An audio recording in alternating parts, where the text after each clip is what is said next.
Sheng Mei seemed to have seen through Lin Ming's thoughts. She sighed and said, "The great emperors and sages of the ancient past almost all possessed inborn divine bodies and variation bloodlines. Lin Ming, if you wish to become a god and cast your own emperor's road, leaving behind an eternal legend, then the premise of all of that is you can become a god." Sheng Mei's voice was calm, but Lin Ming knew that the become a god she referred to was not as simple as reaching the true divinity realm, but was to reach the extreme true divinity realm, or even surpass it. To surpass true divinity, wasn't that easier said than done?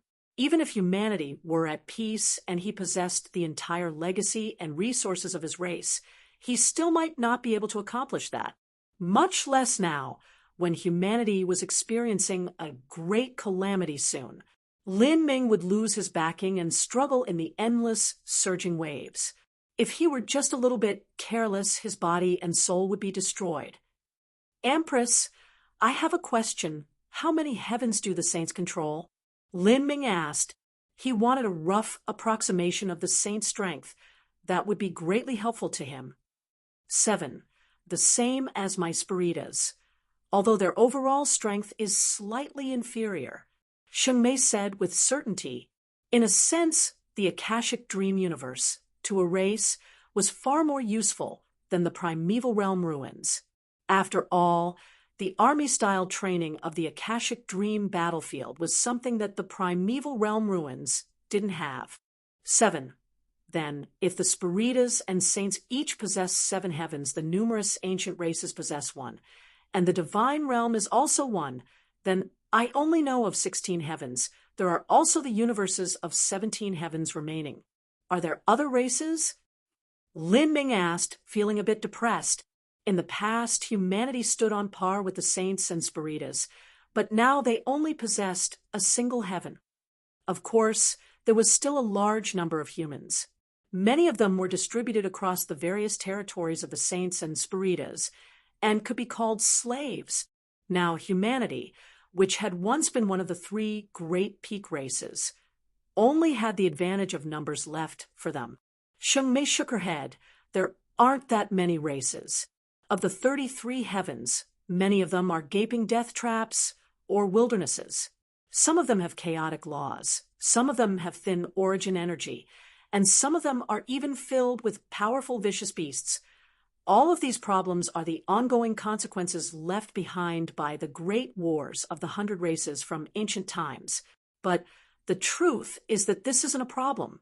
Chaotic laws can be sorted and straightened out, thin origin energy can be nourished and revived, and vicious beasts can be slain. However, the key factor is that for these universes, the God-lamenting wall that separates the heavens hasn't weakened much, even during the last cycle of Samsara 3. 6 billion years ago. Because of this, it is difficult for anyone besides a true divinity to enter the other heavens. Thus, whether it is the saints or Spiritas, it is difficult for any influence to expand into them, and this is the reason that they are currently isolated. However, in the future there will definitely be races that rely on their background to slowly expand throughout the entire 33 heavens. I understand. Lin Ming took a deep breath.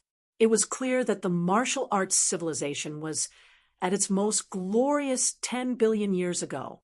At that time, it was likely that all 33 heavens were fully developed, but afterwards, due to certain reasons, many ancient races declined, and even went extinct. The martial arts civilization devolved into its early stages and had to be redeveloped from the start. Now, the masters of the current era were far inferior in quality and quantity to those of 10 billion years ago. Perhaps as time passed, the Spiritas would really be able to restore the martial arts civilization to the golden age of 10 billion years ago. But perhaps after that, they might also wither away, to rise, to fade, and then to begin a cycle once more that seemed to be a kind of heavenly Tao rule. Facing such a great rule, even peerless characters like the Azura Roadmaster and the creator of the Holy Scripture were unable to prevent it. How do I go to the universe where the primal god race is? Lin Ming asked Sheng Mei. Since the Spiritas were able to wage war with the saints, and the saints were able to wage war with the ancient races, that meant the Spiritas must possess a method to reach the ancient races. You really wish to go? Sheng Mei looked at Lin Ming, her eyebrows pressing together. She originally wanted to tell Lin Ming that the time of humanity was nearing its end, but she never imagined he would want to go to the primal god race. Yes, Lin Ming didn't aimlessly want to go to the primal god race. The primal god race might be related to the Azura Road Master, and based on this point alone, he had to go take a look and at least see what the decree of the gods that the Azura Road Master left behind were. Sheng Mei stared at Lin Ming. She knew that once Lin Ming made a decision, it was nearly impossible to change his mind. This was just the sort of person he was. She shook her head. I have no idea if you're brave or a fool. If there is a day when you really must face doom, then it is always better to die under my hands than to die to the saints. As Sheng Mei spoke, she flew upwards. Her graceful form was covered in endless moonlight, as if she were stepping on the wind as she floated to the skies.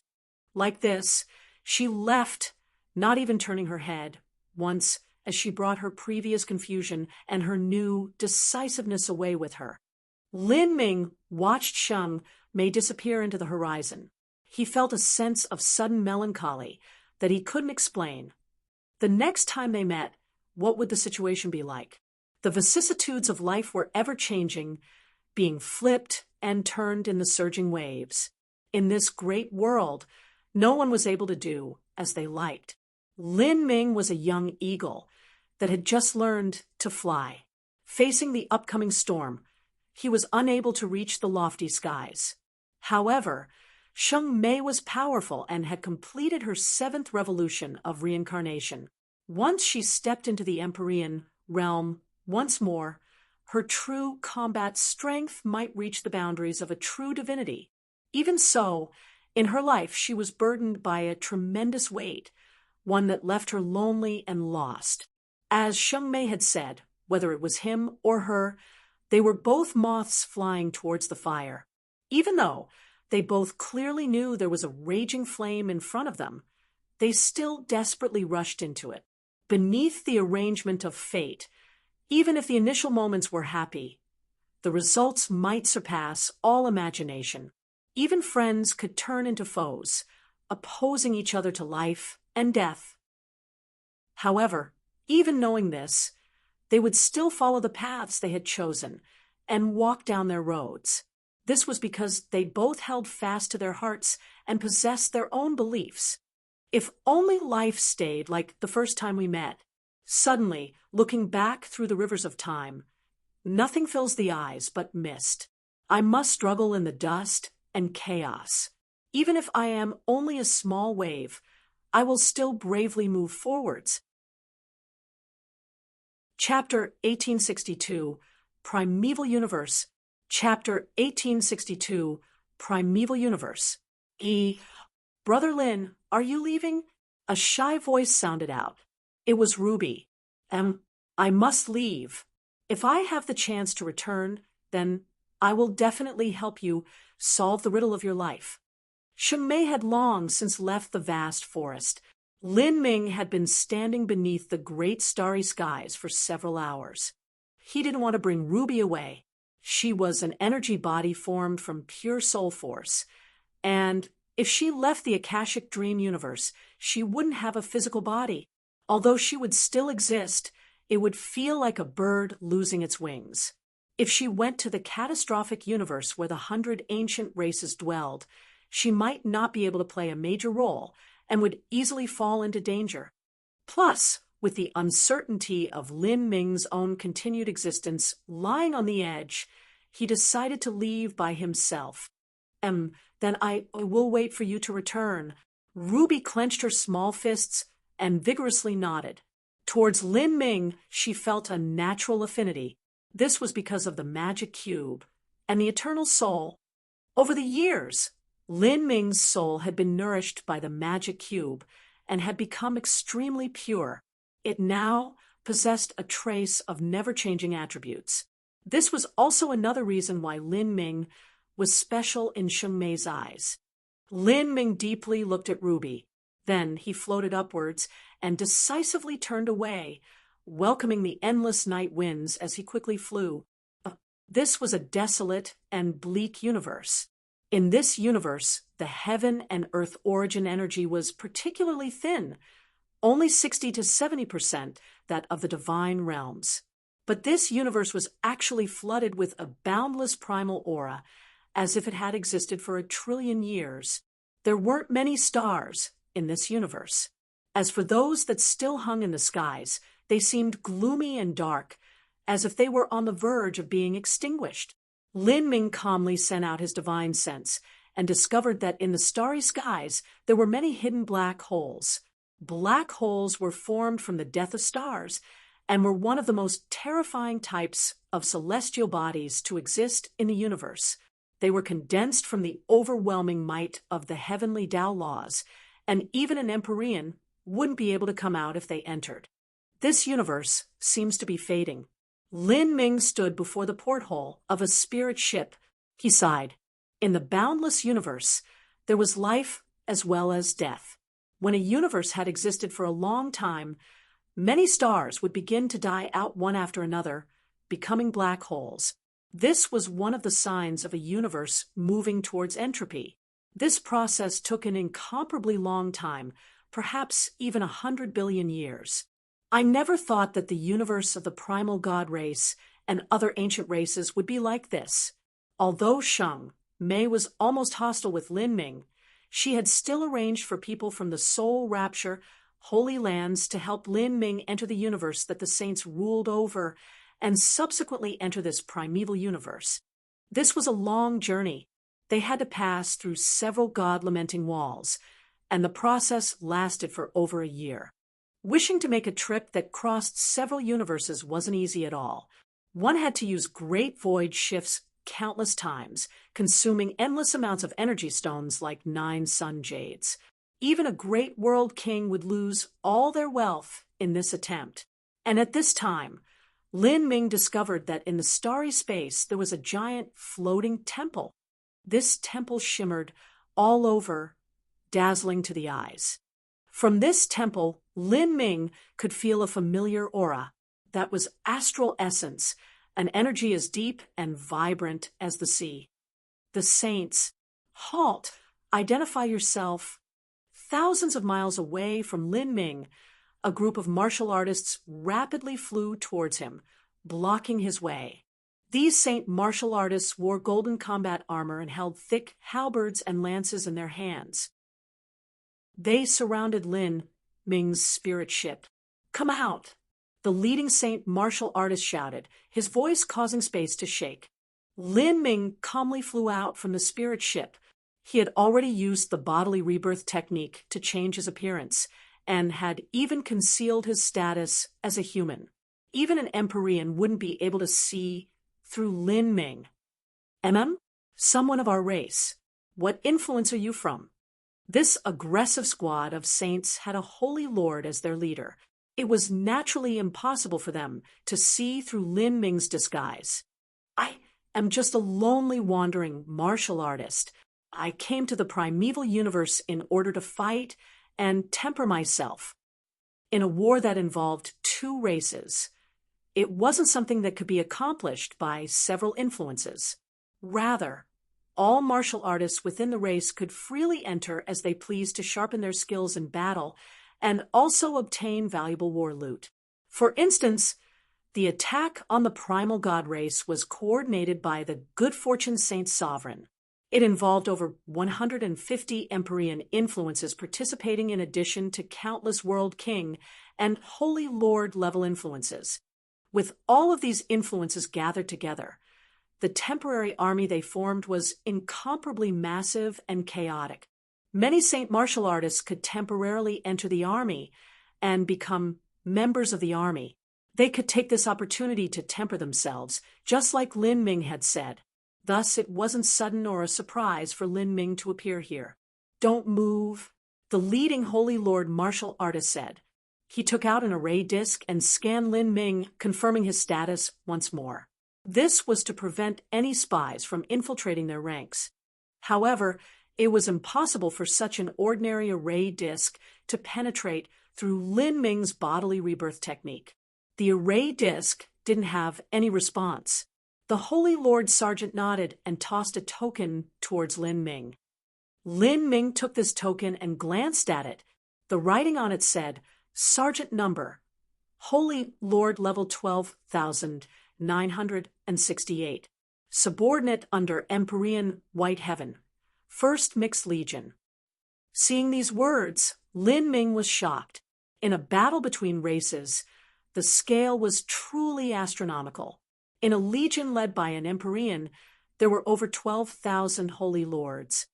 In the past, when humanity fought with the saints, Empyrean Divine Seal had led several hundred Empyreans and over 1 million holy lords in battle.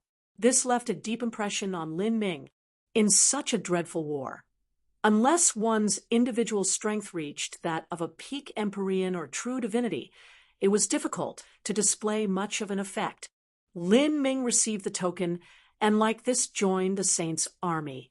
The reason he joined the saints' army was mainly to uncover information.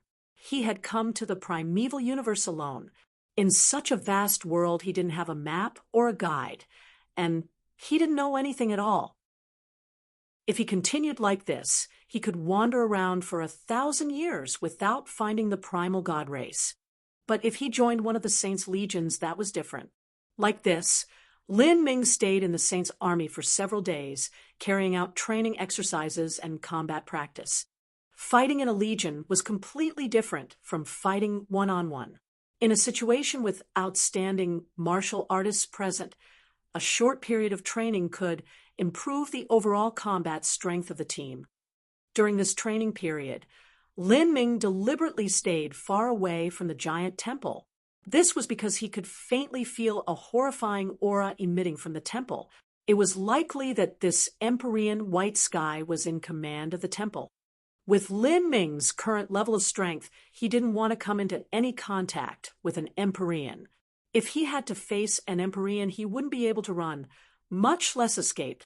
During training, Lin Ming was able to learn a great deal of information from the conversations between the sergeants. The situation in the primeval universe was more complex than Lin Ming had first imagined. In the primeval universe, there were over 70 ancient remnant races. These remnant races were the descendants of the races that had been incredibly prosperous 10 billion years ago. Even though they fell into decline, they still possessed deep backgrounds. It wasn't just the primal god race that possessed the decree of the gods. The other races also had them. The most powerful of them was the primal celestial race. 10 billion years ago, the primal celestial race was also swollen with pride and power, unexcelled in the world. According to the rumors, it was said that in the past of the 33 heavens, the god race occupied 18 heavens, and the celestial race occupied 15 heavens. The two races had divided the 33 heavens between themselves.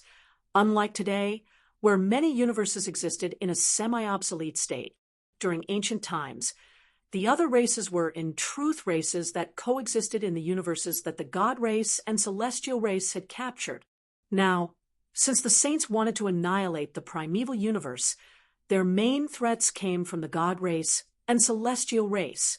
If the peak Empyreans of these two races desperately burned away their own lives and also used the decrees of God left behind by the Azure Roadmaster, they could absolutely cause heavy losses even to a true divinity. These so-called heavy losses weren't as simple as injuries at the level of an Empyrean or true divinity. Their vital essence energy reached unimaginable heights, and it was difficult for even rare heavenly treasures to make up for the losses they suffered. If a true divinity were to suffer grievous wounds that caused damage to their vital essence energy, it would likely have a tremendous influence on their remaining strength and lifespan. But although Lin Ming learned so much information, he still didn't figure out how to find the primal god race. The primal god race had united several races together and had gone into hiding in a place called the Chaos Star Ocean. This chaos star ocean had once been the core of a titanic galaxy, but the galaxy had withered away, and this core region was flooded with numerous space storms and black holes. If one recklessly rushed in and was sucked in by a black hole, that would mean certain death. After understanding all of this, Lin Ming wasn't surprised at all. The races of the primeval race were able to struggle with the saints for so many years with so few numbers, so they naturally must have something they could rely on. If these ancient remnant clans fought on equal ground with the saints, the war situation would likely be completely different. Lin Ming patiently waited for a chance to contact the primal god race. 2 months passed, and on one day, a chance appeared before Lin Ming. A squad of the primal god race had their whereabouts scouted out by the saints, and the group who discovered them was the legion that Lin Ming was a part of. Lin Ming was suddenly shifted to the front lines. He accompanied a crowd of Saint martial artists to surround this primal god squad. As for their orders, they were to capture them alive. "Gather up." Before the legion set off, a sergeant shouted out loud, "Hurry up and don't dawdle around. Do you think this is your hometown? If you join the army, that means you must follow the mindset of the army. Those who disobey orders will be executed." A world king loudly roared.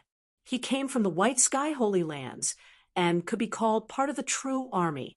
As for this mixed legion that had people of all various levels of strength, he loudly reprimanded them and even attacked them at times. This was the tradition of an army completely different from that of a sect. In this hastily formed mission, the saints had transferred over 100 holy lords. The one leading them was a red-clothed man, a direct disciple of Empyrean White Sky. He had a great world king realm cultivation, and behind him also followed 3 ordinary world kings, amongst them the one who had just shouted. There were also other direct disciples of Empyrean White Sky, but their status and talent were inferior to that of the red-clothed man. "Is everyone here? I am the commander of this troop, Red Leaf. Now, set off."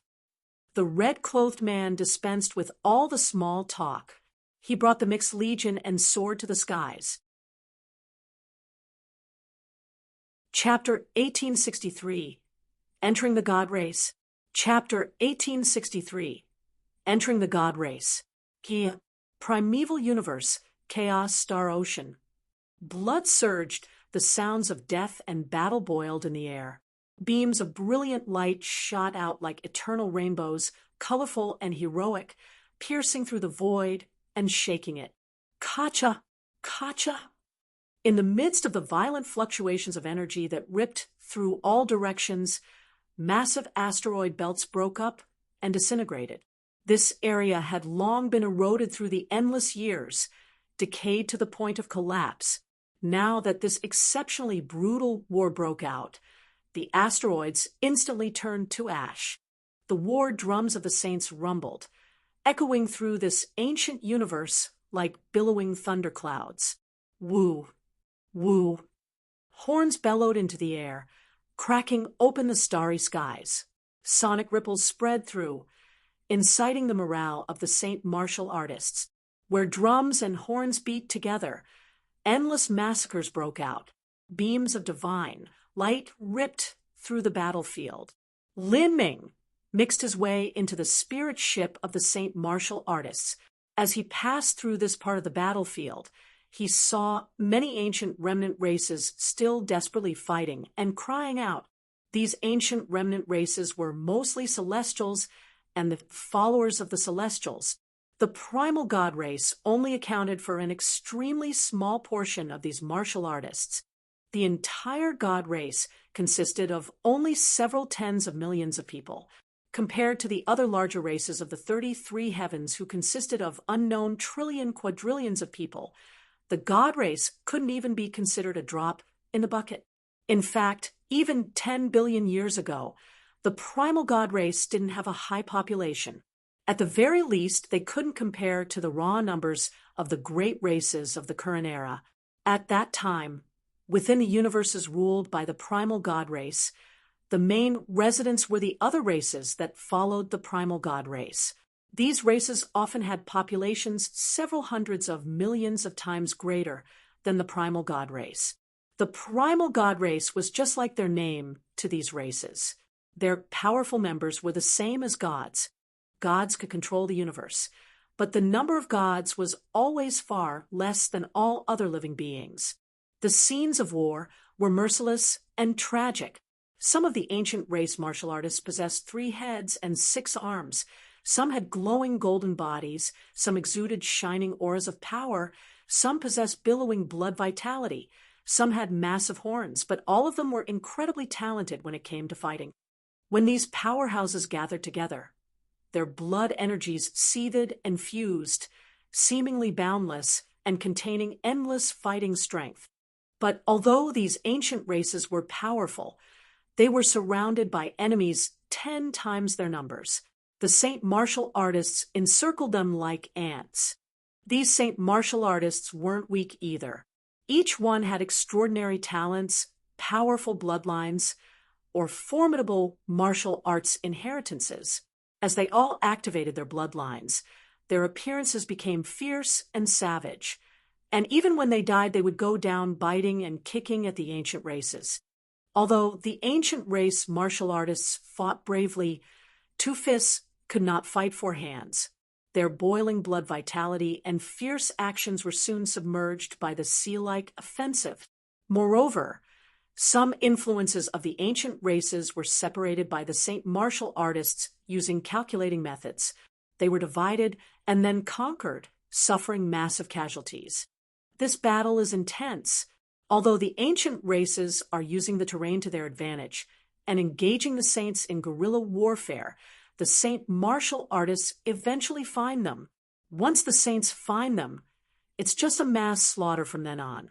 The ancient races may be strong, but they are too few in number, and it is difficult for them to procreate.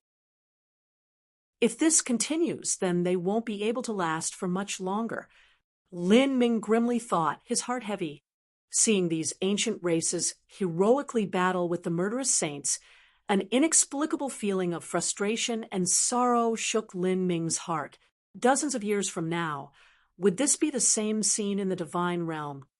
Humanity was numerous, far higher in number than these ancient races. If the saints thoroughly seized control of the divine realm, it was still impossible for them to completely eliminate all humans. After all, besides the 3,000 great worlds of the divine realm, there were still countless other medium and small worlds and dimensions, as well as the vast lower realms which consisted of over 1 billion worlds. Wanting to eliminate humanity was an incomparably vast project. But the saints didn't need to utterly eliminate humanity. As long as they destroyed the inheritance of humanity and killed off the likes of Divine Dream, Emperor Sakya, and other leading Empyreans, completely wiping away the Empyrean heavenly palaces, and then killing the top talents like Dragon Fong, Hang Chi, and June Blue Moon, that would be eliminating the hopes of humanity. From then on, humanity could be considered as ruins. Humanity would still have members surviving into the future, but they would be like those that lived in the soul world. They would devolve into an inferior race of slaves, ruled by others, and barely able to maintain their existence. Did you see the war just now? That was Empyrean Gilded Heavens Legion. They apparently found a stronghold of the Celestials and have organized the army to lay siege to it, and will be claiming victory any time now. Conservatively speaking, this time they will be killing hundreds of thousands of celestial martial artists and millions of their followers. This is a great military merit. Not only will we obtain a massive amount of war loot, but these military merits mean rich rewards from the upper command. The commanding great world, King Red Leaf roared out. His words roused the fervor of the Saint martial artists. The reason this legion had joined the battle between races was in order to find lucky chances and obtain military exploits. Although our mission isn't to kill hundreds of thousands or millions of enemies, our opponents are not the Celestials but the primal god race. If we capture them alive, the rewards will be unfathomable. Everyone, raise your spirits. Red Leaf's words caused many martial artists to bubble over with zeal. With this, Red Leaf was extremely excited. The scale of battle they had to undertake wasn't large, but if it went smoothly, their harvests would be considerable. The bodies, souls, and energy seas of the primal god race were all valuable treasures. They could be slowly refined and turned into top treasures and pills. The group of people marched forwards. These people all had at least a Holy Lord level cultivation. Even in a battle between two races, the strength of a Holy Lord couldn't be underestimated. They avoided the intense parts of the battlefield as much as possible, sneaking through the darkness of the void. "We've arrived, it's here." Red Leaf suddenly waved his hand, and all the Saint martial artists stopped in their tracks. In front of them was a dark space that was camouflaged to look like a black hole. But as Lin Ming swept his divine sense through it, he knew that in truth this was only an illusion. It was actually a stronghold of the primal god race. Attack! With a loud command from Red Leaf, over 100 holy lords struck together. The divine lights of numerous astral essences pierced through the void, ripping through the primal god race's great array formation. Bang! A horrifying explosion lit up the world. In front of the Saint martial artists, an independent world appeared. This world existed in a crevice of space and had houses, mountains, rivers, rice fields, and also primal god martial artists quietly living there. From appearances, this was not some war stronghold, but a simple village. And it was only an ordinary village of the primal god race because there were the elderly, women, and children running about. Although the god race martial artists far surpassed other races in terms of talent, not all of them could cultivate to the Holy Lord realm. In their race, there were many ordinary martial artists. Of course, these ordinary martial artists were far more powerful than ordinary martial artists of other races. From looks alone, the god race didn't have any external differences from saints or humans, but their inherent essence, energy, and divine were of completely different levels. If stripped out, they were all precious materials. Capture alive those you can. As for those you cannot, kill them all and take away their corpses.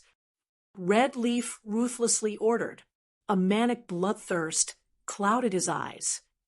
The primal god race village before him left him incredibly excited because he could see young girls and children living there.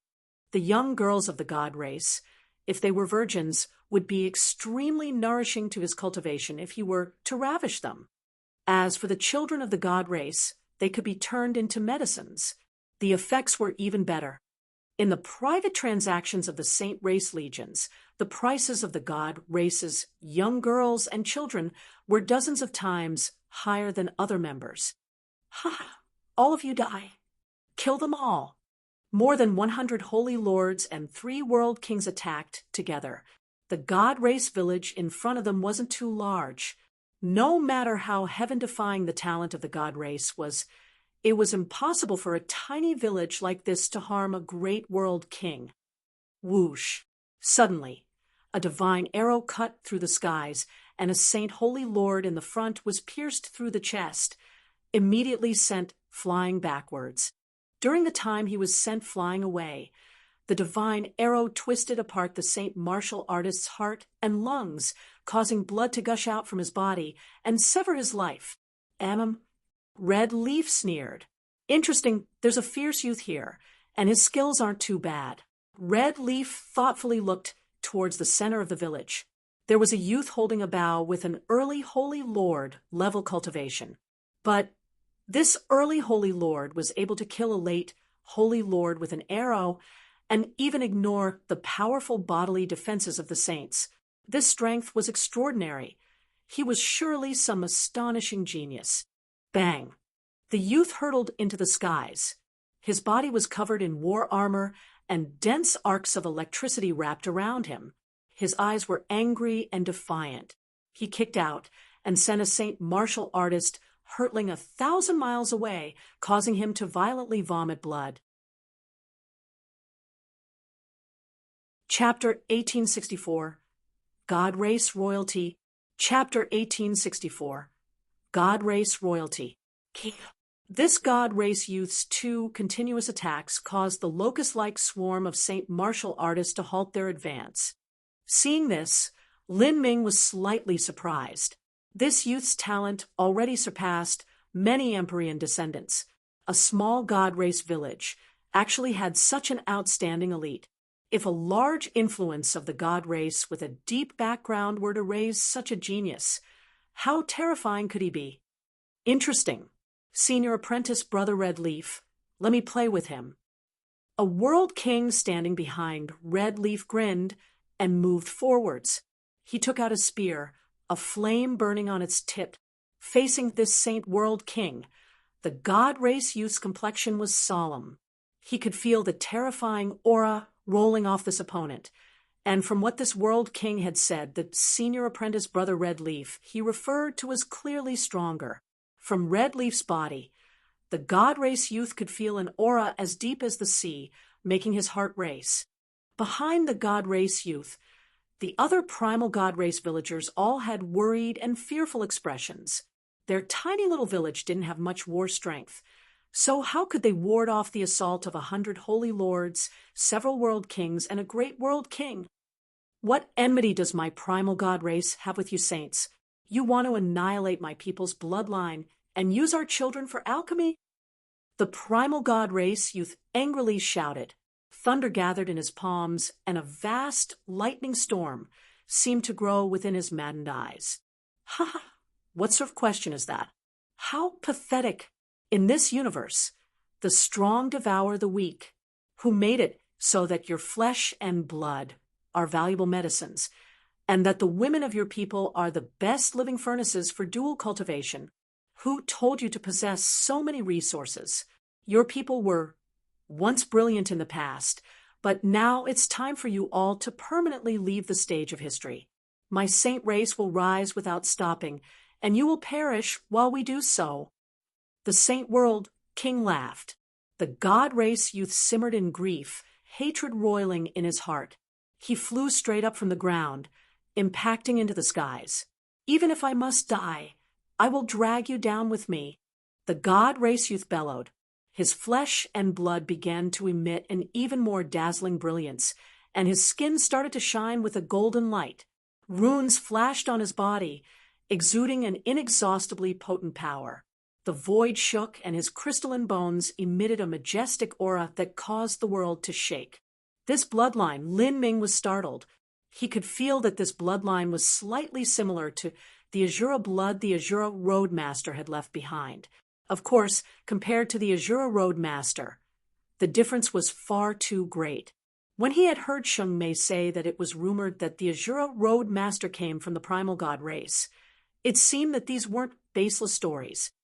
Hey, he actually has the king bloodline. If I cut you down, then my merits will be great. Huh? The Saint World King laughed with joy as he sensed the God Race youth's bloodline. The God Race's king bloodline could be called the most precious bloodline in the world.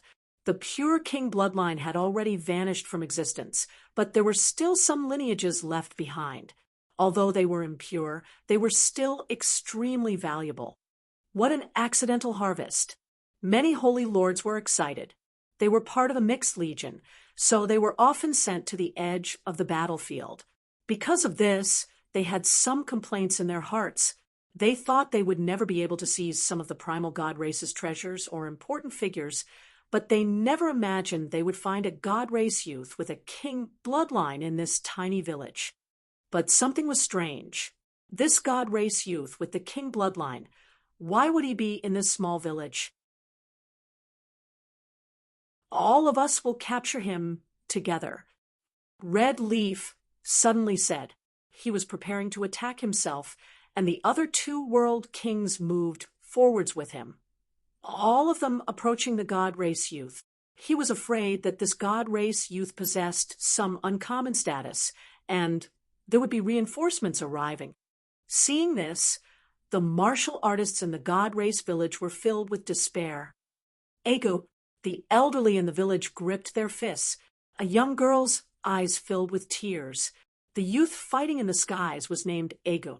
He came from the royalty of the primal god race, but because of certain intrigues within the royal family, he was forced to flee when he was a child. He ran away to this little village and grew up here. From the start, no one knew about Egu's previous life and thought of him as nothing but an ordinary child. Egu had grown up together with the village. The feelings that the villagers held towards Egu was as thick as blood. When the saints invaded and the flames of war began burning through the primeval universe, Egu had returned to this village. Now, possessing a little bit of strength himself, he had desired to establish an enchantment around this village to make sure they could live in safety, and then wait for a chance to move the entire village to a safer place. But before he could do all of this, some of the villagers had been discovered by the saints. Egu's cultivation was far too low. He was just barely able to cope with a world king, and now with other world kings, and even a great world king advancing towards him. Nothing awaited him but defeat. Even if I die, I will make sure none of you are happy. Seeing 3 other world kings join the fray, Egu revealed a twisted smile. Crimson light began to shine from the bones of his arms. A dangerous aura enveloped everyone. This is bad. He wants to burn away the entirety of his king blood. Stop him, Red Leaf coldly said. Even if this god race youth burned away his king blood, he still couldn't pose a fatal threat to them. But it would mean the loss of his king blood. Egu, the villagers cried out in sorrow. Burning away the entirety of his king blood was the same as suicide. However, his opponents formed a sharp contrast to him. The saints ferociously roared, "Hey, you brat, your body no longer belongs to you. Your blood is precious and cannot be wasted. You think I'll just let you do as you please?" A Saint World King cackled, about to attack the god race youth. But at this time, a loud explosion erupted from behind the saints. They were startled and turned around to look. They saw that high in the air, an unfamiliar saint youth had destroyed the void, crushing the space channel that allowed them to enter. Behind the saint youth, a dim enchantment appeared, covering the surrounding space. This enchantment glittered with mystical runes, completely incomprehensible to the mind. What are you doing?" Beside Red Leaf, the 3 Saint World Kings were stunned. The other 100 Saint martial artists were also unsure what happened. They could feel something was wrong. To destroy the space channel and also cover this area in an enchantment, these actions weren't something that the average person could easily accomplish. It had to be known that Saint martial artists mainly focused on the strength of their mortal bodies. They rarely used array runes, and even if they did, it wouldn't be so advanced. The array runes that this saint youth laid down were incomprehensible even to Red Leaf. Red Leaf's complexion darkened. He carefully observed this strange saint race youth, but no matter how he looked, he couldn't see any camouflage.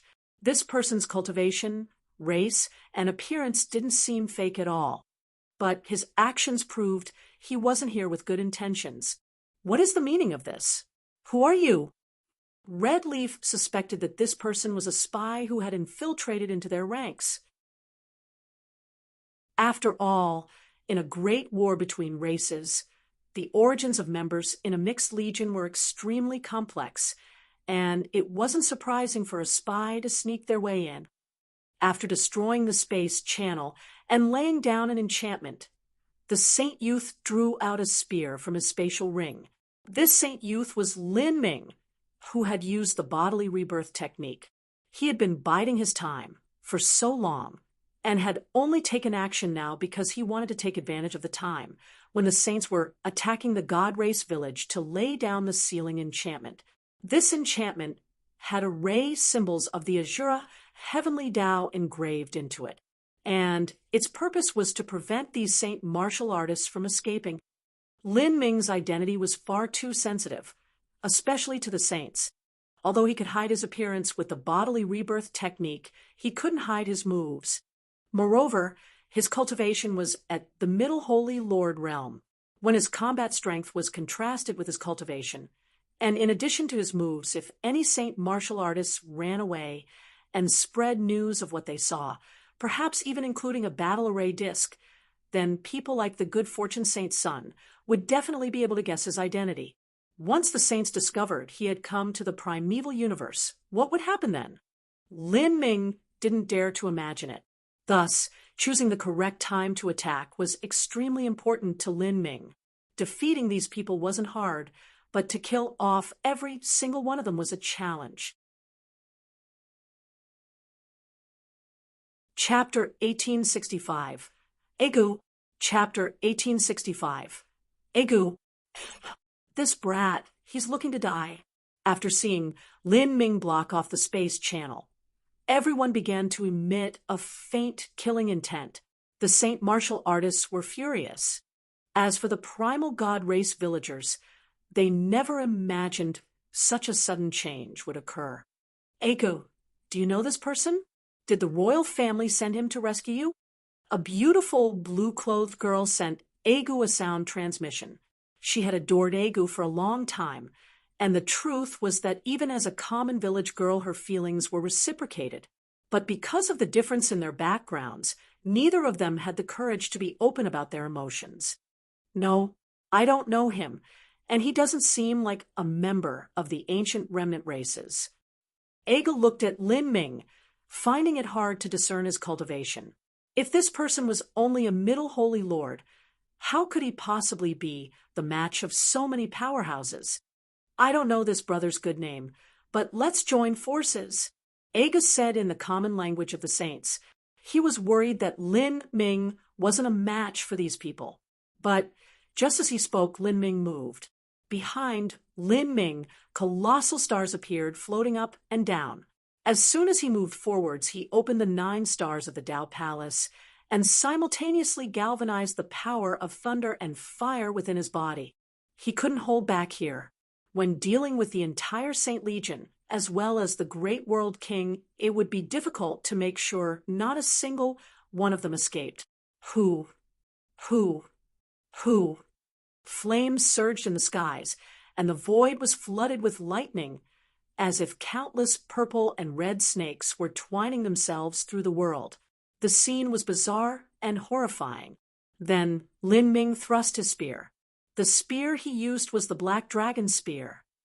After such a long time, Lin Ming used the Black Dragon Spear once more. Although he couldn't wield it, however, and whenever he wished, he could still last for a long time. Whirl. The massive myriad demon karmic wheel and myriad essence reincarnation wheel came rolling out. Endless runes followed, flowing together with the flames and thunder.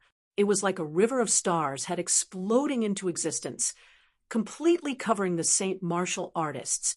Puff, puff, puff. 10 Saint martial artists were immediately covered with this terrifying force field. Their mortal bodies instantly exploded to pieces before being vaporized into ashes by the power of thunder and fire.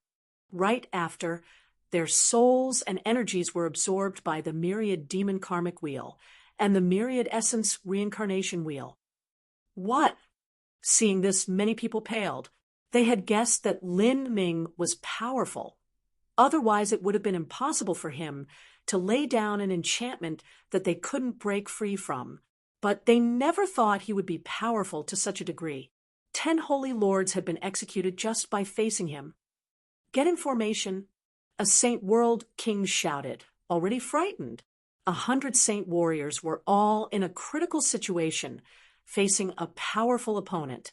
They projected astral essence and converged it together, forming a drop of cream-colored blood. This was the Saints' battle formation, the Saints' blood array. When displayed with 100 Saint martial artists working in tandem, it possessed an earth-shaking might.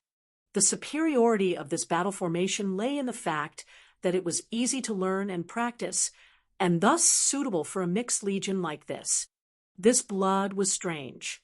As soon as it appeared, it began to crazily swallow heaven and earth origin energy, eventually growing into a small bone that glittered with profound runes. This bone revolved in the void, automatically dragging in nearby energy. In the blink of an eye, it grew into a bone giant that was 10,000 feet tall. The bone giant projected a mystical strength that poked holes in the surrounding void.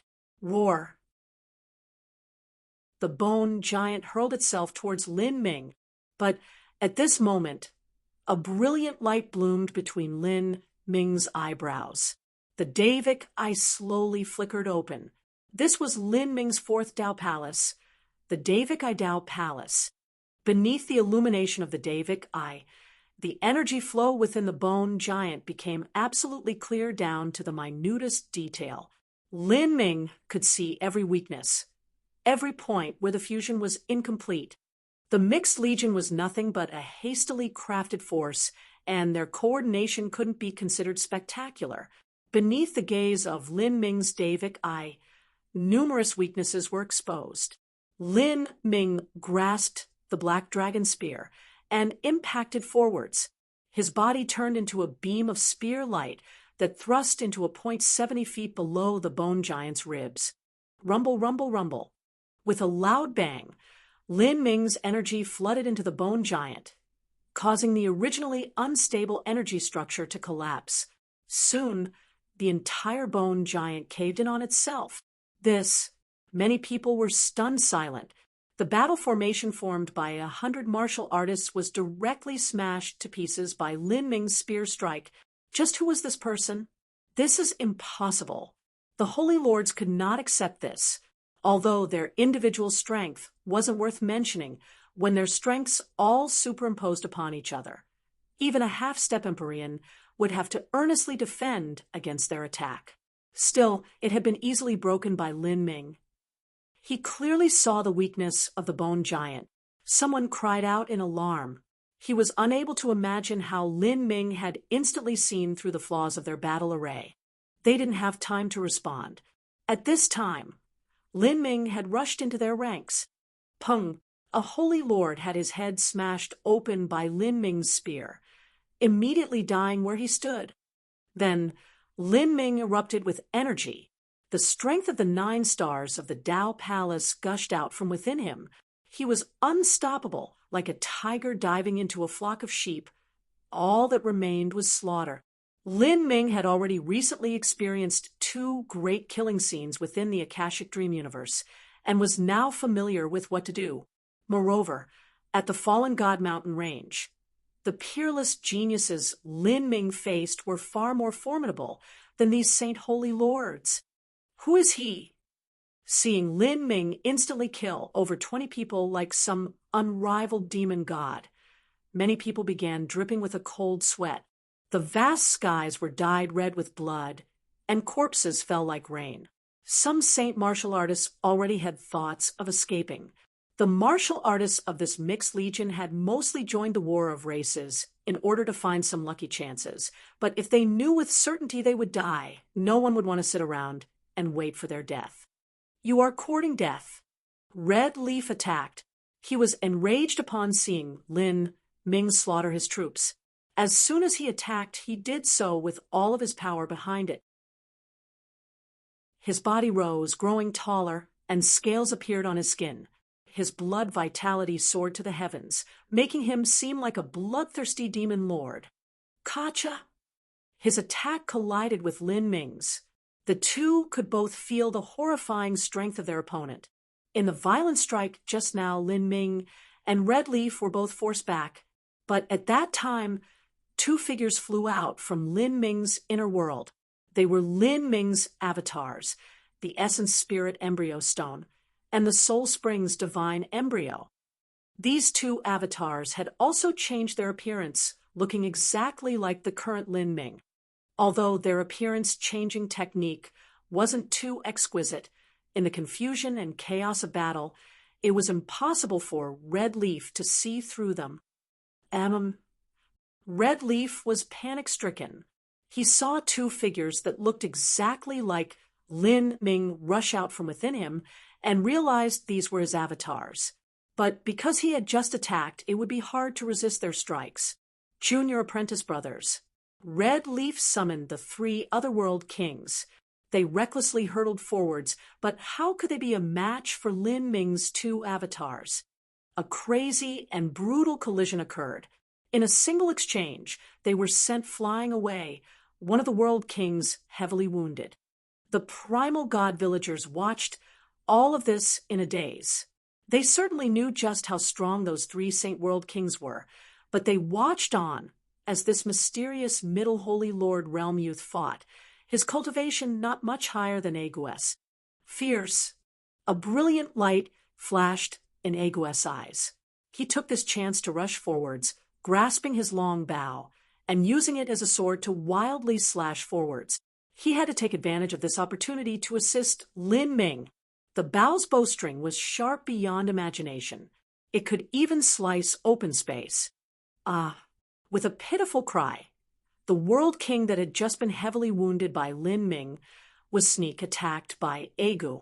One of his legs had been chopped off. "You're looking to die."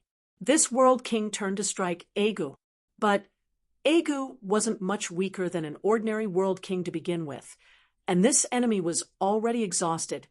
He easily avoided the strike. "The one dying is you."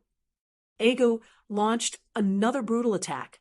The World King was not his opponent and was forced to retreat again and again in defeat. "Run." Someone cried, horrified. This was a peerless death god. They had no idea where this person came from and why he had infiltrated their legion. This was only one of the legions subordinate to Empyrean White Heaven, and all they were attacking was a small village of the primal god race. This strange youth was so strong, so why would he have been bored enough to meddle in such trivial matters, deliberately infiltrating this unit and launching an ambush to save a village? Dozens of holy lords shot into the skies. They began to bombard the enchantment that Lin Ming had laid down. For a time, brilliant divine lights lit up the heavens. With loud, rumbling sounds, the enchantment violently shook. A massive stone gate appeared within the enchantment, resisting over 90% of the attacks. This stone gate was ancient and boundless. It was the Primordius Gate. The Primordius Gate possessed only ordinary striking power, but its defensive capabilities were outstanding. Using it to stabilize the enchantment was the best choice. The Saint martial artists launched a barrage of attacks, but the Primordius Gate withstood the majority of them and remained steadfast no matter what struck it. Around the Primordius Gate, many azure runes intensely sparkled. The light of these runes dimmed, but they never disappeared. Faintly, it was like a bit of the concept of existence had fused into these azure runes. The runes drew in energy from their surroundings, glowing brighter and dimming, but never disappearing. How can it be so solid? Many people were left flustered with panic.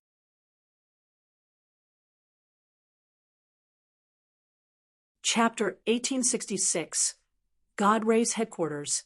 Chapter 1866, God Ray's Headquarters. Kia. The moment that his heart was pierced, Red Leaf's face distorted. He grabbed the black dragon spear, his body violently shaking as horror filled his eyes. The powerful strength of a saint's mortal body didn't allow him to immediately die, but he wished he could immediately die because a feeling more terrifying than death had enveloped him. He could feel a horrifying power swallow up his soul and the fires of his life. His entire body was flooded with death energy as his life rapidly faded from him. His hair lost all luster, and the sockets of his eyes caved in. His entire body was rapidly decaying. The process of a mortal decaying over years was instantly reduced to a mere several breaths of time. Like this red leaf beneath the black dragon spear was turned into a bag of bones. Pa, pa, pa. The bones fell down, crumbling to bits in the skies. As they landed on the ground, they collapsed into ashes that were then blown away by the wind without leaving anything behind. Seeing this scene, even Lin Ming sucked in a breath of cold air. This was the concept of death that he had comprehended from the fallen god mountain range, and then verified through the golden pages. This was the first time he had used it. A great world king who was part of the saint race, which was renowned for their formidable bodies, had not only been killed in several breaths of time, but even the mortal body they tempered for so long had decayed to ashes that vanished into the air. If he could obtain the Black Book and complete the Holy Scripture, the power of his life and death samsara would reach unimaginable heights. As the one using this move, even Lin Ming was shocked. As for the others, they were all drenched in horrified sweat. The Saint martial artists present were well aware of how strong Red Leaf had been.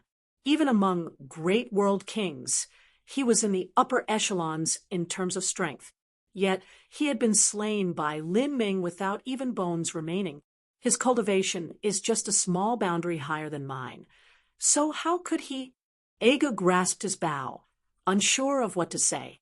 As a royal of the god race, he had held absolute self-confidence about his talent within his heart. Amongst his contemporaries, there were few that could stand on equal footing with him. At the early Holy Lord realm, he was able to defend against ordinary world kings, and that was already an amazing feat, but compared to this mysterious saint youth in front of him, his strength was nothing at all. He was well aware that this saint youth's moves and the strength he displayed had all manifested through the power of a middle Holy Lord, without passing it at all. The only possibility would be if he were an extreme Empyrean that was deliberately suppressing their strength to fight. But why would an extreme Empyrean be so bored as to do this, and not directly use their Empyrean level strength to kill off everyone instead of acting in such a farce? Wait. Seeing Lin Ming raise the black dragon spear and step onto the void, once more, approaching them, the Saint martial artists were scared out of their wits. 2 world kings faced Lin Ming, their complexions pale. Who are you? What do you want? We'll do anything you wish, so please don't kill us, the Saint world kings said with shivering voices. Lin Ming indifferently looked at these Saint martial artists. You invaded this god race village.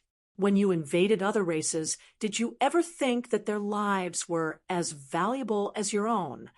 As Lin Ming spoke, his murderous intent had locked onto all the Saint martial artists. Forced back by Lin Ming's killing intent, a world king grit his teeth and shouted, "Scatter in different directions. Break through the enchantment." As soon as he spoke, the world king flew up, impacting towards the enchantment. Astral essence crazily revolved around his body, and he wildly combusted his blood essence. He wanted to use his own body to shatter the enchantment. And following right behind this world king, many other Saint martial artists chose to burn their blood essence together. In a life or death moment, all of these Saint martial artists had gone crazy, possessed by their panic.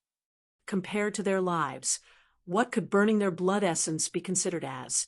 But even though they burned their blood essence together, none of them dared to attack Lin Ming, but instead focused on bombarding the enchantment that locked in the void. If they could break past it and run outside, then with so many holy lords fleeing in different directions, it would be impossible for Lin Ming to catch them all, no matter how powerful he was. All of you are staying behind. Lin Ming's voice was chilling, seeped with carnage. He and his 2 avatars struck together. Even Red Leaf wasn't Lin Ming's opponent, much less these Saint holy lords. This was nothing by a one-sided massacre. None of them could contend with Lin Ming. Even Red Leaf's junior apprentice brothers, the world king powerhouses, were instantly slain by Lin Ming. This is seeing blood dye the blue skies. Egu paled. Lin Ming was slaughtering people who didn't possess any power to resist him. But he didn't show any leniency at all. He was a cold-blooded death god. Egu had seen these Saint martial artists slaughter his fellow god race members. At that time, Egu wished he could kill them all without reserve. But now, as he saw these Saint martial artists exterminated in large swathes by Lin Ming without any chances of resisting, he found he couldn't bear this scene. Although he was powerful, he couldn't be like Lin Ming and stain his hands red with blood. In the face of this absolutely ruthless massacre, he found it hard to calm his heart. What are you thinking? At this time, An indifferent voice echoed from behind Egu. Spooked, he immediately turned around. The black-clothed Lin Ming was standing behind him, his hand grasping the black dragon spear. Although the spear shaft wasn't stained with blood, Lin Ming's clothes were dyed crimson. The Legion of Saints had been thoroughly annihilated by Lin Ming. Lin Ming had even used the concept of life to scan the entire battlefield. As long as he sensed the aura of a person, he would kill them, lest there be a single clue of his presence remaining. And nothing. Aga gripped his long bow and backed away from Lin Ming, caution in his eyes. Even now, he didn't know what Lin Ming's goal was or why he had saved them. Mercy to your enemies is cruelty to yourself. If you allow a single one of them to escape, your village will suffer total destruction. The moment they stepped out of this world, they would have immediately used a sound transmission jade slip to send news of what happened. And the next time they attacked to destroy this village, the one they sent would have been a half-step Empyrean, or even a true Empyrean. At that time, both you and I would die. The mission of annihilating a little village wouldn't alarm an Empyrean, but because of the unique existence of Lin Ming, alarming an Empyrean would be the least of the troubles. I know, I'm sorry for Egu's life. He had mostly fought with the vicious beasts of the primeval universe. As for the number of times he had killed people, there were actually considerably few moments. He knew that Lin Ming's rebuke was completely reasonable, and he also realized that Lin Ming didn't have any dark intentions towards him. Aga hesitated for a moment and probingly asked, You aren't a Saint martial artist? Aga felt that Lin Ming's techniques and combat methods were different from those of the saints. I'm not. Lin Ming shook his head. My race is the same as yours, invaded by the saints. I want to see the leaders of your primal god race. Could you open the way for me? Lin Ming asked, getting straight to the point. If he wanted to enter the headquarters of the primal god race, he would need people guiding him. Otherwise, he wouldn't be able to find it. And even if he did find it, he wouldn't be able to enter. You want to see the leaders of the god race? Aga looked at Lin Ming, a stunned expression on his face. The headquarters of the god race was one of the greatest secrets of the god race. It involved the life or death of their god race as well as the decrees of the gods. Even if Lin Ming rescued their entire village, he wouldn't be so muddled as to lead him there. After thinking for some time, Aga said, I will inform a special messenger from headquarters to have them come see you. Chapter 1867. The Goddess's Necklace. Chapter 1867. The Goddess's Necklace. After the invasion of Red Leaf, Aga had no choice but to relocate the village. Their position had been discovered, and a legion had been sent to exterminate them. But in the end, they were the ones destroyed. They would have to leave before reinforcements came.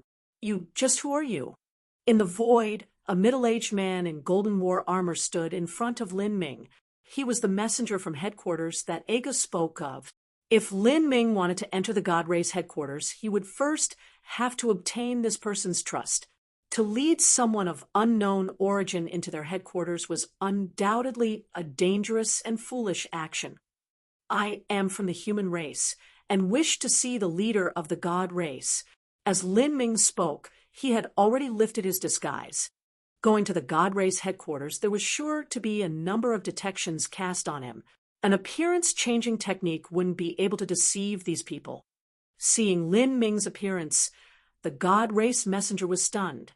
Not expecting this in the slightest, Lin Ming's appearance-changing technique was actually exquisite to such a degree. Human race? The human race located at the divine shifting heavens? It is reported that your people have also been invaded by the saints. If you wish to see the leader of my God race, is it because you want to form an alliance? Your explanation makes sense, but why should I believe you? The golden-armored man stared at Lin Ming. He had already listened to Agu's description of Lin Ming and wouldn't underestimate this youth at all. Lin Ming reached out his right hand and gently traced his spatial ring. A necklace appeared, hanging down from his fingers. This was an extremely oddly shaped necklace. The necklace itself was as thick as one's little finger, and the chain of hoops seemed to be made of some sort of iron, plain and simple looking. At the end of the chain, a thick palm-sized metal square hung an inch thick. The center of the metal square had a hole in it that seemed to have originally been inlaid with a gem, but the gem was taken away afterwards. The golden-armored man was dumbfounded. This necklace was the one Lin Ming had found in the ancient tomb of the goddess in the eternal demon abyss, the necklace worn by heavenly Empress Xianqing. In the past, Lin Ming had taken the necklace away with him the first time he entered the ancient tomb of the goddess. Afterwards, when he entered the divine realm and participated in the first martial meeting, he had pawned this necklace to Starbind Bank in order to purchase the Boundless World Pill. Afterwards, when Lin Ming obtained second place in the divine realm first martial meeting, shocking the world, Starbind Bank directly forgave Lin Ming's debt and also returned everything he pawned in order to build better relations with him. Now that Lin Ming took out this necklace, it was clear that the golden-armored man recognized it. The man's complexion changed again and again. He hoarsely said, "That is a keepsake of the royal family's bloodline. Why would you have this necklace?" The golden-armored man looked at Lin Ming with incredulity in his eyes. His reaction was severe. Lin Ming said, "I and this necklace have a strange karma together. If I go to the God Race headquarters, I will naturally speak of my story in detail. If you are afraid that I will send out a message and expose the location of your headquarters, then you can block out the space around me and isolate my divine sense." Lin Ming flicked his finger, and the necklace was placed away. "Should we go now?" The golden-armored man deeply gazed at Lin Ming and nodded. Chaos Star Ocean was flooded with black holes and dead stars. An ordinary spirit ship shuttled back and forth within this chaotic star territory. The route it took was extremely complex, passing through several space vortexes before transferring to another place. From start to finish, Lin Ming sat within the spirit ship, surrounded by an array formation for 100 feet around him. As long as Lin Ming's divine sense spread out beyond this scope, it would be immediately detected. Thus, it was impossible for him to remember this route, nor convey information about where he was. After some time, Lin Ming felt the spirit ship shake, as if they had passed through some array formation barrier. He stepped towards a porthole and saw a massive white temple outside. In front of this temple was an incomparably magnificent and grand statue. This could even be called the largest statue that Lin Ming had ever seen. It was several thousand miles high and seemed to be carved from a small planet. It was unknown how many years the statue had existed for, but the surface of it was covered with dust and filled with the concept of endless years. Even so, every line and curve condensed infinite true meanings and an overwhelmingly strong will. And this statue was that of the Azura Roadmaster. Seeing this statue, Lin Ming knew that he had arrived at the God Race headquarters. Disembark. The golden-armored messenger brought Lin Ming down from the spirit ship. "In a while you will see my God Race's great elder, as well as Heaven's Son Morin." Great elder? Heaven's Son Morin? Lin Ming had no understanding of the command structure within the God Race, nor did he know what status these two people had. A spacious and broad corridor opened before him. The floor tiles gleamed. Lin Ming could feel that every floor tile was carved with array formations, each one possessing a protective function. These array formations were unusual. If a small sect obtained a single one, they could use it as the protective array formation of their sect to guard the entrance. Stood on both sides of the corridor were silver-armored God Race martial artists. These God Race martial artists all had an early Holy Lord realm cultivation, slightly lower than the messenger that had guided Lin Ming here.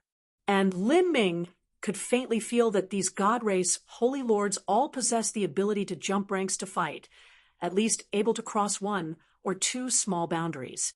At the end of the corridor was a grand hall. There was a row of thrones, and at this time there were 16 elders of the god race sitting on the thrones.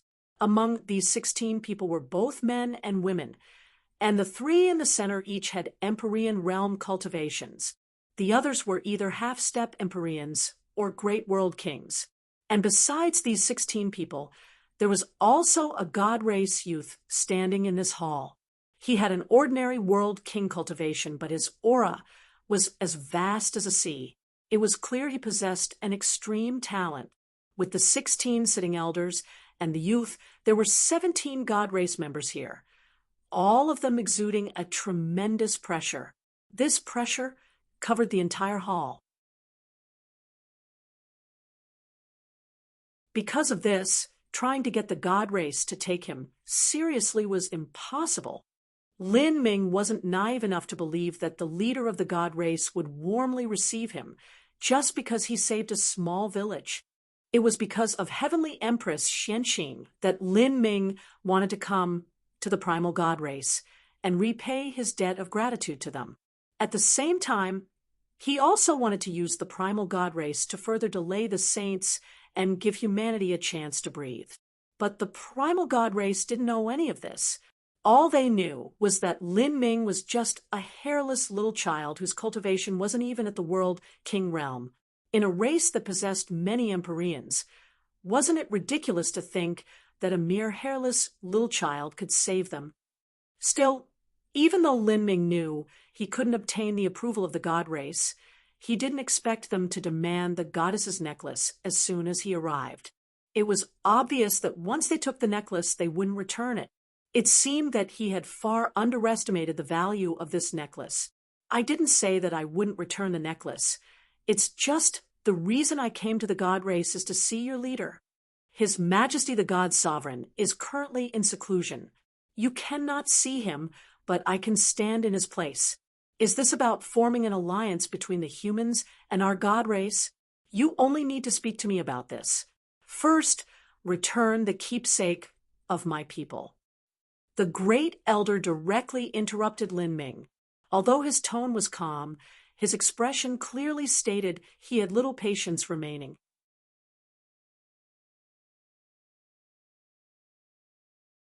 Chapter 1868, God Races, Forbidden Land. Chapter 1868, God Races, Forbidden Land. The God Race's great elder was a middle Empyrean. As for Lin Ming, he was only a middle holy lord. Between the two large boundaries separated them. And the second large boundary, the disparity between a great world king and an Empyrean, was a particularly devastating difference. In the great elder's opinion, him speaking so kindly and nicely to Lin Ming was already giving him more than enough face. But seeing that Lin Ming didn't have any intention of handing over the necklace, this caused him to lose a great deal of patience. At this time, the world king god race youth standing in the hall walked towards Lin Ming and stood in front of him. He looked Lin Ming in the eyes and gently smiled, saying, "I am Heaven's son Morin. Friend, this necklace is extremely important to our god race. Since you have saved a village of our god race, and you yourself are extraordinary, we do not wish to embarrass you. Return the necklace to us." Although the world king youth's expression was polite, his words held a veiled threat. Moreover, he couldn't hide the arrogance inherent in his bones. Lin Ming looked at this person. So this was Heaven's son Morin. It was clear that Heaven's son was a title and Morin was his name. This was an outstanding young elite of the god race. His talent and his achievements were much higher than those of Ego. I came to the god race for my own reasons. You haven't asked me what I am here for, and yet you want me to hand over the necklace? If I hand you the necklace, should I just leave then? Lin Ming mockingly said, "You came to our god race to form an alliance, right? About that. It is a matter we can slowly discuss. But Before then, you must hand over the necklace, as it is something only we can use. I hope that you don't try to make us do things the hard way here." Heaven's Sun Morin spoke in a threatening voice thick with anger. Lin Ming sneered in his heart. "Form an alliance? My human race is in the divine realm, and you are in the primeval universe. Just meeting once requires one to pass through numerous universes. So, what's the point in forming an alliance? That is nothing but a nominal statement I made. The reason I came to the God race is not to form an alliance. As for this necklace, the reason I have it is because I received it through the behest of Heavenly Empress Xianqing. You all, could it be you wish to steal it?" Lin Ming's voice rang out full of energy. Upon mentioning the name of Heavenly Empress Xianqing, the necklace in Lin Ming's hand emitted a dim blue light. The faint aura of endless time exuded from this necklace, making the heart race.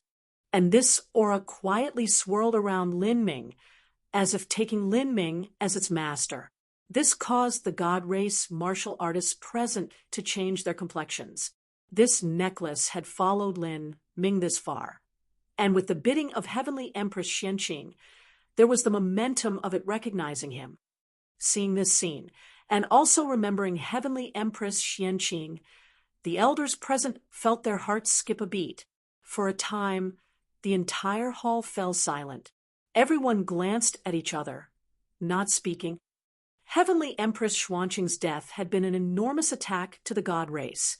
This was because she originally had tremendous hopes of becoming a true divinity, and what the God race lacked now was a true divinity.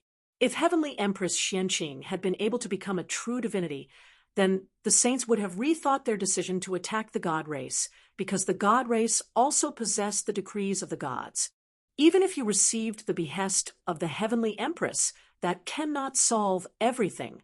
This necklace belongs to the God race, and you cannot use it, and taking it away is also useless to you. In the past, the Heavenly Empress was unable to return the necklace to the God race. Thus, she charged you with handling the necklace. Now that it has returned, it isn't something you can possess. The truth is that this necklace concerns the war between us and the saints.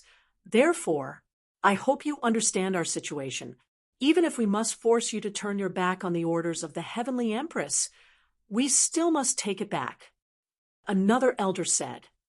His cultivation was at the lower Empyrean realm. Once one reached the Empyrean realm, jumping ranks to fight became far more difficult. This was true even for the God race. While the God race could overcome a small boundary to fight world kings as a holy lord, when one became an Empyrean, it was impossible to jump ranks to fight unless one was a shocking talent. Otherwise, the strength of Empyreans between most races was the same. A lower Empyrean was a lower Empyrean. They simply couldn't overcome the gap to fight those higher in cultivation. Lin Ming looked at the elder who spoke, a bit surprised by his words. He asked, "Then can you tell me what use this necklace has?" The elder turned and looked at the great elder, clearly asking for his opinion.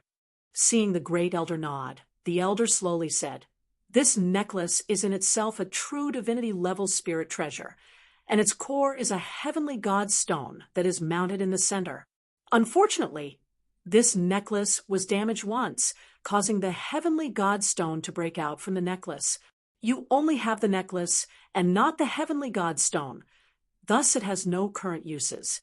And that stone is not in the possession of my people." These words startled Lin Ming. He looked at the necklace in his hands. At the end of the necklace, there hung a palm-sized metal square that was an inch thick. The metal square had a hole in the center. When Lin Ming obtained it from the ancient tomb, he originally thought there might have been something mounted there, and now it seemed his guess was correct all along. The great elder said, "If one can place the heavenly god stone into the necklace and repair it, then the necklace can be restored. Its name is the Chain of Calamity, and in terms of might alone, it isn't considered anything at all amongst true divinity spirit treasure. While it cannot directly change the result of a war between two races, The true value of the chain of calamity is that it is the key to open the forbidden land of my people. Forbidden land? Lin Ming asked, stunned. What forbidden land? 10 billion years ago, my race's ancestor, heavenly god Azura, left behind a forbidden land that included relics and parts of his inheritance. Heavenly god Azura left behind teachings to his people. According to these teachings, the chain of calamity can be used to open the forbidden land when a great calamity appears. What the great elder spoke of was a secret of the primal god race. Many god race people didn't know of it. During the vast period of 10 billion years, the primal god race had experienced more than one calamity, and the forbidden land had been opened before. But it seemed that every time the forbidden land was opened, the situation within was different, so no one knew what to expect from within. Heavenly god Azura. Lin Ming was bewildered. You mean the Azura Road Master? Exactly. The great elder's answer was a bolt of lightning that raced through Lin Ming's mind. It was like something had electrified his heart, making his heart race. This feeling was, Lin Ming's pupils shrank.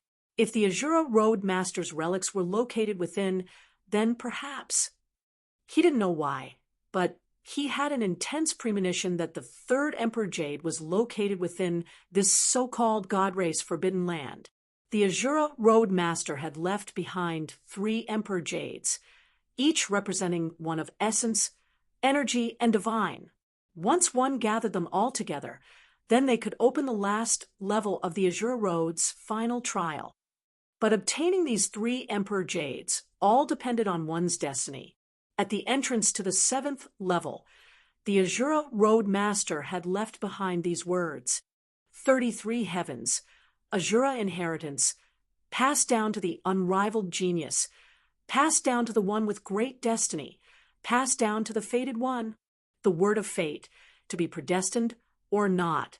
If you are fated, then even through the endless universes you will still find my inheritance. But if you are not fated, then even if your talent is unrivaled, you shall never enter the gate. I left behind 3 Emperor Jades of essence, energy, and divine. The Emperor Jades have spiritual powers, and if you are fated, then they shall fall into your hands. If you lack fate, then no matter how much hardship you undergo, to find them, you shall never succeed. Bring the 3 Emperor Jades to this land, and open wide the gates to the 7th level.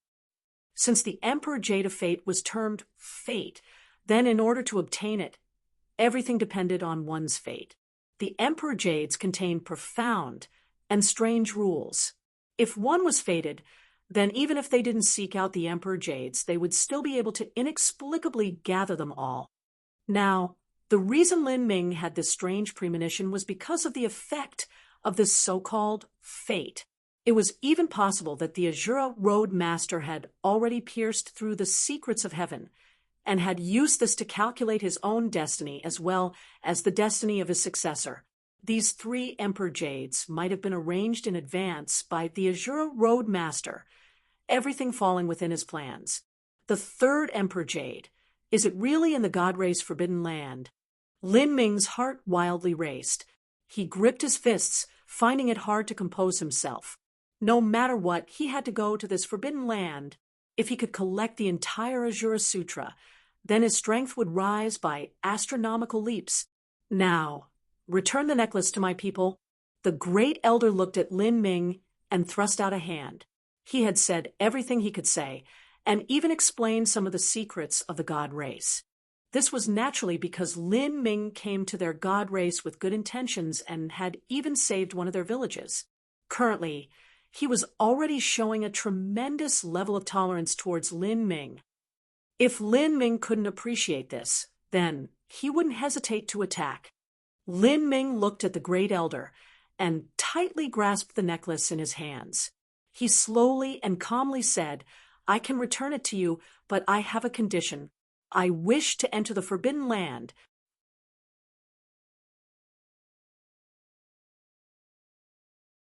Chapter 1869. The Old God's Sovereign. Chapter 1869. the old god's sovereign. What? You want to enter my people's forbidden land? Hearing Lin Ming's statement, the great elder's complexion darkened. Since it was called a forbidden land, it was naturally of vital importance to the god race. How could they allow a human to enter as they pleased? Moreover, entering the forbidden land this time wasn't for youths to temper themselves, but involved the life or death of their race. A limited number of people can enter the forbidden land. Since it concerns the life or death of my race, those that can enter are essentially Empyrean level characters of my people, the powerhouses of the older generation. They enter in order to seek a turning point to bring back our race from the edge of destruction, and it is not for youths to grow and gain experience. There may even be Empyreans of the celestial race joining, so there is no spot for you.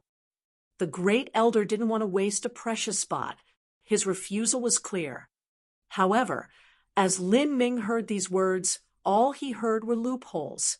So, you are saying that those who can enter the forbidden land are essentially Empyrean level characters of your race. Lin Ming emphasized the word essentially. He looked at Heaven's Son Morin and said, since you say essentially, that must mean there are exceptions. Will Heaven's Son Morin be entering also? Lin Ming's words were needles that drew blood.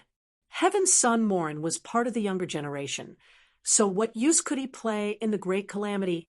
It was clear that he was entering to gain experience.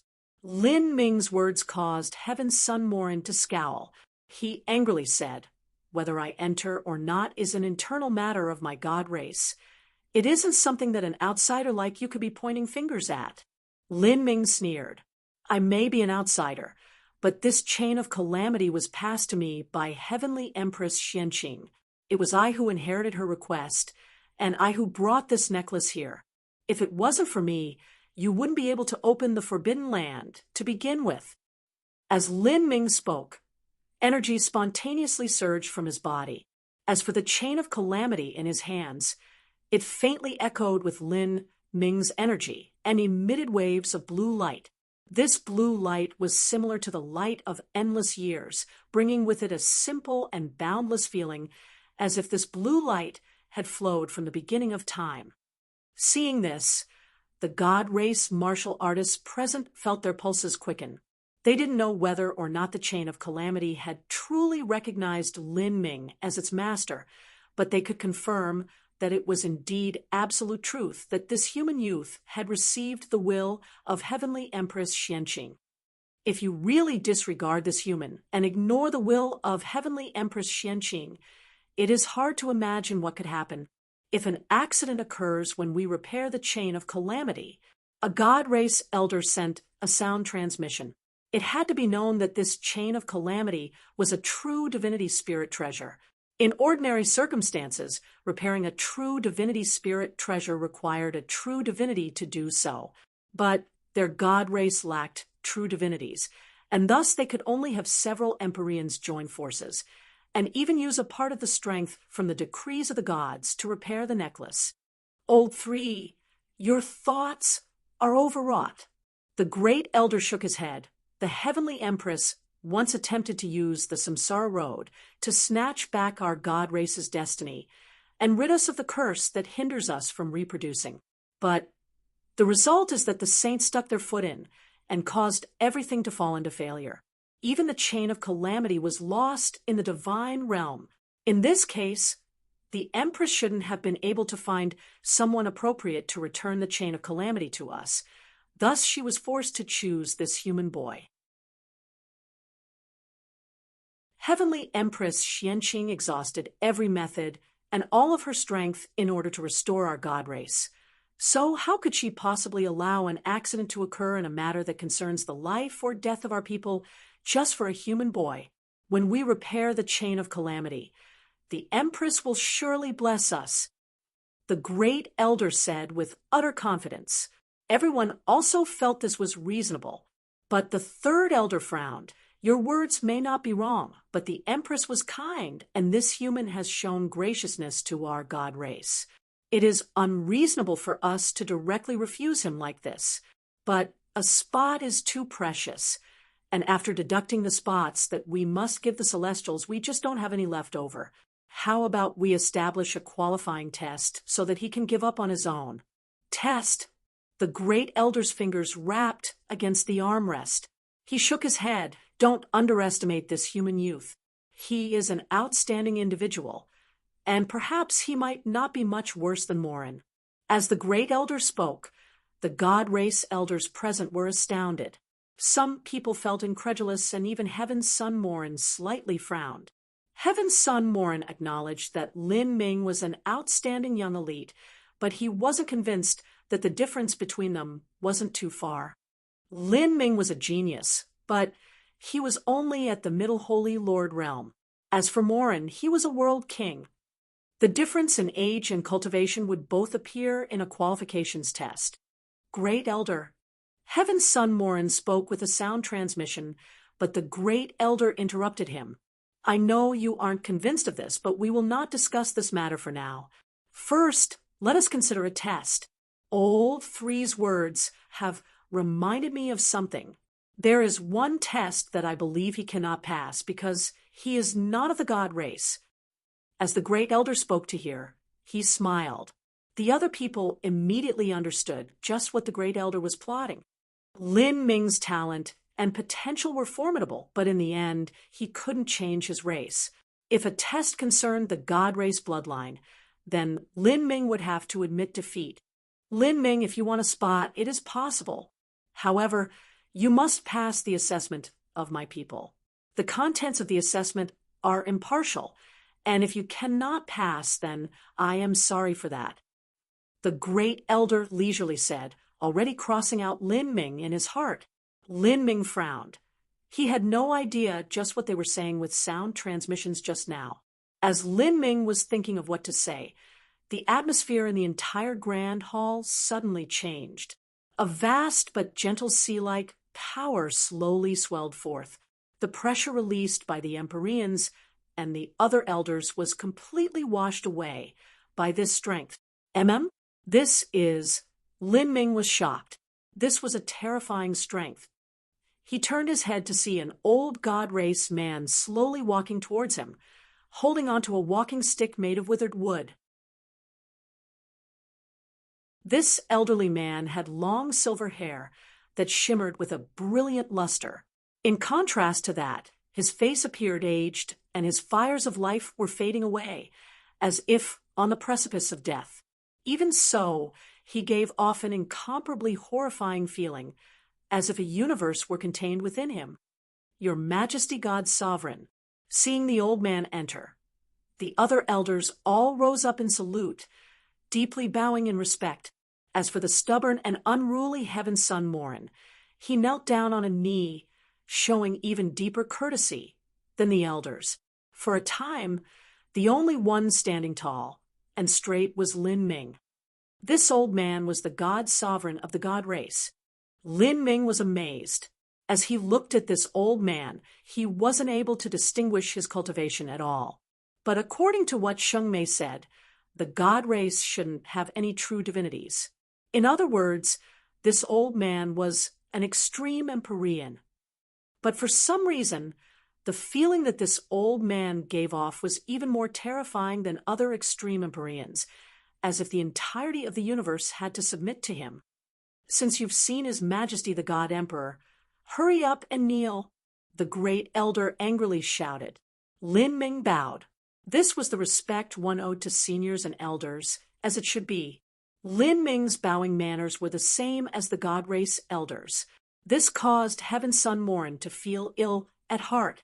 His cultivation was clearly higher than Lin Ming's, and yet Lin Ming was standing while he was kneeling.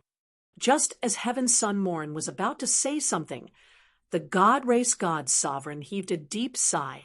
He looked at Lin Ming, a profound sorrow in his eyes as he asked, "You saw Xianqing?" Lin Ming nodded. He knew that the god race god sovereign was asking him whether or not he had seen Heavenly Empress Xuanqing's corpse.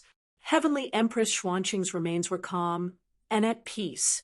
She was beautiful and vibrant, as if she had just fallen asleep. Although he already knew Xianqing had died, As the god sovereign heard this news from Lin Ming's lips, and that he had even seen her corpse, he felt a stabbing pain in his heart. "Come with me. I will lead you to a place." The race god sovereign looked at Lin Ming and then slowly turned around. Lin Ming was startled. A place. Lin Ming didn't ask where they were going and only followed close behind the race god sovereign. He could feel from this old god sovereign's body a deep compassion and empathy and even a faintly heavy sorrow. This feeling left Lin Ming's heart racing. He had never felt this feeling from anyone before. Lin Ming left the grand hall, leaving the god race elders staring at him with a look of complete loss in their eyes. Where was the old god sovereign planning to take this human? "Senior god sovereign, you are Heavenly Empress Xuanqing's. I am her father," the god sovereign calmly said. After this, he no longer spoke. The god race's Heavenly Empress was the same as the Spirita's Soul Empress. Both were a title. Without a doubt, if Heavenly Empress Xuanqing still lived, she would be the next god sovereign. But what a pity! She perished far too early. As for the current god race, Lin Ming had only seen young elites like Agu and Heaven's Sunmorin. If Heaven's Sunmorin was the number one young elite of the god race, then the god race was in a worrying situation. After all, their numbers were far too small. Even if the god race were extremely talented, and everyone was a dragon, without a massive base population, it was difficult to give birth to a true peerless character. As Lin Ming thought this, he followed the god sovereign through a series of corridors. The further he walked, the more he felt he was headed deep beneath the temple. The god sovereign's pace was slow, although he was capable of crossing tens of millions of miles with a single step, transferring through the void as he pleased. In this temple, he moved a single step at a time. As his footsteps fell on the dark ground, light muffled echoing sounds filled the air. Lin Ming felt that the deeper he went, the more ancient the surrounding atmosphere became. It seemed that no one had come to this place for a very long time already. The heavy and simple tiles on the ground were like thick history books that recorded the immeasurably long time that this temple had experienced. At this time, the god sovereign came to a stop. "We're here." The old god sovereign stood before a thick, ancient bronze gate. Behind this bronze gate, dreadful roars sounded out, filled with mourning and causing one's courage to shake. Soon after, there was a loud, rumbling sound of crashing metal, as if an unbelievably terrifying existence was locked in chains. Lin Ming's steps paused. He took a deep breath as this horrifying roar fell into his ears. He didn't know why, but it summoned an inexplicable sadness in his heart, an emotion he couldn't get over. The old god sovereign pointed to the bronze gate. "Go and see for yourself." Lin Ming took a deep breath and pushed open the bronze gate.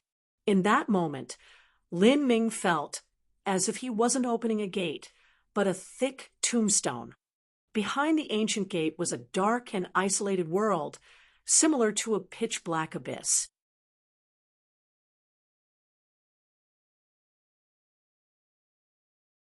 Chapter 1870a of the Heart. Chapter 1870a of the Heart.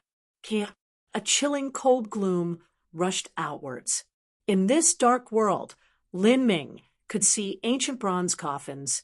These ancient bronze coffins were shockingly large and wrapped in loud clanking chains.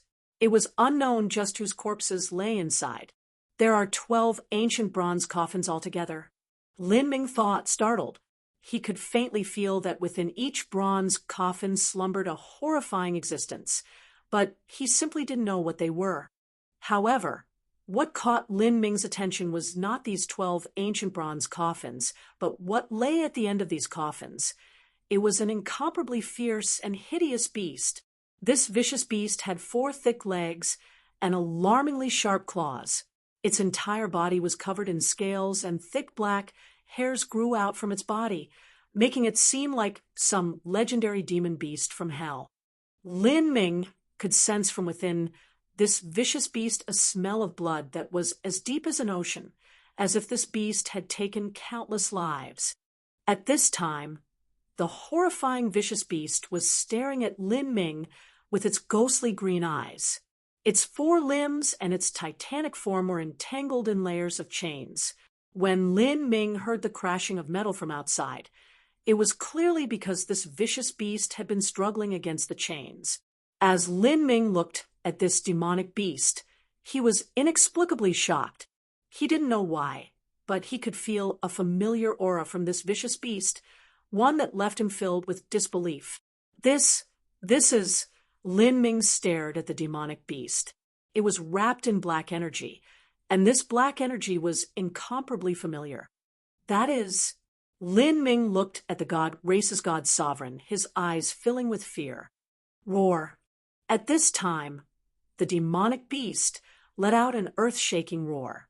The chains shackling its body tightened and emitted loud, cracking sounds. A terrifying momentum rushed out like a surging storm. Even its saber-sharp claws that were able to rend the void reached less than 10 feet away from Lin Ming. But Lin Ming remained motionless. He looked at the race's god sovereign, waiting for his answer. Then the god sovereign opened his mouth and slowly spoke, as if he were speaking from across the shores of time. Its name is Yuan Qi. Before he became like this, he once had a title. His title was Empyrean Primordius. The god sovereign's words were like a bolt of lightning that smashed into Lin Ming's ears. For a time, Lin Ming froze solid, unable to summon any words. Empyrean Primordius. This was Empyrean Primordius. Lin Ming looked at the demonic beast. It violently struggled against its chains. Its pupils had lost their clarity and it lacked any intelligence at all. It wildly roared, wanting to break free from the shackles of the chains and tear Lin Ming and the old god sovereign to pieces. How could this be? Lin Ming found this difficult to accept. He had already guessed that Empyrean Primordius hadn't died. Regarding this, the black dragon sovereign living in the eternal demon abyss had been unable to give him an absolute answer. What Lin Ming was sure of, though, was that the corpse of Empyrean Primordius was not within the eternal demon abyss. But Lin Ming would never have imagined that Empyrean Primordius, who domineeringly wandered the divine realm, nearly becoming a true divinity, would actually turn into such an appearance. Just what had happened? Your Majesty, God Sovereign. This is... The God Sovereign shook his head, his withered face wrinkling like a walnut. In the past, Primordius was heavily wounded by the saints, and his mortal body was ruined. The saints wished to capture Primordius alive and refine his body, drawing out the essence of the grand mist spirit bead. But Primordius broke free from their siege and fled with his tattered body, finally escaping into the primeval realm ruins dark abyss. Dark abyss. Lin Ming's thoughts stirred. He had no idea what the primeval realm ruins were like. It was said that this land contained countless lucky chances and innumerable inheritances, and it was the most important reason the saints were able to prosper and rise to their current lofty heights. The reason the saints wished to exterminate all the remnants of the ancient races was because of these ruins. What sort of place is the Dark Abyss? Lin Ming asked. The old god sovereign said, "It is the most dreadful place within the entire primeval realm ruins. It is a bottomless abyss of space and time. Within it exists a massive number of abyssals, cruel and horrifying demons of the dark abyss. The deeper one goes, the more terrifying these abyssals are. It is said that the abyssals were sealed away by heavenly god Azura and his rival, the master of the Holy Scripture. 10 billion years ago, the abyssals were responsible for the apocalypse that fell upon the ancient races. Whether these rumors are true or false, there is one thing which is certain, and that is that not even true divinities dare tread into the innermost depths of the dark abyss.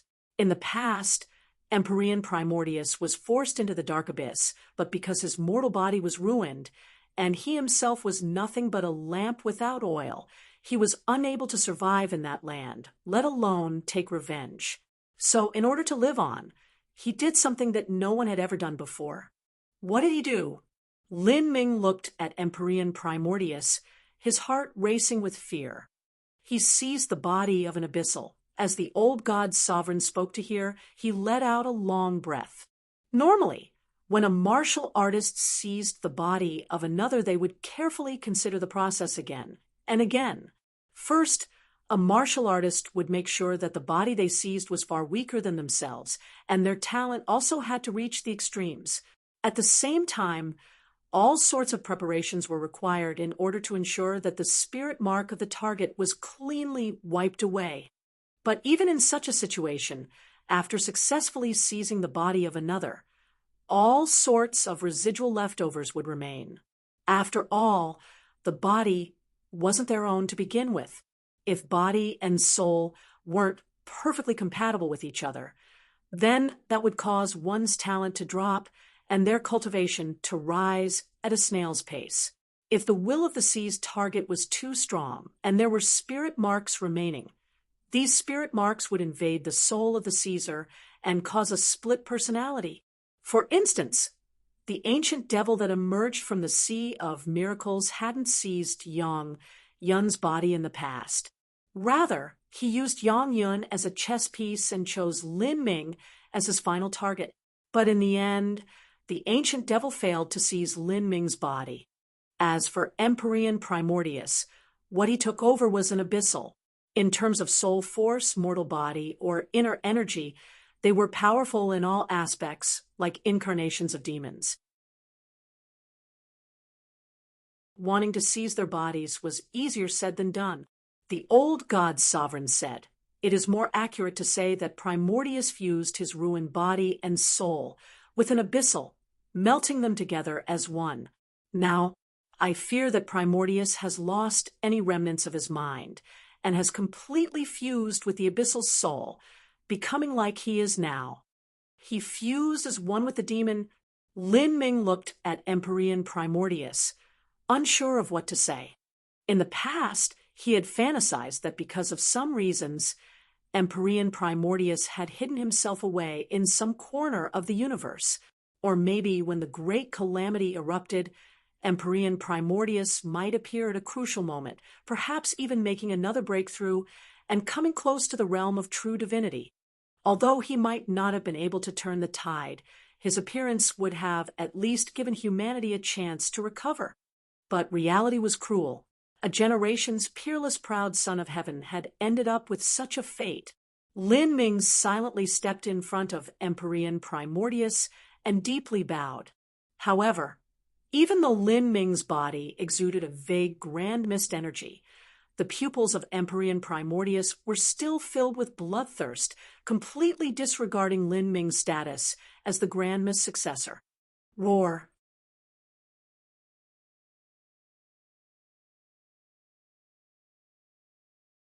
Chapter 1870b of the Heart. Chapter 1870b of the Heart. The shackles went taut once more.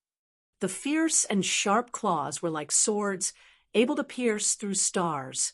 They tore open space less than half a foot in front of Lin Ming. The tips of the claws almost reached Lin Ming's eyes. Looking at the bloodthirsty eyes of Empyrean Primordius, Lin Ming felt an inexplicable sense of bitterness. Although he had never met Empyrean Primordius before this, Empyrean Primordius was still an important master who had a tremendously important influence on his life. Lin Ming hoped that while Empyrean Primordius was in his most difficult times, he would be able to help him. However, in the end, he realized he was just a useless and lonely person. Shang Mei's refusal, Primordius' fate, all of this left Lin Ming filled with a sense of utter powerlessness.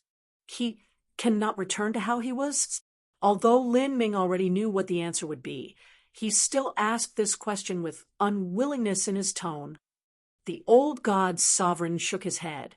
When Primordius took over the abyssal, he was still able to preserve his logical mind and speak words. But afterwards, when his soul completely fused with that of the abyssal, he slowly became how he is now. In order to protect him, I could only shackle him here with the dragon trapping cables. 100,000 years have passed. I fear that he has already forgotten everything of the past. All that remains in his heart is his hatred towards the saints. The saints took everything of his. They crushed his dreams and aspirations, and even killed the woman he loved above all. The woman he loved above all. Lin Ming was startled. Is that heavenly empress Xianqing? The old god's sovereign nodded. Yes, the two of them once wanted to use the Samsara Road to establish the Grand Mist Samsara Tao, and then develop that into something that could stand on equal ground with the laws of the 33 heavens. And using that as the basis, they wanted to establish their own independent world, copying heavenly god Azura. Primordius and Xianqing shared a common goal, and they were both peerless elites of their generations, thus they were able to easily match together. They chased after their dreams, eventually falling in love with each other. The old god sovereign's quiet words left Lin Ming dumbfounded. To copy the Azura Roadmaster, establish a separate heavenly Tao, and create a world. Just how great a wish was this? Yet one was an unrivaled woman close to becoming a true divinity, and the other was a genius of humanity that possessed the Grand Mist Spirit Bead. If the two joined hands, there was really a chance they could succeed. Perhaps even. Lin Ming suddenly recalled Sheng Mei. When Sheng Mei asked him to leave with her, was it also for this goal? He and Sheng Mei were similar to Xianqing and Emperor Primordius. One was an unrivaled woman, and the other was a peerless human who controlled one of the 3 divine artifacts of the universe. If Lin Ming went together with Sheng Mei, perhaps they really could establish their own independent world and become existences similar to the Azura Roadmaster. Unfortunately, he could not. Lin Ming didn't know what feeling percolated in his heart. After a period of silence, his thoughts stirred. In this profoundly chilling land, Lin Ming could see hideously twisted words carved deep into the ground. It seemed that when Empyrean Primordius became a demon, but was still able to preserve his mind, he had carved these words with his claws. It was the language of the divine realm. In these years, Lin Ming had already become accustomed to using the languages of the saints and spiritas, and now seeing the language of his home, he felt a certain closeness to it. But the contents of the words carved into the ground were shocking, leaving Lin Ming speechless. Just several words. Even if I become a demon, I will not regret. These words contained a tragedy and sorrow that was difficult to describe.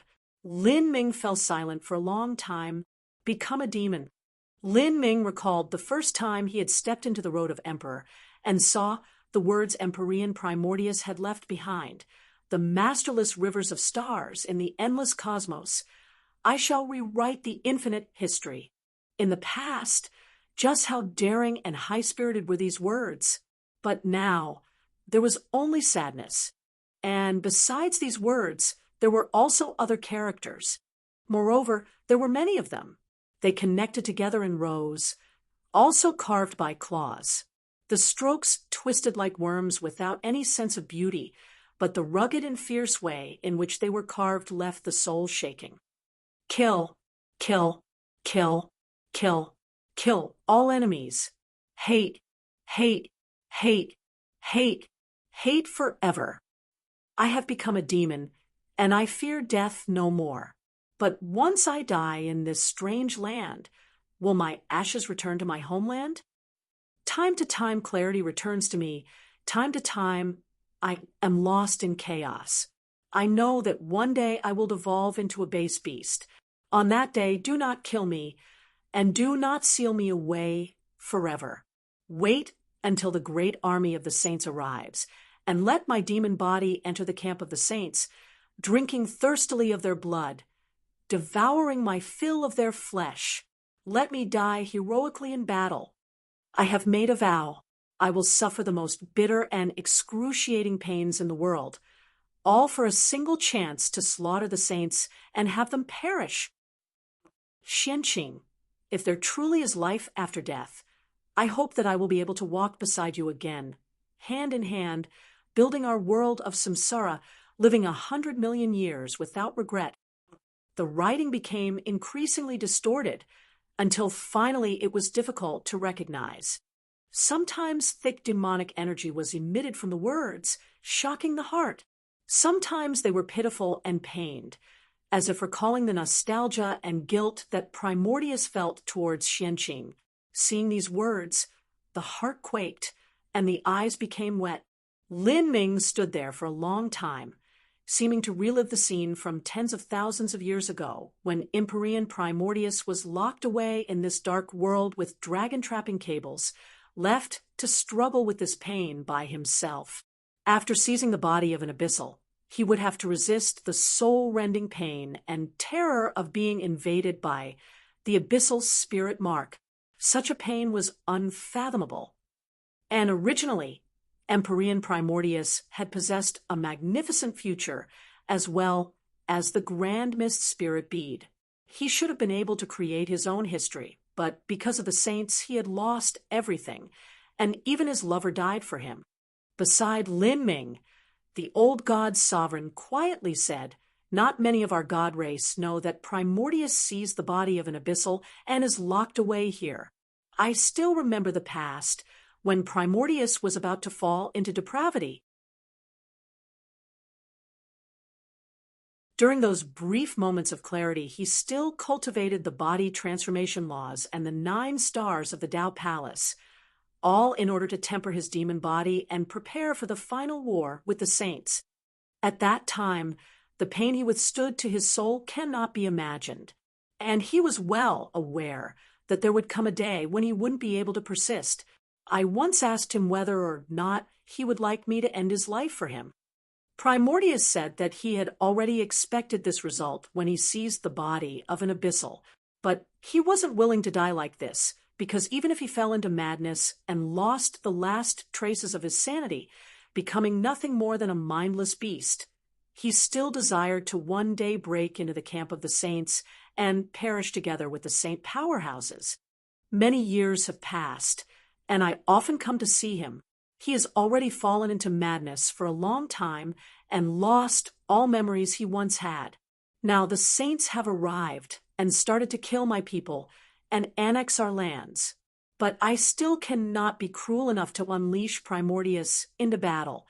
I know that once he breaks into the ranks of the saints, he will surely die in battle, just as he wrote.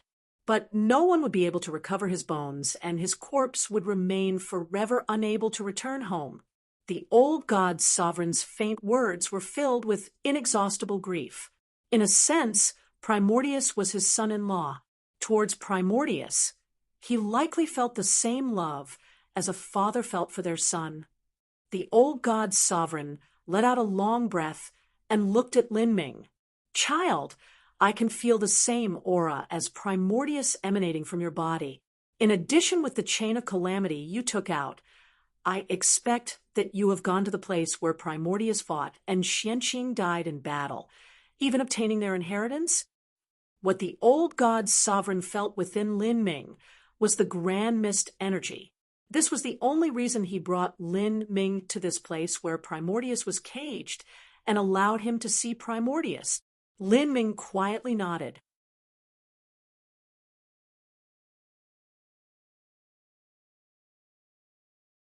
Chapter 1871. Selfless.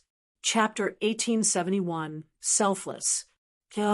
Child, pass me the chain of calamity. To repair it will require several months. When the Azura Forbidden Land opens, you will be granted a spot. Treasure it well. As Primordius' descendant, you cannot let his legacy decline.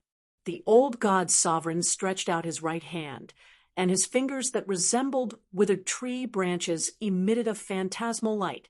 His index finger gently touched Lin Ming's forehead, and then motes of divine light gathered there, bringing with them a warm energy.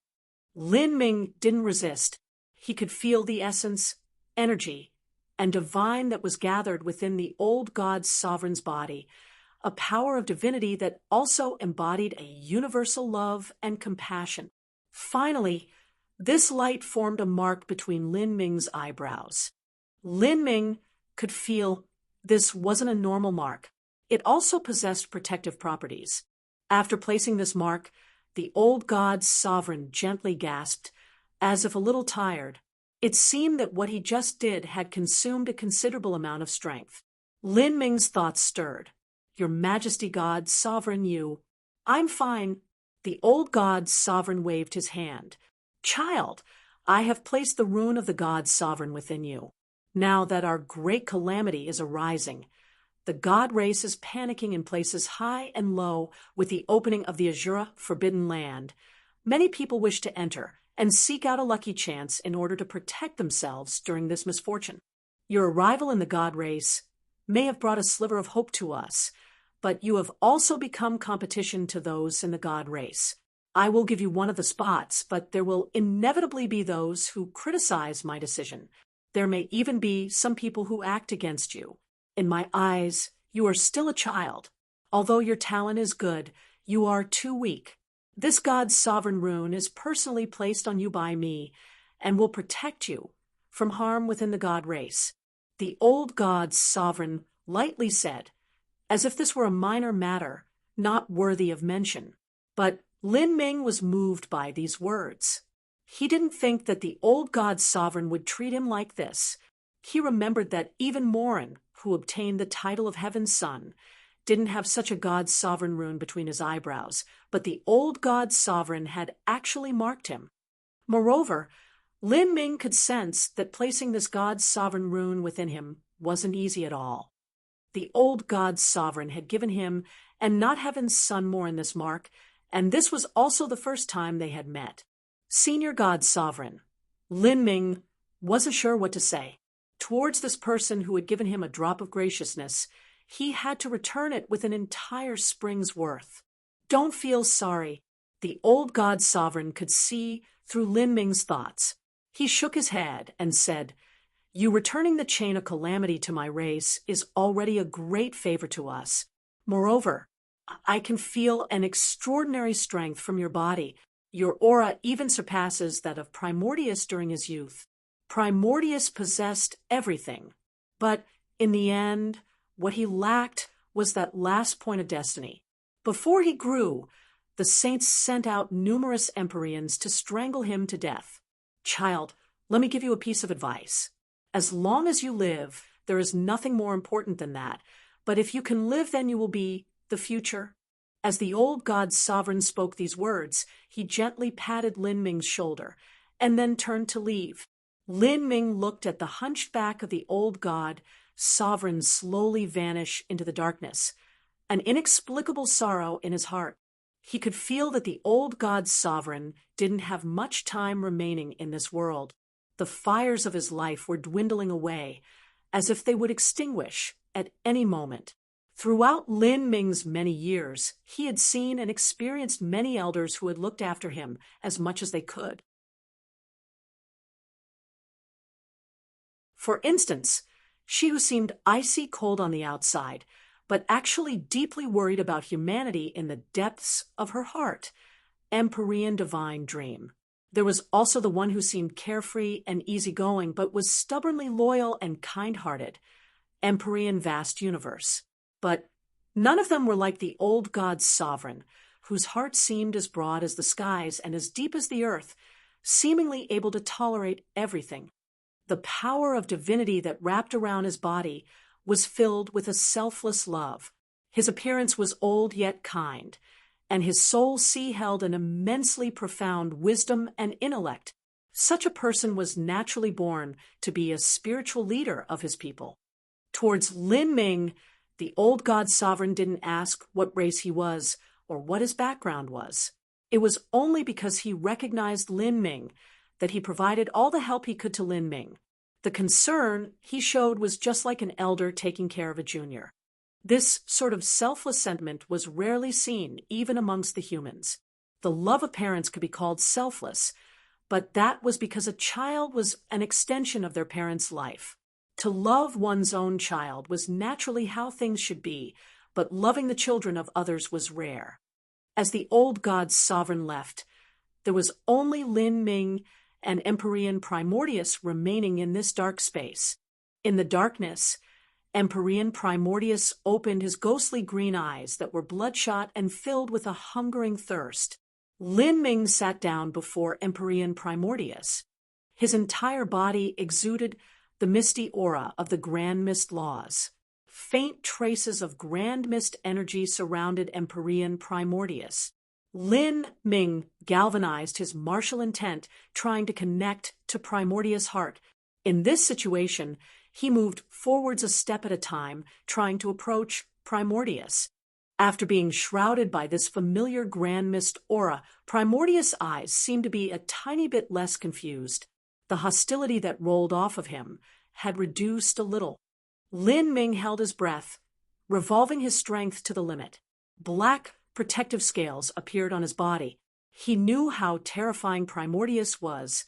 Although Primordius had lost his thinking ability, the body of an abyssal was incomparably powerful. After having its body seized by Primordius, it could be called a union of power and power. 1 step, 2 steps, 3 steps. Lin Ming slowly walked forwards, floating in the void of the darkness. He had already flown within range of the chain's reach. If Empyrean Primordius were to suddenly move, he could attack Lin Ming. Lin Ming's guard was raised to the max. He stood a foot away from Empyrean Primordius, facing those terrifying eyes. Senior Primordius, you may not remember me, but my name is Lin Ming. I am your descendant, and I would like to help you. Lin Ming silently sent a sound transmission, attempting to rouse Empyrean Primordius consciousness that was lost in the soul sea of the abyssal devil. He thrust out a trembling hand that touched the giant forehead of the abyssal. The abyssal forehead was icy cold and contained a dreadful killing intent. In that moment, Lin Ming used the magic cube, trying to connect to the spiritual sea of the abyssal. But the moment that the energy of the magic cube connected to the abyssal, Empyrean Primordius' muddled eyes suddenly bloomed with a blazing killing intent. In an instant, it was like an ancient demonic beast had awakened within Empyrean Primordius' mind. Lin Ming's heart skipped a beat. Without thinking, he rapidly drew backwards. At the same time, he revolved his protective true essence to the limit. A giant stone gate appeared out of thin air in front of Lin Ming. This was the Primordius Gate. Roar! Empyrean Primordius howled and slashed out a massive claw with all his strength. The claw tore open the void and solidly struck the Primordius Gate. Bang! A deep bass sound shook the heavens and earth. Even though Lin Ming had drawn back at full speed, he had still been struck by this terrifying strength. His protective true essence immediately burst apart, and his mortal body was forced to directly withstand this strength. He gave a muffled cough as both his arms shattered, and most of the scales on his back broke apart, revealing ghastly wounds. Puff! Lin Ming spat out a mouthful of blood. He was sent hurtling backwards like a meteor, where he heavily smashed into the 12 giant ancient bronze coffins. The ancient bronze coffins seemed to be forged from celestial bodies, completely still. As Lin Ming fell onto them, a resonant metallic strike rang through the air. Lin Ming could feel as his organs were jumbled about and his bones broke. However, the energy Empyrean Primordius attacked him, with still rampaged within his body, recklessly destroying him from within. But at this time, the God-sovereign mark that the old God-sovereign had left between Lin Ming's eyebrows began to emit a faint misty light. A warm spring-like energy gurgled into his organs, neutralizing the majority of Empyrean Primordius' tyrannical energy. Lin Ming slumped to the ground. He ruefully smiled. Due to that casual attack from Empyrean Primordius just now, he had taken a quick trip to death's door. Luckily for him, he was able to respond in time and was already prepared. with the powerful defensive abilities of the Primordius Gate and the protection of the God Sovereign Mark, he had ended up alive. It was good that Lin Ming's recovery abilities defied the heavens. Even so, he wouldn't be able to fully regenerate without 8 to 10 days of rest. He had used the magic cube just now to probe Empyrean Primordius' situation and learnt more about what happened 100,000 years ago. Because he had to use the magic cube, this was the only reason he personally dared to brave the risks. He didn't want his secrets to be revealed to others. It wasn't that he didn't trust the old god sovereign, but the importance of the magic cube was too great. Even for Mu Qianyu and Qin Xingxuan, who he absolutely trusted 120%, he still hadn't told them about this. Concerning the magic cube, the fewer people knew, the better. For an extreme example, if these people were captured by the saints and had their souls searched, the news of the magic cube would be revealed. After paying some prices, Lin Ming had obtained what he wanted. He deeply sighed. In these last 100,000 years, Empyrean Primordius soul had long since completely fused together with the abyssal. Wanting to separate the two with the magic cube was almost impossible. Moreover, whether it was Empyrean Primordius or abyssal, both had left behind an incomparably formidable soul and will. Although Lin Ming had been able to strip down the spirit marks of souls in the past, those were for those that had died.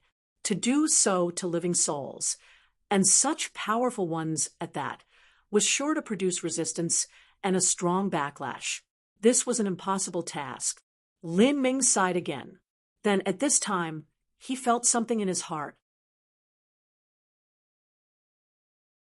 At this moment, faint waves of beating life transmitted from his inner world. This beating life was intensely powerful, leaving Lin Ming overjoyed. He struggled to push himself onto his feet and took out a pitch-black egg from his inner world. This was the dragon egg left to him by the black dragon. He placed the black dragon egg outside the range of Empyrean Primordius chains. For a time, all of the surrounding grand mist energy faintly gathered towards it. The runes atop the egg began to shimmer, emitting brilliant lights. Empyrean Primordius' bloodthirsty eyes became confused once more as he saw this dragon egg. At the same time, the life fluctuations coming from the dragon egg became increasingly fierce. Lin Ming could even feel that the small life within this black dragon egg had taken rudimentary form. These waves of life fluctuations were its heartbeats.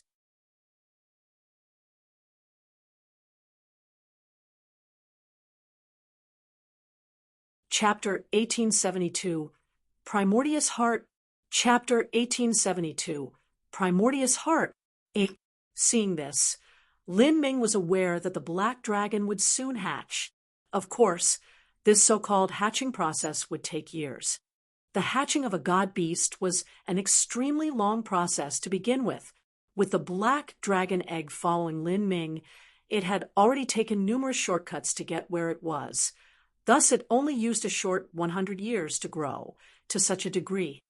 At this time, Lin Ming stroked the cold and smooth surface of the black dragon egg, not sure what was in his heart.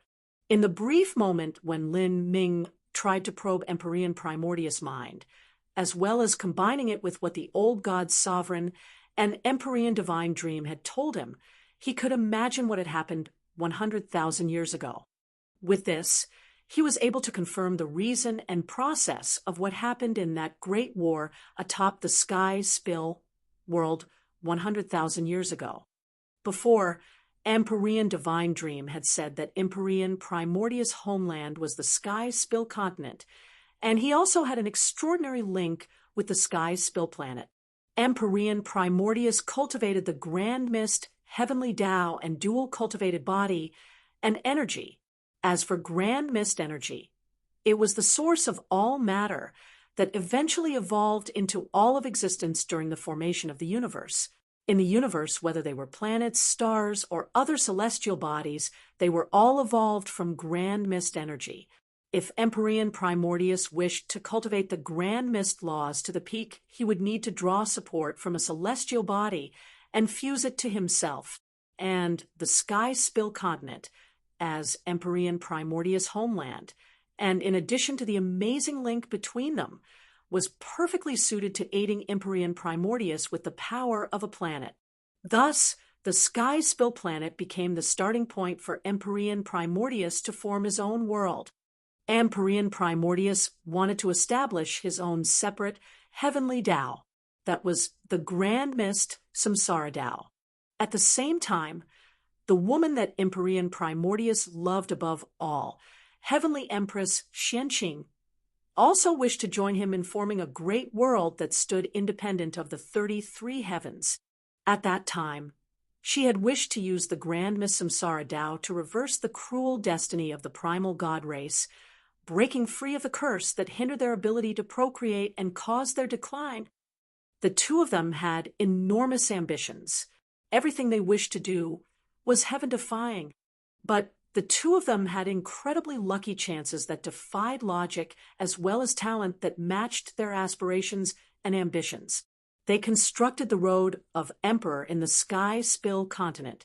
In truth, this Road of Emperor was an incomplete divine tool, and the foundation for Empyrean Primordius to establish the Grand Mist Samsara Tao. The Road of Emperor was connected to the 12 sky-split towers and drew in energy from this. As for the killing rules of the 12 sky-split towers, the 12-winged heavenly demon, and so forth, they were all part of the Samsara laws. In the past, when Empyrean Primordius managed the 12 sky-split towers, they had run in such a way. Everything was incomparably perfect. If things continued like this, then with enough time, Empyrean Primordius might really have been able to succeed. But Empyrean Primordius never imagined that his sworn brother, Empyrean Thunder Punishment, was a spy placed in the divine realm by the saints. News that Empyrean Primordius possessed the Grand Mist Spirit Bead was also passed to the saints through this spy. Because of this, the good fortune Saint Sovereign didn't hesitate to sacrifice his essence energy, and even cause his boundary to drop in order to forcefully break through the God-lamenting wall and send a number of peak Empyreans and an army of saints to join together with Empyrean Thunder Punishment and bring down Empyrean Primordius. But because the God-lamenting wall had been forcefully pierced through and the good fortune Saint Sovereign's boundary had dropped, he seemed to have been afraid that Empyrean Primordius would launch a final counterattack at the point of death and try to bring them both down together. Thus, he didn't personally come. Even so, although the good fortune Saint Sovereign had temporarily fallen in cultivation boundary, it would still have been impossible for Empyrean Primordius to threaten him.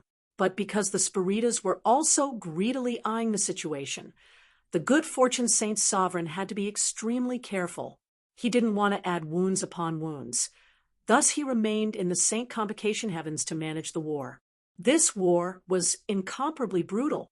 In order to break through Empyrean Primordius Samsara heavenly Tao, Empyrean Thunder Punishment brought with him a massive number of masters from the divine realm, with their blood and corpses.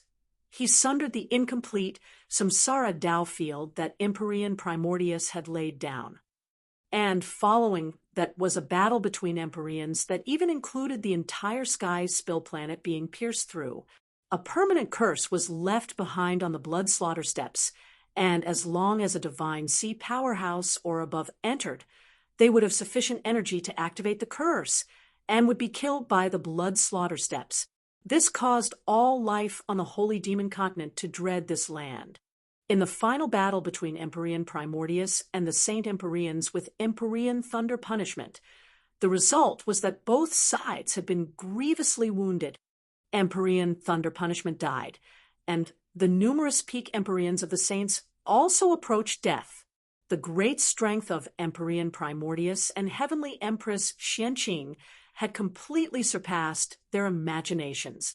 However, when the Saint Empyreans were forced to retreat due to their heavy wounds, it was likely Empyrean Primordius had lost the Grand Mist Spirit Bead at this time.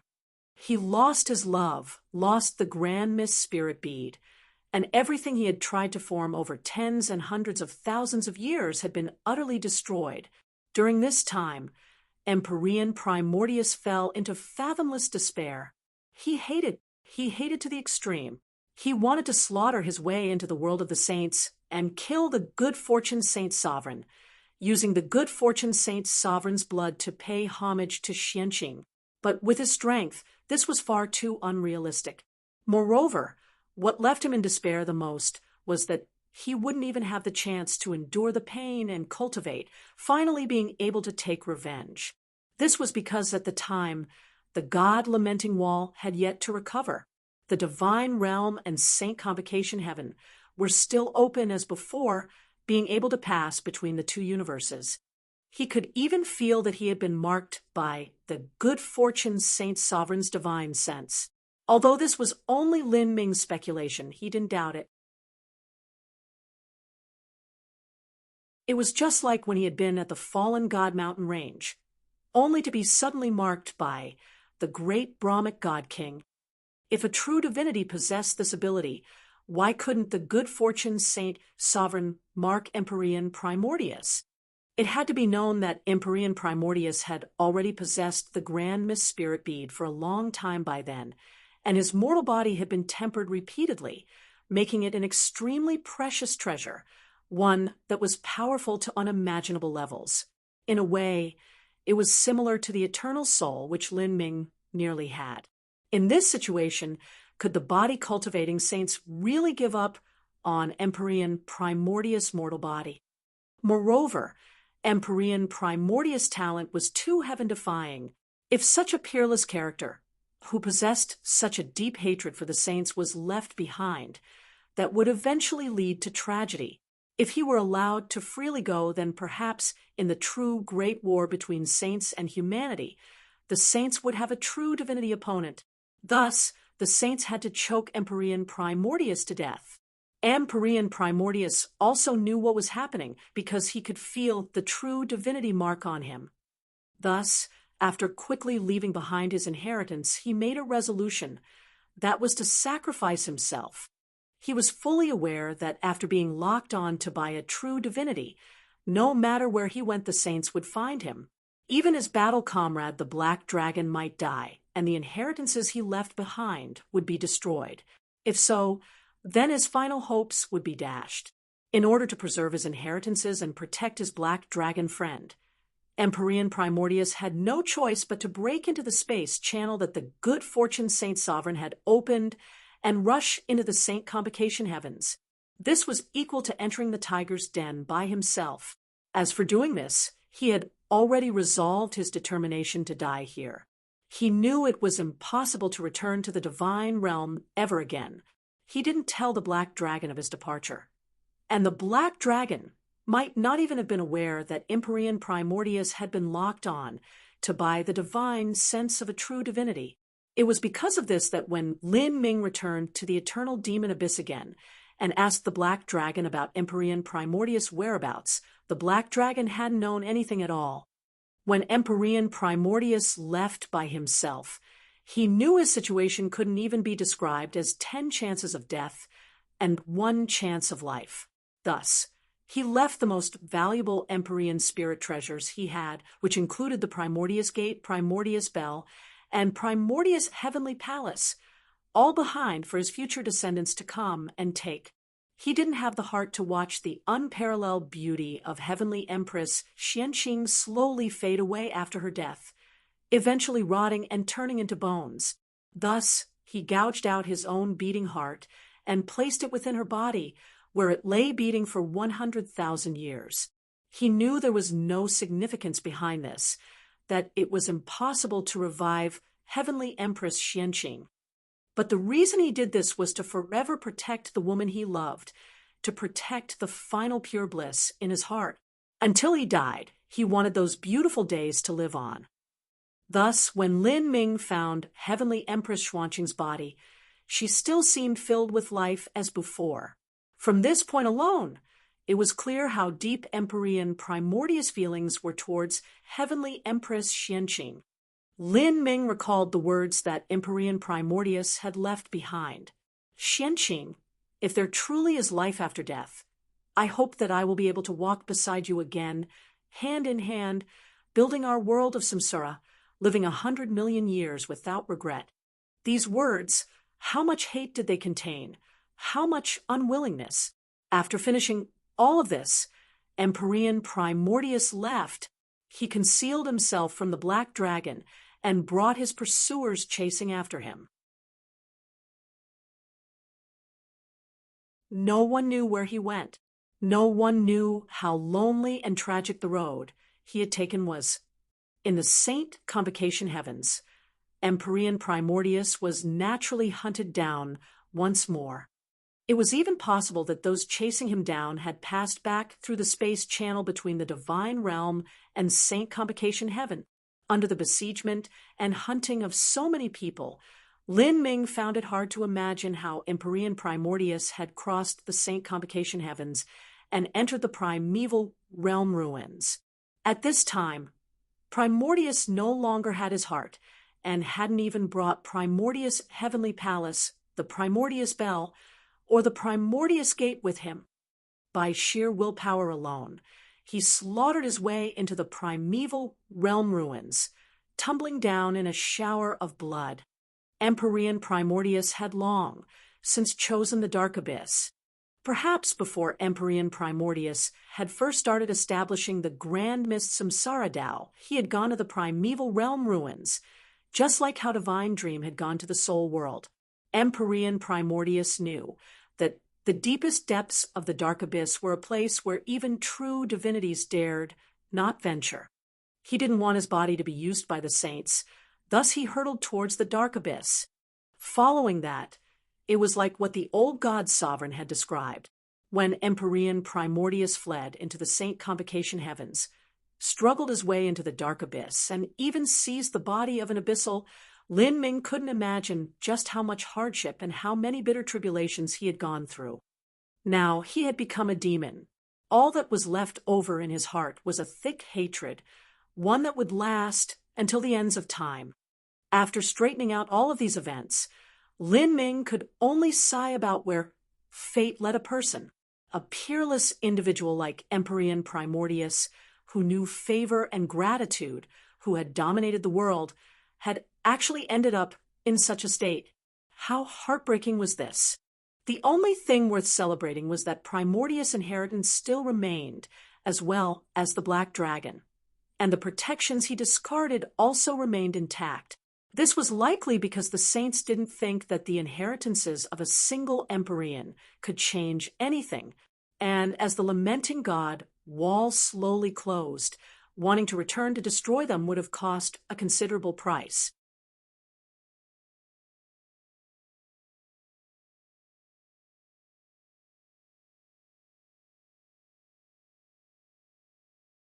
The discussions of these people also fell within his ears. So there can only be 6 people on the name list. That's less than I thought. I wonder why the Celestials will be given 2 spots. The remaining numbers just aren't enough for the god race. Lin Ming swept over those present. There were 10 Empyreans here alone. With a mere 4 spots available, there would definitely be no spots apportioned to them. As for middle Empyreans or upper Empyreans, those that were too old, those that lacked potential, or those with insufficient strength, would also not be chosen. The spots would only be left to the most powerful Empyreans with the brightest futures. This was because they would be able to play a role in the great calamity as well as prop up the god race's future. As for the juniors, if any one of them wished to obtain a spot in such a situation, it would be incredibly difficult. At this time, another group of people entered the grand hall. These people all wore black combat uniforms, and their skin was pale gold. Their eyes were deep, and a pair of strange-looking wings of light grew out from their backs. These wings of light shimmered with strange runes, as if galaxies circled within them, lingering about. Celestials, this group that arrived, all had auras as vast as a sea, unfathomably deep. Their eyes glittered with electric lights, each one possessing uncommon levels of strength. Honored guests have arrived. We welcome you. A deep voice rang out. The old god sovereign's figure appeared out of nowhere, as if he had always been standing in this grand hall. A light, happy smile hung on his old face as his deep eyes looked at the powerhouses of the Celestials. The appearance of the old god sovereign was completely different from what Lin Ming had seen before. The previous heavy sorrow had disappeared, replaced by an immeasurably deep aura, one like a stormy sea. However, Lin Ming could also feel a trace of something unusual from the old god sovereign's manner. The last time he had seen the old god sovereign, he had appeared aged and slow. In truth, that was the state that most accurately reflected his current situation. But now, facing the Celestials, he was in a completely different state. It could be seen from this that although the Celestials and God race were allies and partners, they also competed against each other. Not all of them were on good terms with each other. Tabagwe of the Celestials greets, "Your Majesty God Sovereign." The middle-aged man leading the Celestials was vigorous and proud, like dragons moving and tigers striding. His bow towards the old god sovereign was neither arrogant nor subservient, and he immediately looked indifferent towards the old god sovereign once more. Although Tabagwe had a high status amongst the Celestials, in terms of rank, he was far inferior to the old god sovereign. It was perfectly within reason for him to bow. At this time, Tabagwe's aura was as deep as a pool. It was far heavier than many of the god race powerhouses present. Battle Sovereign Tabagwe. As the various members of the primal god race in the grand white hall saw this celestial, a brilliant light bloomed in their eyes. The Celestials were said to be headed by two sovereigns. The patriarch of the Celestials was their ruler, and as for Tabagwe, he was actually the strongest powerhouse amongst his race. He had become an extreme Empyrean ages ago and had earned the title of Battle Sovereign. With the invasion of the Saints and the deteriorating state of the battlefield, the strongest forces of the Celestials had still come here to the primal god race. It was clear just how great the importance was that they placed on the Azura Forbidden Land. Without a doubt, the Battle Sovereign would enter the Forbidden Land. "We greet your Majesty God Sovereign." The other Celestials bowed together. 10 billion years ago, the Celestials were weaker than the god race. In even more distant times, the Celestials had been vassals of the god race. But afterwards, as the population of the Celestials grew and their talent also surpassed that of other races, they slowly became independent, eventually occupying a number of universes not much fewer than the god race. Now, although the destiny of the Celestials neared exhaustion, their numbers were still far greater than those of the primal god race. Today, every Celestial that came had an overwhelming aura, and they looked upon the god race as if they were equals. In the grand white hall, the several god race elders present had complex emotions as they saw the expressions of the numerous celestial powerhouses present. The primal god race of today was no longer the primal god race of days past. The Celestials had become the earth-shaking race within the primeval universe that could command the winds and waters, and in total strength they were no weaker than the primal god race. And with the invasion of the Saints, the Celestials that possessed far greater numbers than the god race were able to resist the Saints far more effectively. This was the Celestials. The primal god race had to give 2 spots to the Celestials in order to resist the Saints together. Lin Ming secretly appraised the Celestials and soon found several outstanding people amongst them. Several were extraordinarily strong. They were clearly powerhouses amongst celestial Empyreans. Their 2 pupils blazed with brilliant splendor, and just by standing there, it seemed as if the endless Tao beat from their bodies, causing space to shake. "I'm just a bag of old bones. There's no need to be so courteous," the old god sovereign said with a smile. He lifted his hands, and divine light sparkled in his eyes. "The restoration of the chain of calamity will begin soon. But before that, we must decide on the list of candidates who will enter the Azura Forbidden Zone. We have come here for that matter." Your Majesty God Sovereign, how many elites have the God race planned to send into the Azura Forbidden Zone? Tabagwe said, I have already decided this matter. The old God Sovereign still had the casually happy smile on his face. He turned towards the martial artists of the God race. For a time, everyone held their breath. All important matters of the God race had always been decided by the old God Sovereign.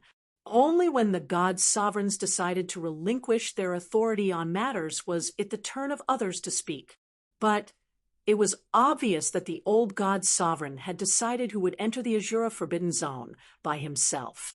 Not to mention the absolute authority of the old God Sovereign that all others had to submit to, the most vital point was that the Chain of Calamity's Godstone was in the old God Sovereign's hands. This Godstone was even more important than the Chain of Calamity's main form.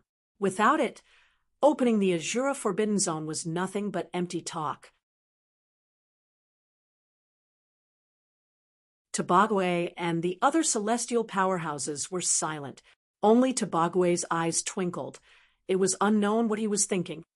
In the grand white hall, a pall of silence fell over all.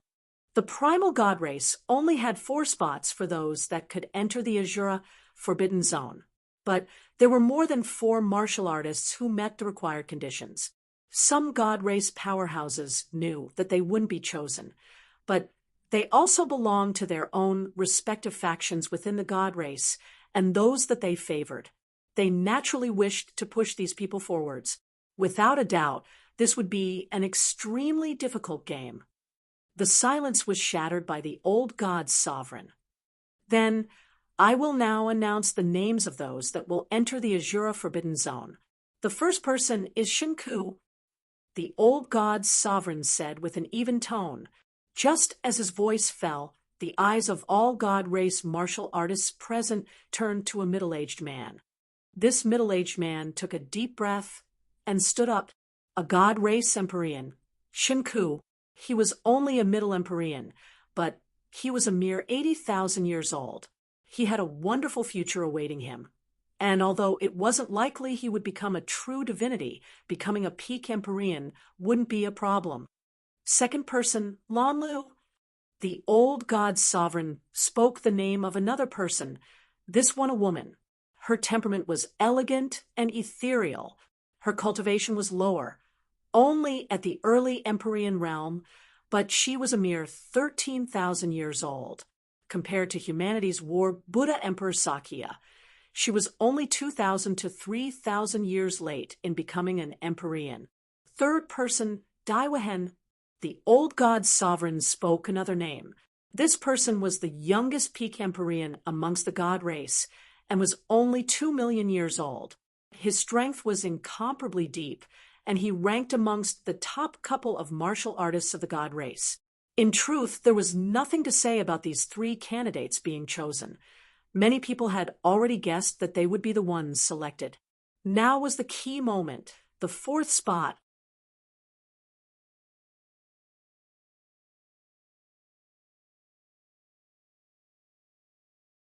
Chapter 1874. God Decrees. Chapter 1874. God Decrees. The first 3 spots were basically impossible to compete for because Shinku, Lanlu, and Daiwahen had a momentum that was far too strong. It wasn't difficult to imagine them being chosen, but the 4th spot was different. There were far too many candidates. Even Heaven's son Morin had a chance. Although Lin Ming looked down on Morin's talent, that was only because his level of judgment was far too high. Towards those geniuses that couldn't become true divinities in the future, he felt they were all SOSO. In fact, according to the current trend of development of those within the God race, Morin had high hopes of becoming a peak Empyrean. The title of Heaven's son wasn't in vain, but he was far too young and his cultivation was only at the World King realm. Even if his strength increased, he still wouldn't be helpful in the great calamity. Thus, he worried, afraid that the old God Sovereign wouldn't choose him. And now, the old God Sovereign seemed to be particularly looking after Lin Ming, making him even more anxious. His Majesty God Sovereign shouldn't have lost his mind so badly to give such an important spot to an outsider. At this time, many people were sharing the same thoughts as Morin. The great elder patted Morin's shoulder, indicating for him not to be worried. The great elder also fantasized about being chosen, but he felt his chances weren't too high. The high-level figures of the god race were divided into internal and external positions. Internal positions were elders. They managed internal affairs. The external positions were war generals responsible for managing the battlefield. The ones that the old god sovereign chose were all war generals, elders. Even the highest of elders basically had no hopes. The last spot, the old god sovereign folded his hands behind his back, his profound eyes sweeping over the faces of those present. The last person is Lin Ming. The old god sovereign's voice was calm. This was something he had already long known about. However, no one else had been aware of this. Their reactions were intense. This was a single stone throw bringing up 1,000 waves. Lin Ming. Not to mention the god race. Even the Celestials weren't able to conceal their astonishment. They were extremely familiar with the powerhouses of the primal god race, and those that entered the Azura Forbidden Land had to be the strongest powerhouses, as well as those with the most latent potential. For instance, although the old god sovereign was powerful, his potential had come to an end, so he wouldn't enter. As for Lin Ming, he was clearly at the Middle Holy Lord realm, and they had never heard his name before. The one the god sovereign chose, could he be a hidden bloodline descendant? The Celestials' battle sovereign, Tabagwe asked. He looked at the old god sovereign with puzzlement in his eyes. But in that wizened old face, which looked like a well that had never been stirred, he couldn't discover any useful information at all. No, something's wrong. That youth isn't of the god race, but an alien race. This discovery astonished Tabagwe. As for the powerhouses of the god race, they were no longer able to sit still. The invasion of the saints, the arrival of the great calamity, entering the Azura Forbidden Land could be called the final chance for the primal god race to resist the saints.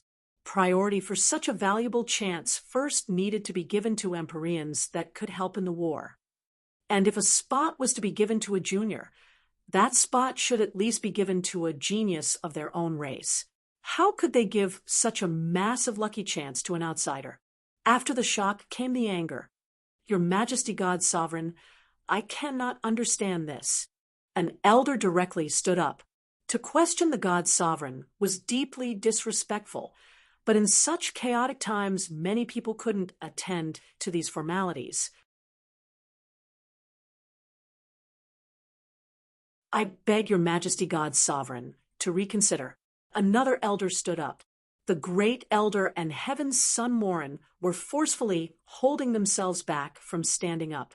Heaven's son Morin's eyes had turned blood red, and his fists were gripped so tightly that blue veins stuck out. He grit his teeth, holding in his words.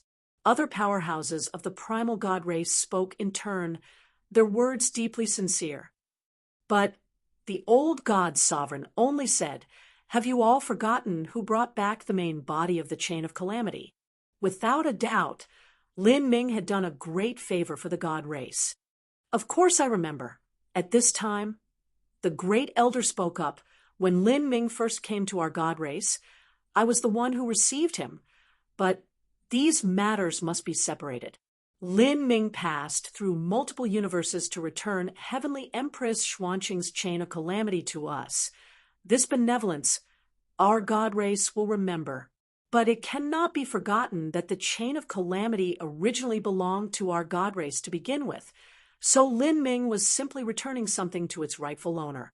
To pick up someone's wealth and return it, isn't that just the correct moral action? What the great elder said was absolutely justified. His eyes swept towards Lin Ming. Lin Ming only remained silent, not refuting this point. The great elder smiled with victory.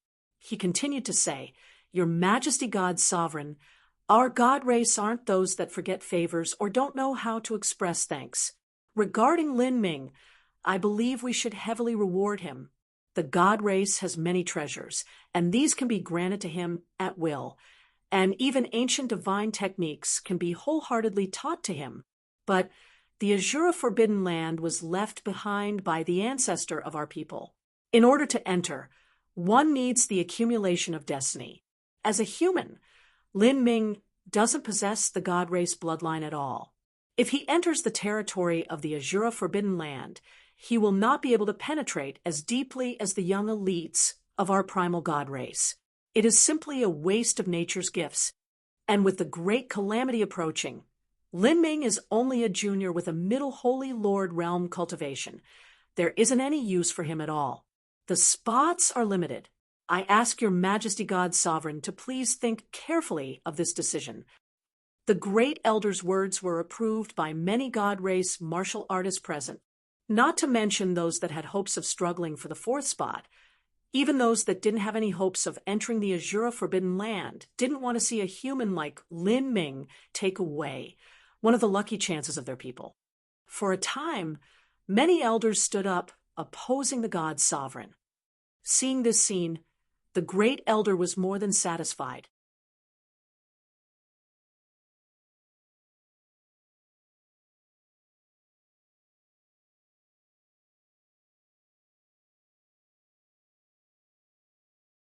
Chapter 1875. Smokeless. Chapter 1875. Smokeless. The three ordinary and wrinkled yellow symbol papers seemed to contain an infinitely enchanting charm, gathering the gaze of all the primal god powerhouses present. A strange light leapt into the old god's sovereign's eyes. Inside, a black vortex seemed to swirl. A beam of black light shot out, lingering atop the pale yellow symbol paper. His eyes contained the power of strange laws. They were able to pierce through stars and gaze through the vastness of space, but upon touching the yellow symbol papers, they only shook a little before calming down. These really are god decrees left behind by ancient celestial god sovereigns. The laws inside can be used to repair the chain of calamity. The old god's sovereign smiled, nodding his head. As the other powerhouses of the primal god race saw how powerful these common-looking god decrees were, they let out sighs of relief. The celestial powerhouses had smug expressions crossing their faces. The chain of calamity was a true divinity-level magic tool. After being damaged, the great Tao laws inside would also be harmed. And those great Tao laws were also of the true divinity level. It was basically beyond the capabilities of an Empyrean-level powerhouse to repair it. Even if they used rare materials to bond the chain of calamity, in order to renew the laws within, they would have to use an upper true divinity-level god decree to make it whole once more. Repairing the chain of calamity wasn't a simple task. Every step had to be brought to the peak of perfection. First, one had to discern just how many threads of great Tao laws within the chain of calamity were damaged, and then one had to extract the corresponding great Tao laws from the god decrees, fusing them together with the true divinity magic tool to repair it. But in order to achieve perfect synchronization, the fusion process required a massive amount of time and effort. At the least 3 or 4 upper Empyreans would have to work together. In the primal god race, they also had god decrees passed down through their people. But the god decrees in the hands of the primal god race didn't have sufficient laws to repair the chain of calamity. That was unless they used the god decrees left behind by the Azura Road Master himself. But the Azura Road Master's god decrees were the greatest weapons the primal god race had to deter and frighten the saints. How could they possibly use them to repair the chain of calamity? In this sort of situation, the primal god race could only seek help from the Celestials, and it was because of this that the primal god race readily agreed to the terms and gave 2 entry spots for the Azura Forbidden Land to the Celestials. Looking at the god decrees, the god race martial artists nodded together. At this time, the old god sovereign said, "If there is no problem, then we shall begin repairs now." Tobagawe hesitated for a moment, not answering. "Oh, Is there some problem? The old god sovereign's eyes looked towards Tabagwe. His eyes seemed as if they could see through everything. My apologies. Tabagwe shook his head. The primal god race members were stunned. At this critical moment, could it be that the Celestials planned to renege on their previous agreement? A situation has arisen within my people. Before coming here, there was a meeting of the high-level figures within my race, Tabagwe said, sounding a bit chagrined. Get to the point.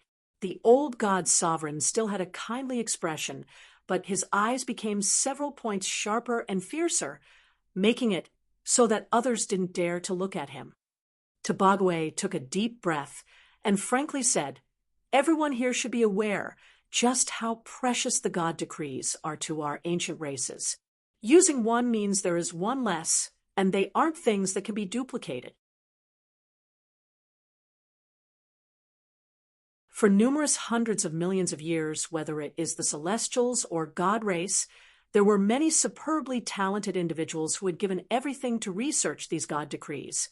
However, even true divinities weren't able to unravel their mysteries, as if something has always been missing. My celestial race has far too few of these God decrees remaining. With the saints invading the primeval universe because of the bigger picture, we Celestials are willing to take out these 3 God decrees to repair the chain of calamity. This is a great risk to us. So, I hope we can obtain another spot to enter the Forbidden Land.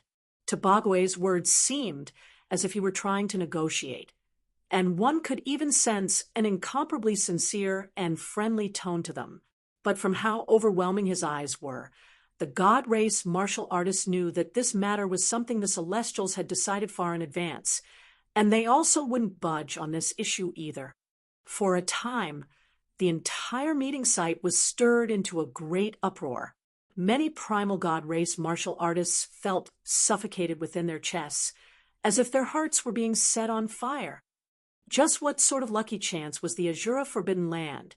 And there were only 6 spots. Moreover, it was originally a lucky chance that belonged to the primal god race. For them to give the Celestials 2 spots was already showing them extreme favor. But they didn't think that the Celestials would try to take a yard after taking an inch and would ask for another spot. The conditions have already been decided beforehand, the God race elders angrily said. I understand that, but when the conditions were drawn up, that was in a situation where the main body of the chain of calamity had yet to be found. That is something which concerns the previous generation, and at the time, the great calamity hadn't begun yet. Aren't the God decrees also precious? However, every situation has to be considered on its own merits. Now, the God decrees concern the survival of my people. As for violating the previous agreement, my race will provide sufficient compensation. Moreover, I believe that the juniors of my celestial race will not waste the spot. At least, they will be a far better choice than certain individuals. As Tabagwe spoke, his eyes glanced towards Lin Ming. Lin Ming frowned. He was perplexed at being suddenly drawn into this mess. But with his cultivation and also as a human, it was normal for him to be rejected by others again. And again, he looked towards the 3 God decrees. Without a doubt, these were divine runic symbols drawn and left behind by ancient true divinities 10 billion years ago that were part of the Azura Road Master's lineage. And according to what Tabagwe said, these divine runic symbols could not be reproduced. This was because even if there was a true divinity present, none of them had the ability to use the Azura Heavenly Tao within the 33 heavens. Extrapolating from what Tabagwe said, they had always been missing a certain something. Thus, even if they studied the divine runic arts, none of them were able to copy the God decrees. Tabagwe looked at Lin Ming. Many others also turned to Lin Ming. After the anger that flashed over the God race martial artists disappeared, a complex, gloating expression reappeared in their wake.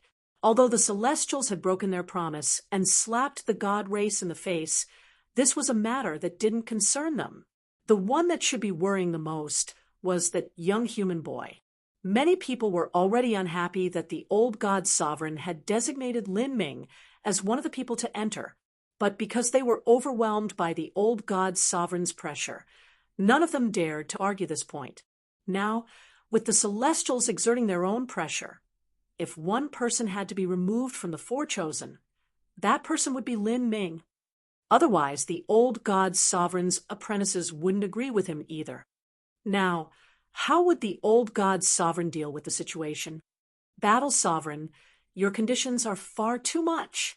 The great elder frowned as he spoke, but his tone was quite amiable. If this were before then, he wouldn't have shown such goodwill to the Celestials. But now that the entire primeval universe was facing a great calamity, they really did need to win over the Celestials. With the great calamity descending upon us, the God decrees are also important to my people. If we cannot obtain another spot, then we would rather not enter at all. After all, it is unknown what any of us can obtain from the Forbidden Land. With the God decrees, a single additional one will guarantee the survival of my people that much more. Tobagwe refuted, leaving no room for compromise. He wasn't joking at all. And besides, Tobagwe suddenly flicked his fingers and a mote of dazzling light shot out. The mote of light rapidly spun in the air, growing until it became a white jade palace. The front doors of the palace opened, and a peerless woman flew out. Her figure was extraordinary, and her face was shrouded in mystical light. Countless runes flashed around her like a storm of sand, making one unable to see her clearly. Her wings were shining red like billowing flames. Her entire body exuded an unpredictable rhythm that seemed to beat in harmony with the surrounding world. Her cultivation was at the great world king realm. Celestial goddess Smokeless greets the seniors of the god race. The woman's voice was like the keening of a phoenix. Every word she spoke seemed to be condensed from the true meaning of the great Tao, floating up and down in the void, as they shined with infinite understandings. It was clear she was displaying her strength to its limit. For a great world king to expose their strength in front of a crowd of Empyreans, that was an extremely arrogant and bold move to begin with. But this woman named Smokeless indeed had the capital to do so. At just the great world king realm boundary, she has the momentum of an Empyrean. Moreover, just her words seem to resonate with the laws in this ancient grand hall. This woman is terrifying. If she has enough time, she will become a true divinity. As Lin Ming observed this celestial woman, a brilliant light flashed in his eyes. Whether it was the god race or the Celestials, neither of them had true divinity powerhouses any longer. Otherwise, they wouldn't have remained passively taking the attacks of the saints. If there really was a junior with high hopes of becoming a true divinity, then this was unimaginably valuable to the god race and the Celestials. As the other primal god race powerhouses saw the strength displayed by this woman, their lips began to twitch. What Lin Ming saw, they naturally could see too. The Celestials actually possessed a junior with the talent and potential to become a true divinity in the future. It was no wonder that they requested another spot. It seemed it was all to support this woman named Smokeless. Heaven's Son Morin tightly gripped his fists, goosebumps rising all over his body. Without a doubt, this celestial woman, whether it was in strength or talent, was far above him. How hateful! I am already faintly inferior to that Lin Ming, but I've never truly fought him, so I might not necessarily lose. But now, I am an entire level lower than this Smokeless. I just cannot summon the courage to contend with her. Heaven's Son Morin hated everything to the extreme. Being the number 1 junior of the god race sounded glorious, but the old god sovereign hadn't placed him in his eyes. Even the god sovereign mark had been given to the outsider Lin Ming. Smokeless? I remember now. The old god sovereign's voice seemed to echo in the air. The celestial patriarch found you, a little baby girl frozen in ice within a land of extreme cold. Your origins are strange, and afterwards you went out to adventure, but it was said that you died. I never imagined that when the great calamity arrived, you would return safely, and your strength would have risen yet again. The old god sovereign looked at Smokeless and slowly nodded.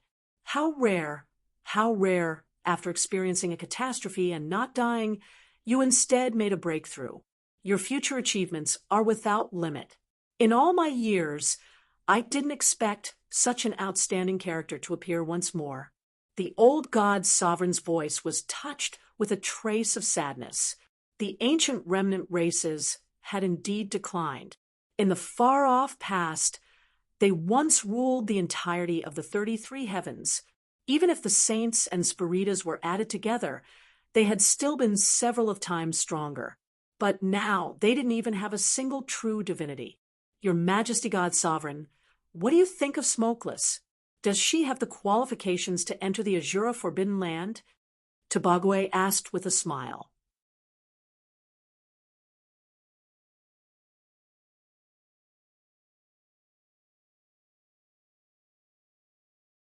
Chapter 1876, Lin Ming's Request. Chapter 1876, Lin Ming's Request. Smokeless, indeed, has the qualifications to enter the Azura Forbidden Land. A faintly happy smile continued to hang on the old god's sovereign's face. The invincible glory that billowed from his body hadn't weakened in the slightest. Ha ha! Many thanks for the praise, Your Majesty God Sovereign. Tabagwe laughed, and the celestial powerhouses also smugly glanced at each other. The primal god race's old god sovereign had an extraordinarily high level of judgment. It was rare for any youth amongst the god race to be praised by him. But just now he had praised Smokeless twice. This was more than enough for the Celestials to feel proud of her. Smokeless, hurry and thank His Majesty God Sovereign, Tabagwe said to Smokeless. He was satisfied with her display of strength just now. Smokeless smiled at the god sovereign and bowed, then returned to the ranks of the Celestials. Looking at Smokeless, the old god sovereign nodded. Very good. These 2 words were brief and succinct, each word heavier than gold.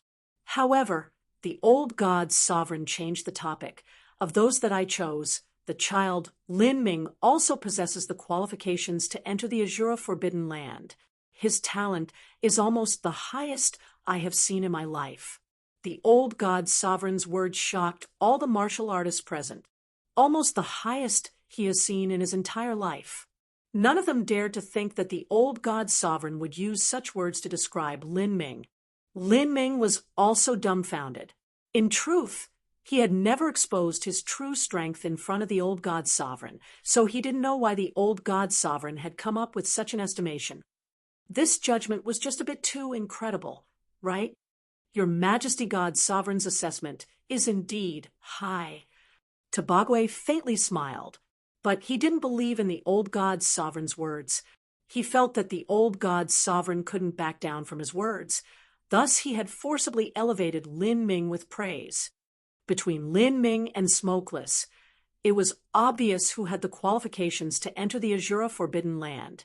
Ignoring their talent, Smokeless cultivation was far higher than Lin Ming's.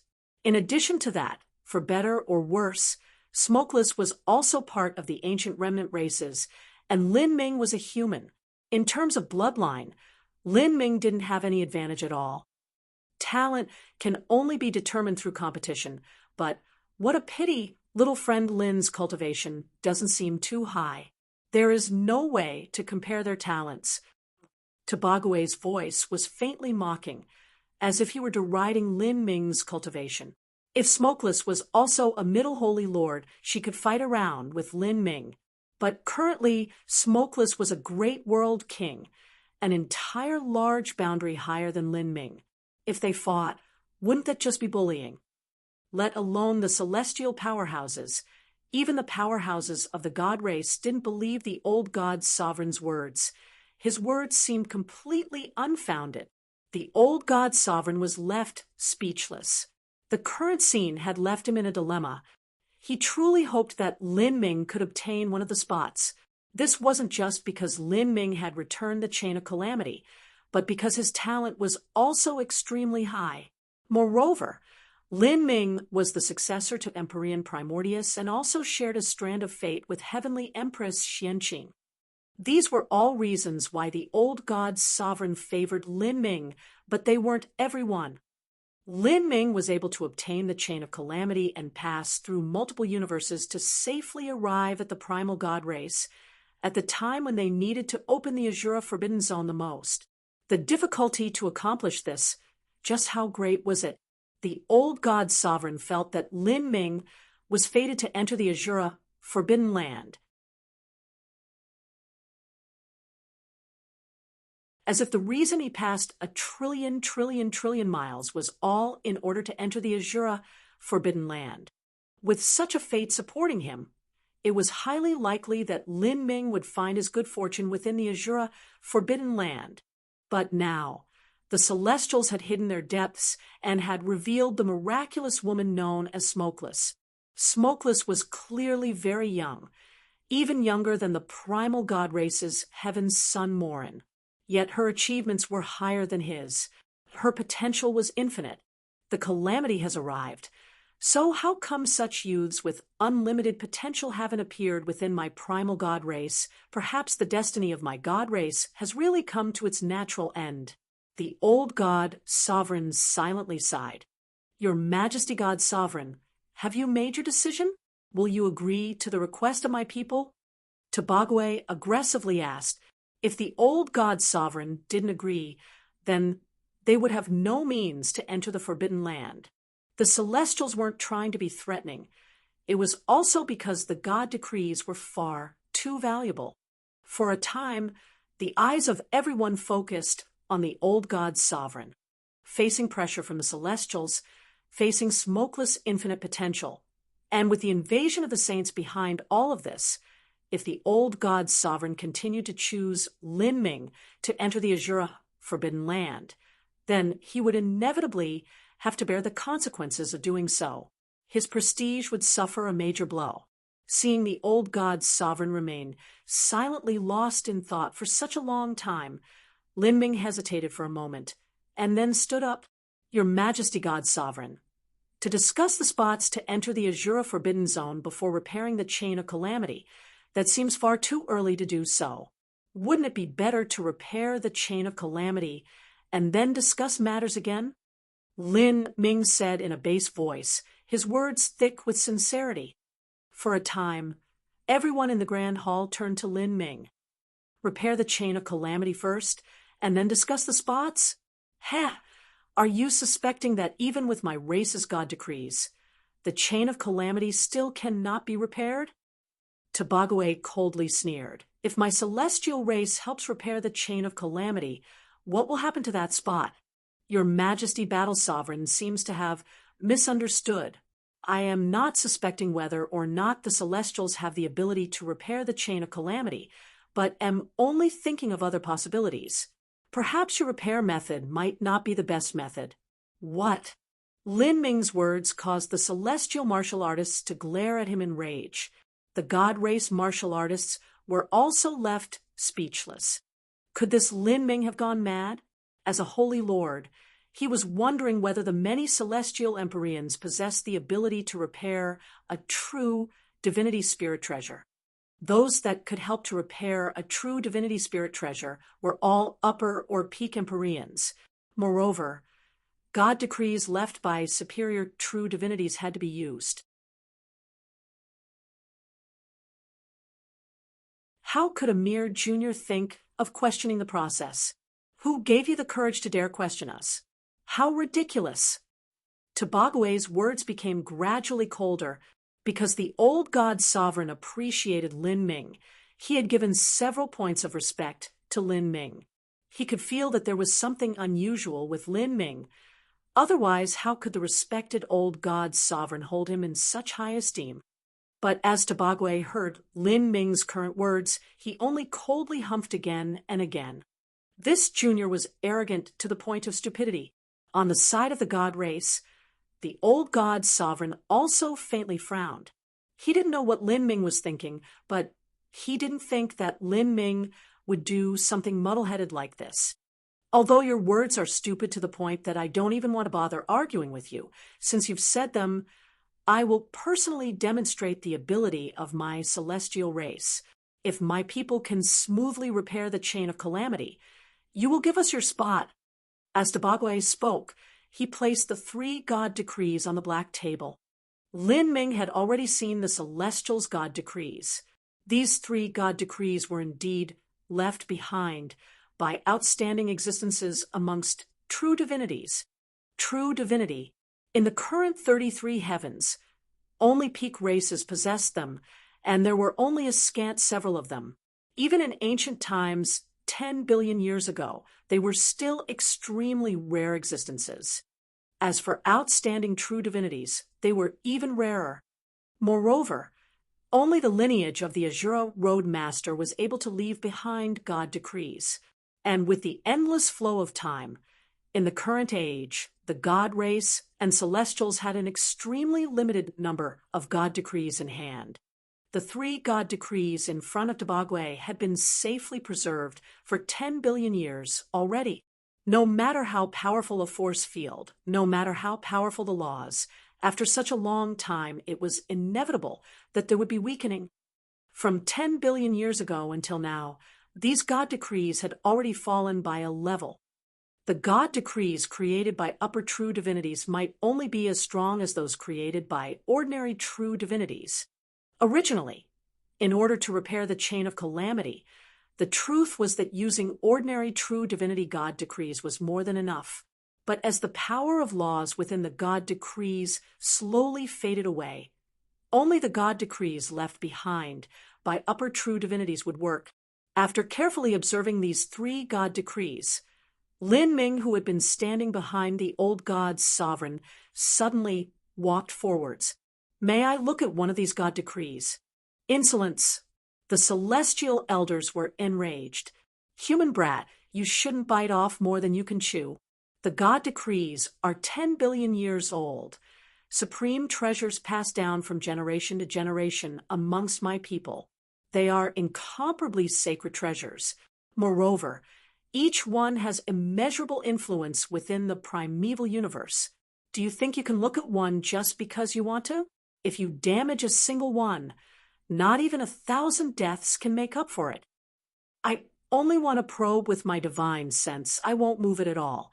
If the god decrees are so fragile that they will explode by being touched by my sense, how could they still be used to face your enemies? I fear that if you took one out when you faced the saints, it would already be blown to ashes by the Empyreans or true divinities of the saints before you could activate it.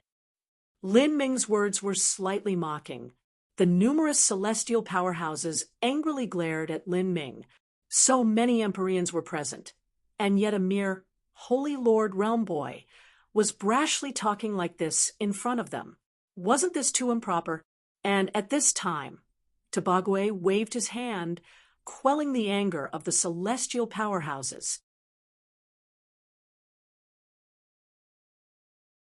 He looked at the old god's sovereign first, and saw that he didn't have any intention to stop Lin Ming, but instead allowed Lin Ming to continue disgracing himself.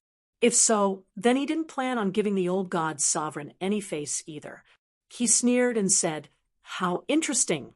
If you didn't have one of the spots to enter the Azura Forbidden Land, then I wouldn't be bothering with you to begin with. Since you wish to take a look then, I will let you do so.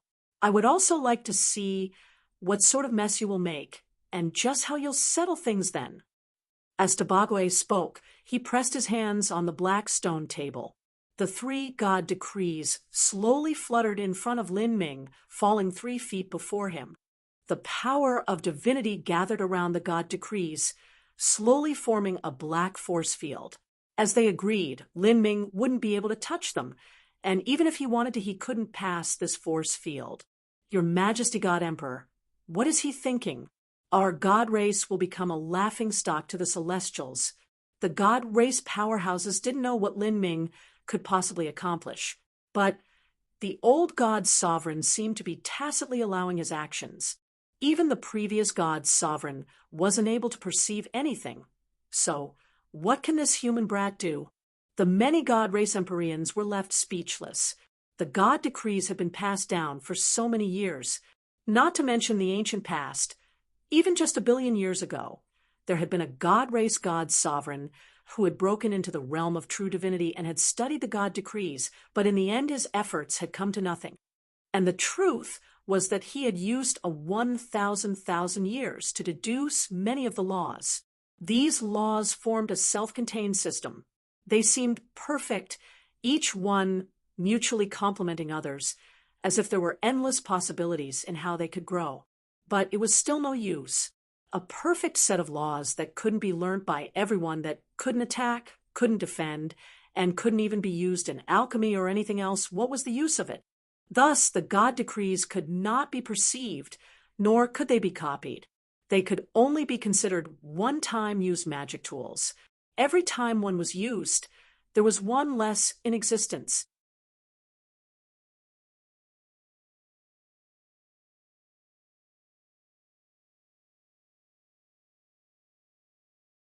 Chapter 1877, Repairing the Decree. Chapter 1877, Repairing the Decree. Here, Lin Ming stood before the black stone table, a mere 3 feet away from the god decrees. He stood still, allowing his divine sense to sink into them. The celestial powerhouses all had thoughtful smiles on their faces. As for the primal god race powerhouses, they all had complex moods. They felt as if they were being seen as jokes by the Celestials. What are you all thinking? This Lin Ming isn't even a part of our god race. Even if he shames himself here, it has nothing to do with our god race. Heaven's son Morin indignantly said, "Let him be.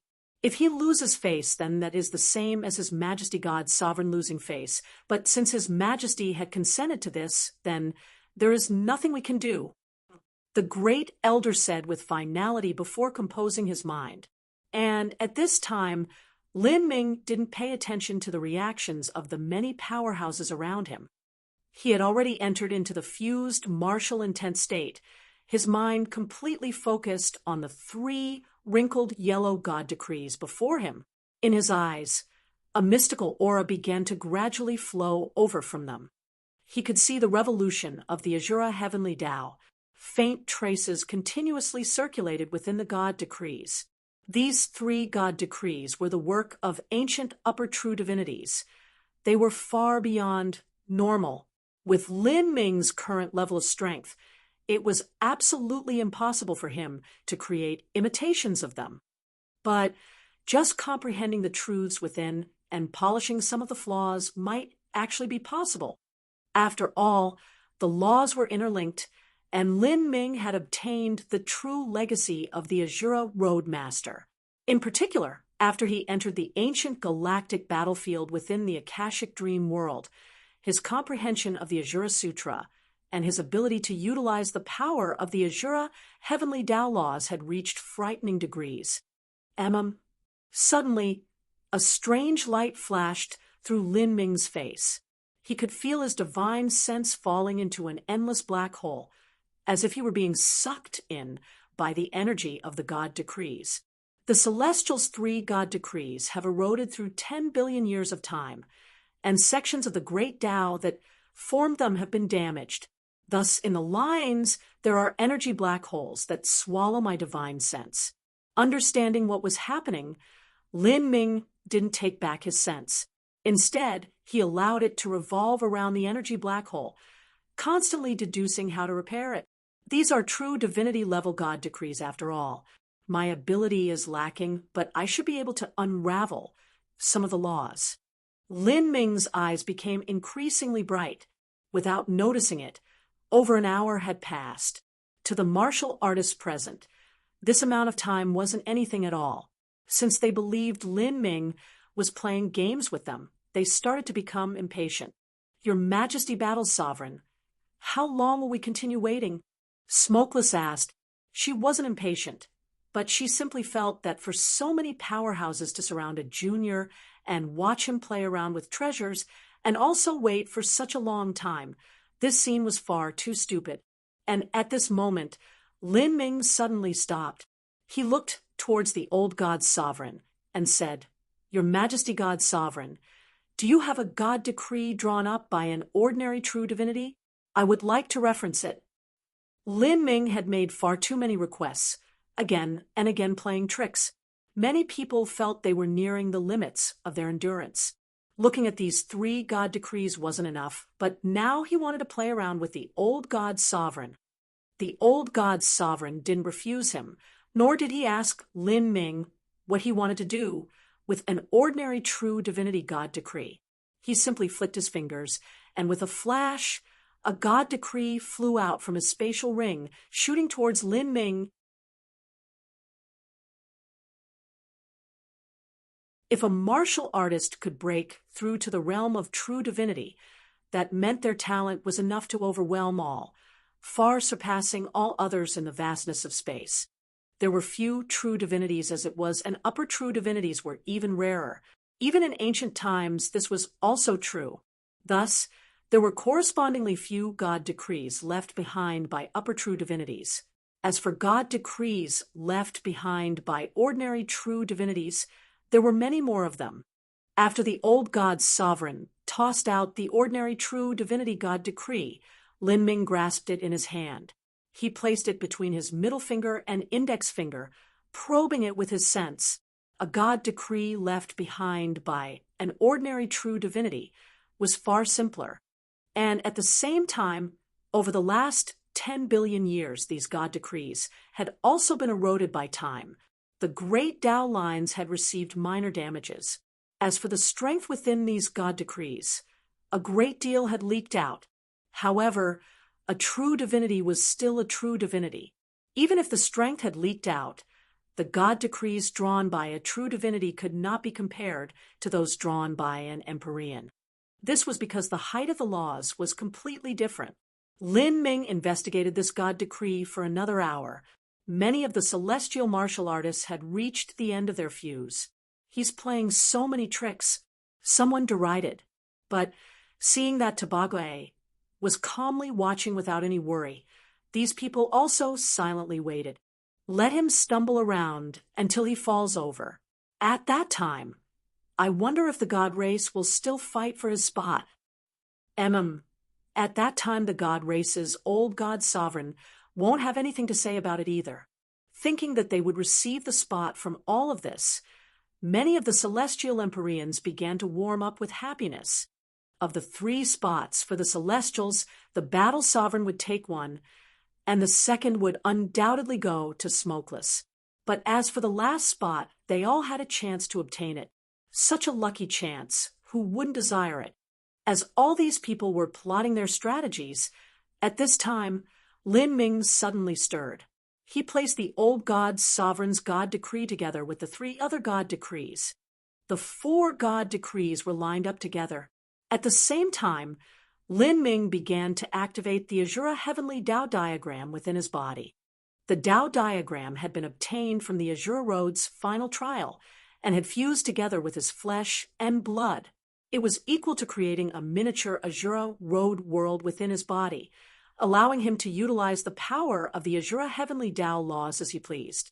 And most importantly, this Tao diagram had been personally created by the Azura Road Master, and the laws contained within it were the most primitive and fundamental true meanings of the Azura Heavenly Tao laws.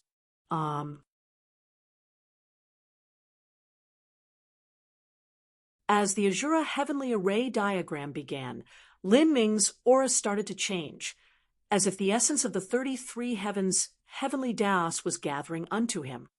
Within his skin, his flesh, his bones, infinite Azura Heavenly Tao law runes began to sparkle, releasing limitless mystical strength. This is, in the Grand Hall, whether it was the primal god race or celestials, their ancestors were all from the lineage of the Azura Roadmaster. Now that Lin Ming suddenly erupted with the aura of the 33 heavens, they were left bewildered. this mysterious aura, as well as these incomparably familiar, yet plain-looking runes. How could Lin Ming be able to use them? The most source law runes of the Azura heavenly Tao flashed, as if they were the peaks of towering mountains. Each peak released endless light and a boundless might, as if a rumbling river of stars was surging into the middle of the God Decree. And the object Lin Ming chose was the God Decree the old God Sovereign had lent to him. As the originally silent and motionless God Decree felt the most primitive power of the Azura heavenly Tao laws, it began to awaken like a great beast stirring from its deep slumber. With a loud humming sound, light shot out from the yellow God Decree. Each ray of light was as deep as a sea, shaking the world. These beams of light seemed immensely powerful, but as they pierced Lin Ming, they went straight through his body without affecting him at all. As this strange scene fell into everyone's eyes, even those that didn't want to admit it couldn't help but acknowledge that Lin Ming had his own peculiar methods. As the power of the God Decree was energized, Lin Ming found an opportunity.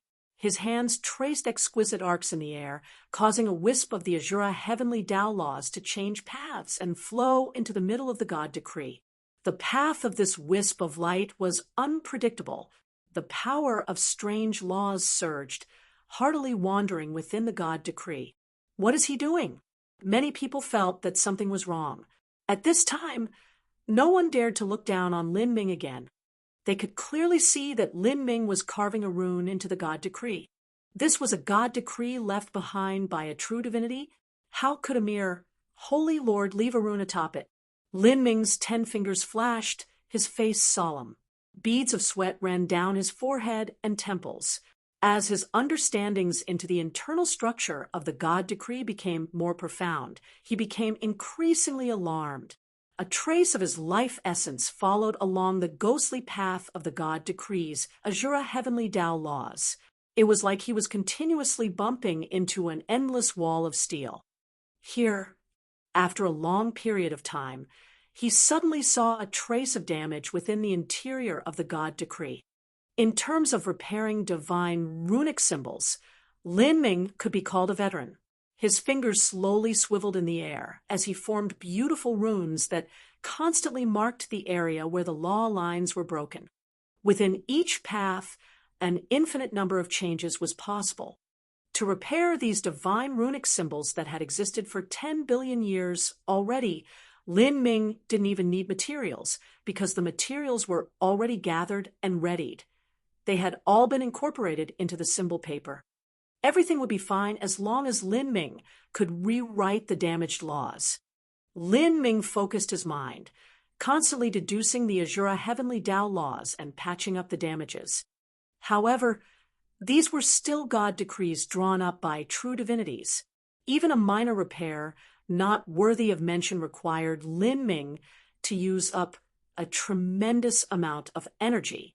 Not only did he need to thoroughly comprehend the laws, but he needed to supplement them with an enormous amount of the power of divinity. To Lin Ming, this was a gigantic use of energy. More and more sweat tumbled down Lin Ming's forehead, but at the same time, he continued to repair.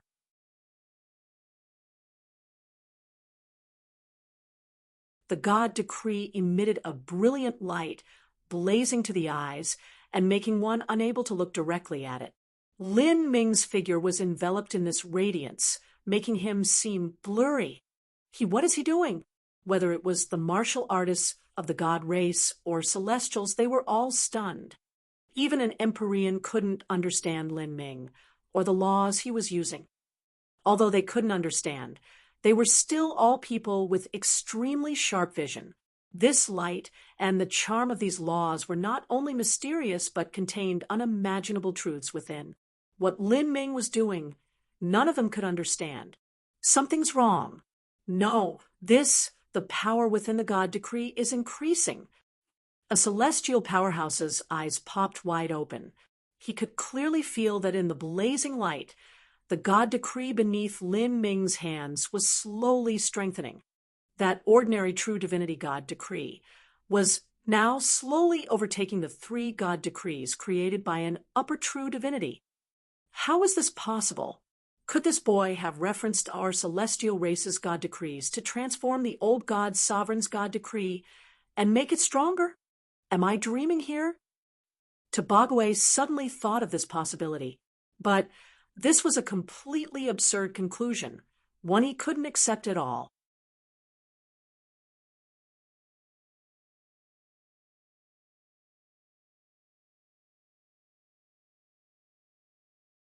Chapter 1878, New. Chapter 1878, New. The God decrees had existed for so many billions of years, and yet no one had been able to completely understand them, much less improve or copy them. But now, reality was laid out before them. Lin Ming had actually referenced the three upper true divinity God decrees to transform an ordinary true divinity God decree. This was simply incredible, let alone Tobagwe. Even the God race's old God sovereign was utterly shocked.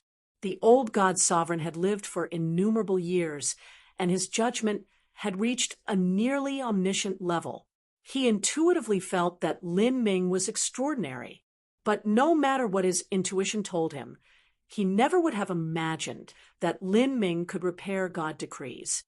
The light bloomed increasingly strongly, completely covering Lin Ming within it. The mysterious Azura law runes danced in the air. Lin Ming's hands raced through the skies, the speed of his movements becoming faster and faster. Beneath the gaze of all present, the energy fluctuations within Lin Ming's God decree also became increasingly strong. In terms of energy, it would soon reach the three God decrees brought by Tobagwe. At this time, the celestial powerhouses could no longer sit still. For the ancient remnant races, these God decrees were incomparably precious. Using one meant one less in existence, yet they could be transformed by a Holy Lord Junior, the upper true divinity God decrees brought by the Celestials, ones that they were almost unwilling to give up, were now almost similar in energy fluctuations to an ordinary true divinity God decree that had been fiddled around with by Lin Ming. Didn't this mean that their previous protection and worship of these upper true divinity God decrees was nothing but a joke? If a junior could create and improve these God decrees, weren't they just not valuable at all? Your Majesty Battle Sovereign, if that human boy is able to complete the transformation and remake the ordinary God decree with the same level of strength as a peak God decree, then the primal God race won't need us to open the Forbidden Land at all. A celestial elder suddenly said. As Tobagwe heard this, his expression became far more interesting.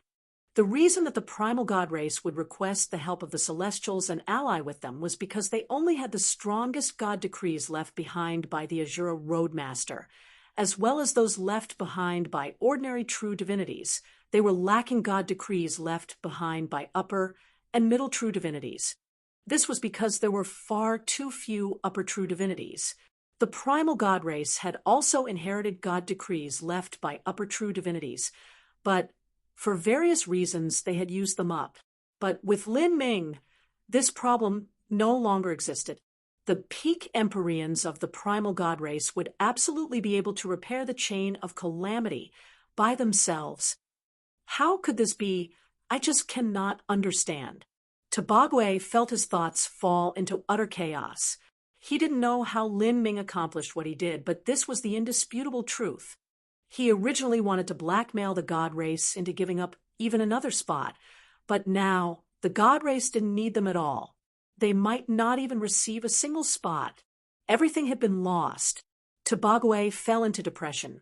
He madly desired this lucky chance, and Smokeless also needed this opportunity. Smokeless was the hope that would stabilize their celestial race in the future. This boy must have some secret. Tobagwe said with a voice dripping with hate as he gripped his fists.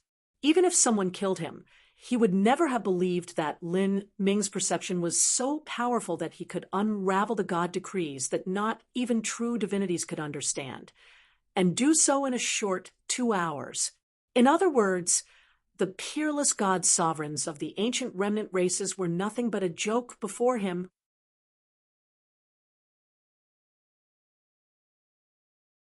But so what if he had a secret? Seeing how the old god sovereign was supporting Lin Ming would likely become a treasure of the primal god race. To transform an ordinary god decree into a top god decree, he more than deserved such treatment. Perhaps even the entire primal god race would prostrate themselves to this boy.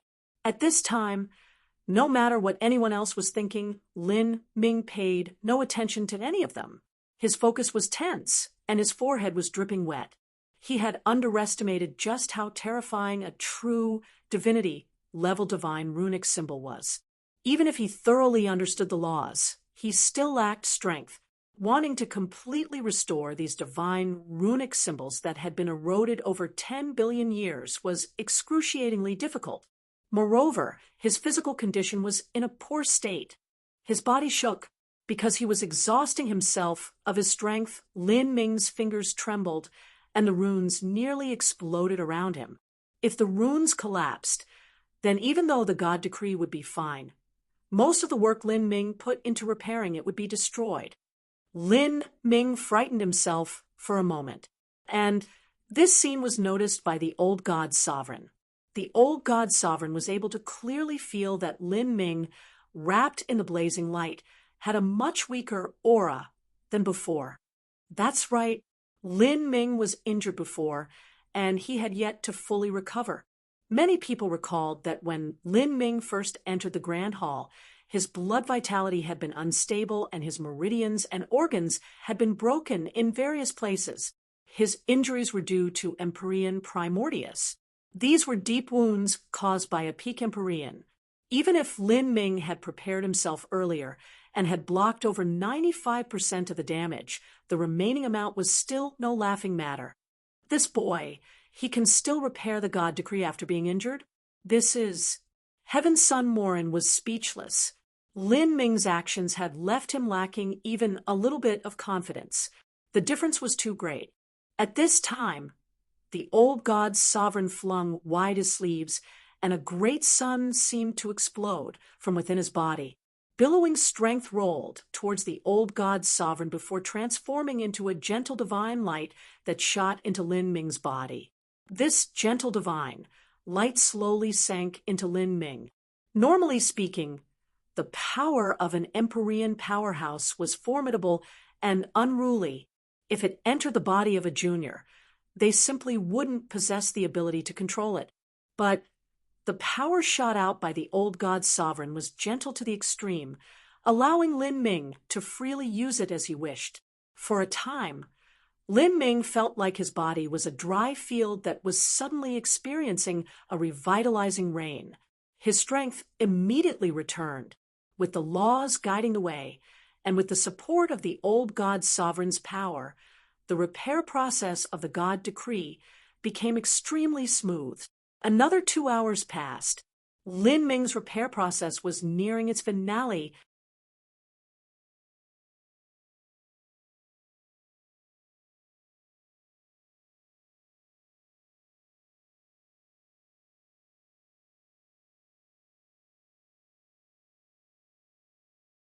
Tobagwe glanced at Lin Ming with a strange complexion. He said, "Your Majesty God Sovereign, there is no need for us to play around with words. My celestial race desires 2 spots. Any conditions Your Majesty wishes can be considered." Tobagwe said, getting straight to the point. He was already prepared for a massive hemorrhage. The truth was that the Celestials and God race were brother races. With the great calamity before them, the two could be said to be dependent on each other. If uniting as one wasn't enough to win the war, if they were to even fight, that would only mean defeat would come that much quicker. It was impossible that the old god sovereign didn't understand this point. Tobagwe didn't want to waste his time with idle banter. From looking at the allocation of resources alone, the god race only needed 4 spots. Anyone else entering would be a waste. At the same time, what the Celestials needed the most were 2 spots. For this reason, they were willing to pay a deep price. After all, Even blood brothers had to settle accounts between themselves. "I want 2 of the 3 God decrees," the old God sovereign said, pointing towards the 3 upper true divinity God decrees laid in a row. He didn't intend to take advantage of someone when they were down. Before, the Celestials had wanted to use these 3 God decrees to exchange for 3 spots, coming out to 1 spot per God decree. Now that the Celestials wanted 2 spots, the old God sovereign demanded only 2 God decrees. This was a completely justified request. "Thank you," Tobagwe said, feeling ashamed in his heart. His voice lacked energy. He didn't know if Lin Ming had the ability to repair upper true divinity God decrees, but if he did, then their power would truly be heaven-defying. After thinking for a little, he said, "I would like to ask little friend Lin here to repair the God decrees of my people. I wonder if..." Because Lin Ming had exposed a part of his strength, Tobagwe became increasingly respectful when he spoke of Lin Ming. "This is something you can discuss directly with Lin Ming. I have no right to make decisions for him." The old god's sovereign smiled, looking towards Lin Ming. For a time, the eyes of the celestial martial artists turned towards Lin Ming. "Little friend Lin." Tobagwe hesitated. As the number 2 figure within the entire celestial race, he eagerly yet helplessly looked at Lin Ming, as if begging with his eyes. Lin Ming calmly responded, "I can naturally repair God decrees for the Celestials, but if I were to do so, I would also have other conditions. We can discuss them in detail when the time comes. Naturally, my celestial race won't have little friend Lin help for nothing." Tobagwe smiled as he spoke, but as this sight fell in Smokeless' eyes, it made her feel uncomfortable. The Celestials were an ancient race, and they had a once glorious history.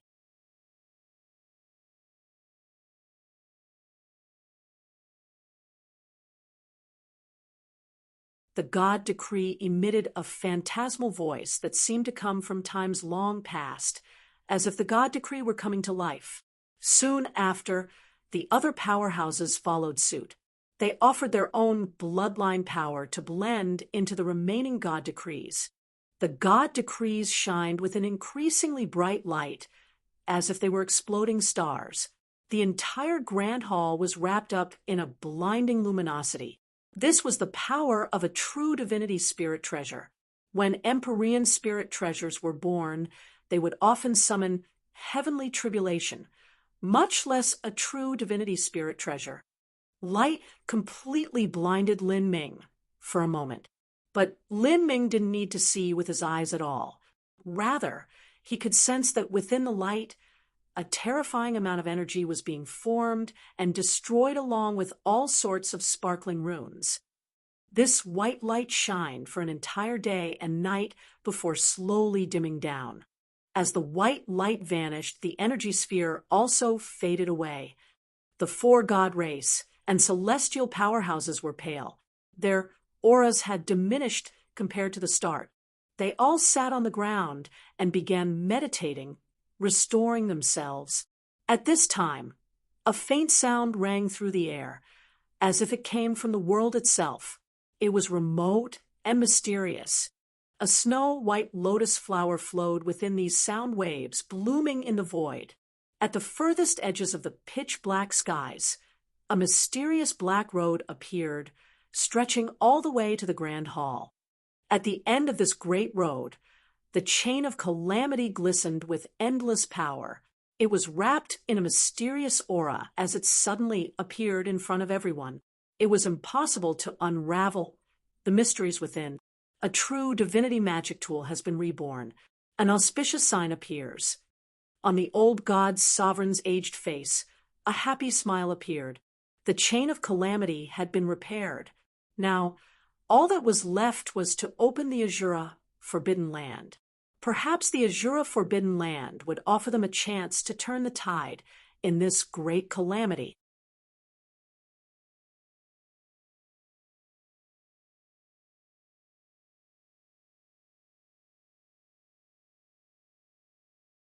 Chapter 1880, Entering the Forbidden Land. Chapter 1880, Entering the Forbidden Land. 10 days later, The Empyreans who helped repair the chain of calamity had fully recovered. Lin Ming had also restored himself to his peak state. Today, the Azura Forbidden Land would be opened. The list of people to enter the Azura Forbidden Land had also been finalized. They were Tabague, Smokeless, Lin Ming, Shinku, Lanlu, and Daiwahen. The last 4 people had been personally chosen by the Old God's sovereign. Smokeless didn't need to be mentioned. Just the battle sovereign, Tabagwe, was faintly the number 1 master of the entire celestial race, but he still had plenty of potential remaining. He was one of the main pillars in resisting this great calamity. The Old God's sovereign led the way. His right hand was held out in front, the chain of calamity hanging on the end of his index finger. The chain of calamity emitted a misty light that caused the surrounding space to change. Somewhere in the far-off distance, it was as if the end of space and time existed there. Thundering rumbles and vibrating hums continued without end. This sort of shaking was like the ringing of a bell. The fluctuations were like a tide. Everyone could feel the powerful fluctuations. These fluctuations even passed through the void, causing surrounding stars to resonate with it. Within the white grand hall, the primal god race and celestial powerhouses were excited upon seeing this. They all peered deep into the endless void, although they couldn't see anything and could only sense the aging universe and infinite darkness. This couldn't stop their eyes from heating with enthusiasm. After the chain of calamity was repaired, the Azura Forbidden Zone already started to resonate with it. An old god race powerhouse said, "In the history of the god race, the Azura Forbidden Land had been opened less than a handful of times. There were many true divinities who didn't have the good fortune to see it, and those present had never imagined they would be fortunate enough to live during a time when the Azura Forbidden Zone would be opened and personally bear witness to it. The Azura Forbidden Land is the holy land of my people. Unfortunately, this holy land will only appear when the god race stands on the precipice of life or death.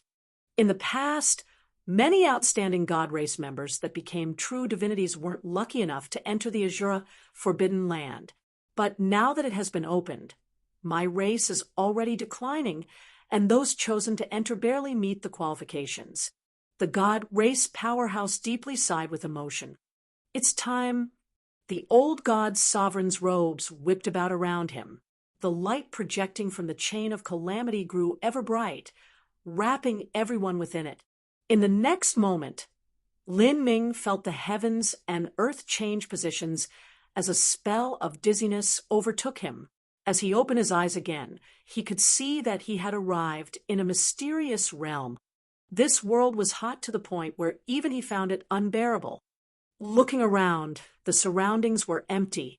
Only at the central region was there a surging mass of lava. This lava continued without end, seeming as if it were larger than a great world. Flames occasionally gushed into the air. Each plume of flame was like a burning star that roared into the world. This sight awed the heart. Just what kind of lava is this? How terrifying. Even my skin is finding it hard to withstand being baked by the heat, Lin Ming mumbled, shocked as he looked at the blazing flames. The chain of calamity hovered above this mass of lava, releasing a mystical sound. And the flows of lava also emitted shockwaves that stirred up an inexhaustible amount of lava. The sounds echoed into the air, resonating with the sound coming from the chain of calamity. The movements within the flowing lava became increasingly intense.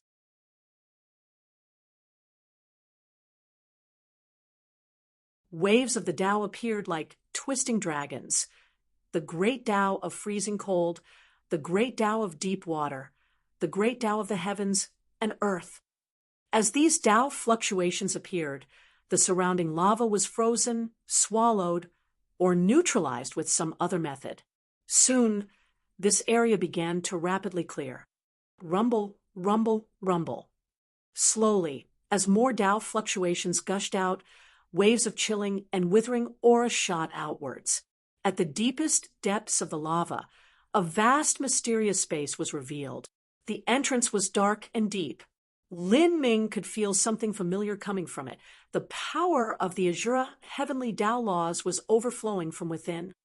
The Azura Forbidden Zone, an ancient ruin left behind by the Azura Road Master, had finally been opened. Lin Ming felt increasingly sure that the third Emperor Jade he was searching for was located in this ancient ruin.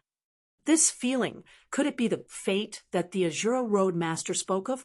If so, then I must obtain this Emperor Jade of Fate no matter what. Lin Ming gripped his fists. To him, the most valuable treasure within the Azura Forbidden Zone was the Emperor Jade of Fate. It was something that involved the complete inheritance of the Azura Road Master. And with the complete inheritance of the Azura Road Master, Lin Ming could become that much stronger to fight the invasion of the Saints. Enter the old god sovereign's profound eyes touched over everyone's faces.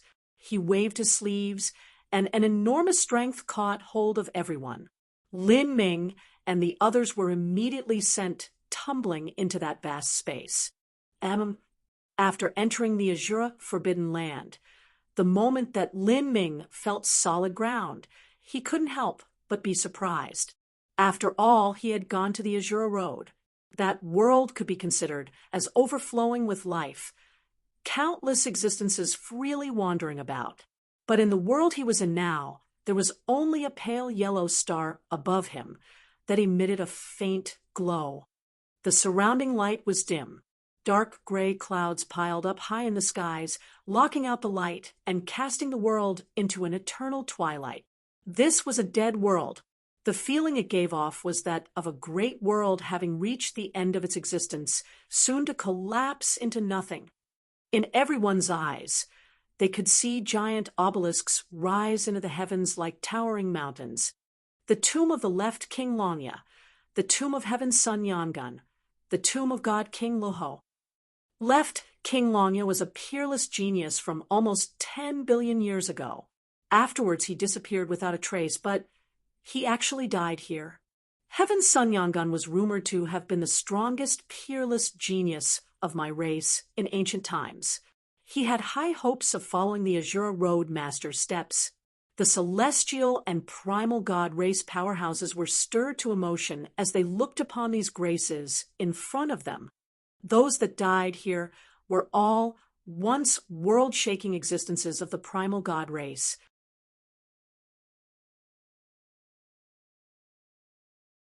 It had to be known that they existed billions or even 10 billion years ago. Even through the unimaginably long river of time, they were still recorded here as before. It was obvious from this how strong they had been in life. As a martial artist walked upon their own road, traveling their own journeys, they would often regard the great existences of the past as their own goal. Now that they saw these once fabled characters quietly turned to grave soil in front of them, fading from the world, they felt 10,000 different emotions cross their hearts. The passing of the years was the most terrifying weapon of all. The tombstones that marked the graves were ominous, like mountains that pressed upon the hearts of those present. It was as if these tombstones were trying to show them that the destiny of the god race and celestials had already reached its natural end. Strong winds howled, as sharp and grating as knives as they grinded against the rocks on the ground. Although these strange winds wouldn't injure these people, it still made them intuitively feel that this land was far bleaker and more dangerous than they had thought. However, those that could enter here were all individuals with great wisdom and courage. Their hearts of martial arts were as solid as stone, almost without the slightest flaw. Although this scene was depressing, it couldn't shake their confidence. Suddenly, from deep within the earth, an icy cold strength quietly spread out. The sandy and rocky earth began to frost over at a speed visible to the eyes. "Be careful," Battle Sovereign Tobagwe said. A giant figure suddenly leapt out. Its body was miles long. It hurtled into the group of people. Lin Ming's eyes shined with a sharp light as he immediately discerned what it was. This monster that leapt out was similar to a vicious beast, but it was invisible and intangible, nothing but a mass of shadows. And in the shadows were two glowing red eyes, making it seem bizarre and horrifying. Its strength was majestic and razor-sharp. As soon as it appeared, it lashed out, causing a shockingly deep fissure to be torn through the ground. This sort of dreadful momentum that seemed as if it could split apart everything left everyone feeling chilled. Within the group of people, a slim figure rushed out. Her hair flapped behind her like a black waterfall, and her two eyes were like brilliant moons, emitting a dazzling coldness. Her fingers flickered as she produced several seals. Red wings flashed behind her, breaking open the void as she collided with the shadow beast. Bang! A powerful shockwave blasted out, and black blood spewed into the skies. Even though the Celestial's proud elite, Smokeless, seemed delicate, she was able to erupt with an astonishing degree of strength. She was like a god-king that descended to the world. Her skin, flesh, and blood exuded a blinding brilliance. Her fists struck out so hard that even the air in front of her shook, as if she were some invincible being. The horrifying shadow beast that seemed as if it could tear apart all actually cracked apart beneath her fists. It began to wail as its body disintegrated. The shadows exploded at once. The many dark moon-shaped runes that covered its body dispersed into the air, even as they began to break apart beneath the furious strength. With a loud bang, the massive shadow beast had been dissolved into countless runes that scattered into the world. This monster was originally a being formed by a law force field. Seeing this, Lin Ming's eyebrows shot up. He had clearly seen that Smokeless had used her body, in particular her fists, to commune with the world.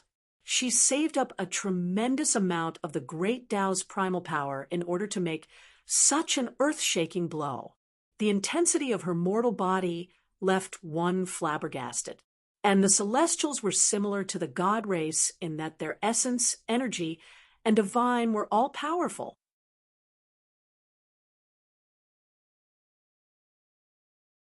If Smokeless' mortal body had been cultivated to such a degree, what heights did her energy and divine reach? As Lin Ming observed Smokeless, he faintly felt that what she excelled in the most was not bodily strength, but perhaps energy or divine. If she only used her mortal body to fight, then she was simply trying to hide her true talents. Truly worthy of being the ally of the primal god race, the Celestials are also the favored children of the heavens and earth. Lin Ming exclaimed in his mind. But at this time, after the strange shadow was eliminated, Smokeless' lightning-sharp gaze swept over Lin Ming, a light provocation within it. Lin Ming's mind stirred. He could see a slight smile on Smokeless' lips. Before repairing the chain of calamity, Lin Ming had stepped into the limelight by displaying his skills. Afterwards, even the Celestial's battle sovereign, Tabagwe, had to speak to Lin Ming in a humble tone. This had left Smokeless feeling ill in her heart, but now she was able to give vent to these feelings. This was because in the Azura Forbidden Land, one's progress clearly depended on one's martial strength. And in terms of her own strength, Smokeless was absolutely confident in herself. By depending on her mortal body alone, she was able to erupt with such strength.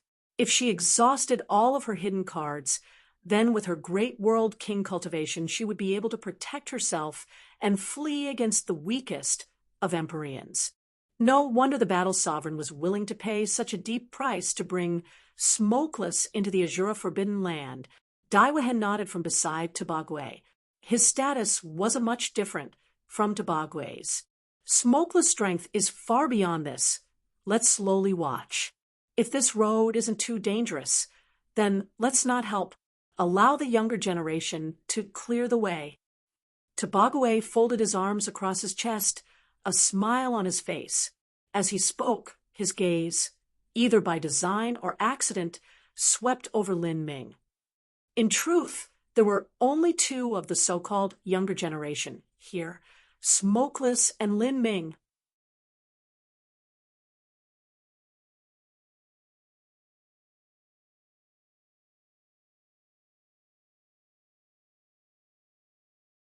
Chapter 1881.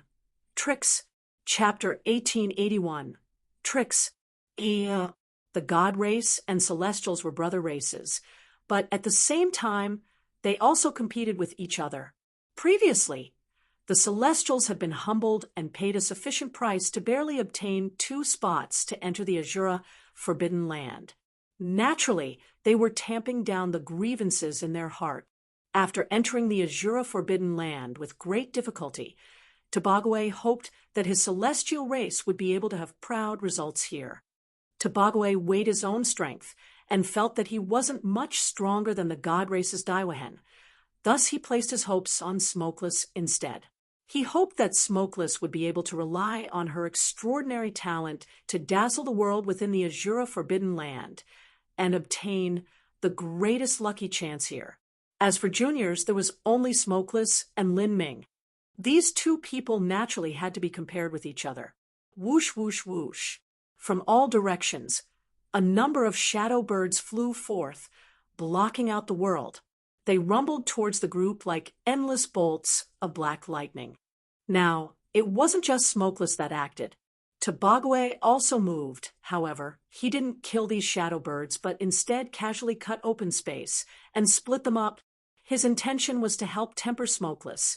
Isolating some of the shadow birds away was to prevent Smokeless from being surrounded on all sides and suffering too many dangers. Ca. Divine light surged out. Smokeless displayed her mighty supernatural powers. The power of divinity erupted from her body as her 2 slender palms emitted a brilliant light. Her palms contained an inconceivable strength, as if they were the sharpest weapons in the world. With a slice of her palm, a massive tract of the void was torn apart like paper, causing an entire part of the sky to be cleared out. The overwhelming shadow birds were sundered by a single strike of Smokeless palms, disintegrating into countless runes. The God race Empyreans didn't help, instead allowing Smokeless to do as she pleased. Her attacks were a work of art. It was hard to imagine that such a formidable strength was contained within her delicate body. Kacha! 3 shadow birds were cut apart. Smokeless eyes shined with the light of 6 stars, as heavy as crashing mountains. All threats were completely blocked and broken by her. During this process, Lin Ming simply watched from the side, carefully analyzing the law runes that constituted the shadow birds, even as he simultaneously appraised Smokeless' strength. Smokeless indeed had the capital to attack the true divinity realm. Chi. With a light sound, the last shadow bird was shattered into runes. Smokeless drew back her powers, taking a light breath and remaining in high spirits as before. She walked away from the battlefield. As she passed Lin Ming, she glanced at him. A beautiful voice suddenly wafted into Lin Ming's ears. This Azura Forbidden Land is a place to gain experience and temper yourself. Will you only look and not do anything? Then isn't your trip here in vain? Smokeless loftily said. Lin Ming faintly smiled. Very well. When I watched Miss Smokeless fight those shadow birds, I was also able to deduce some combat methods. Lin Ming's words left the Empyrean surprised. Smokeless was also a little stunned. In all fairness, Lin Ming's cultivation was slightly low. For him, to fight these shadow creatures was likely a bit too difficult. Smokeless had intended to only taunt Lin Ming a little, but she didn't think that he would agree. To have him fight these shadow creatures was a tad unfair. There's no need to be brave. You might end up injuring yourself, Smokeless said, although it seemed as if she were mocking him again. The truth was that there wasn't any malice behind her words. Lin Ming smiled in response. He fiddled with a symbol paper in his hands. After those shadow creatures had exploded, he had gathered their runes.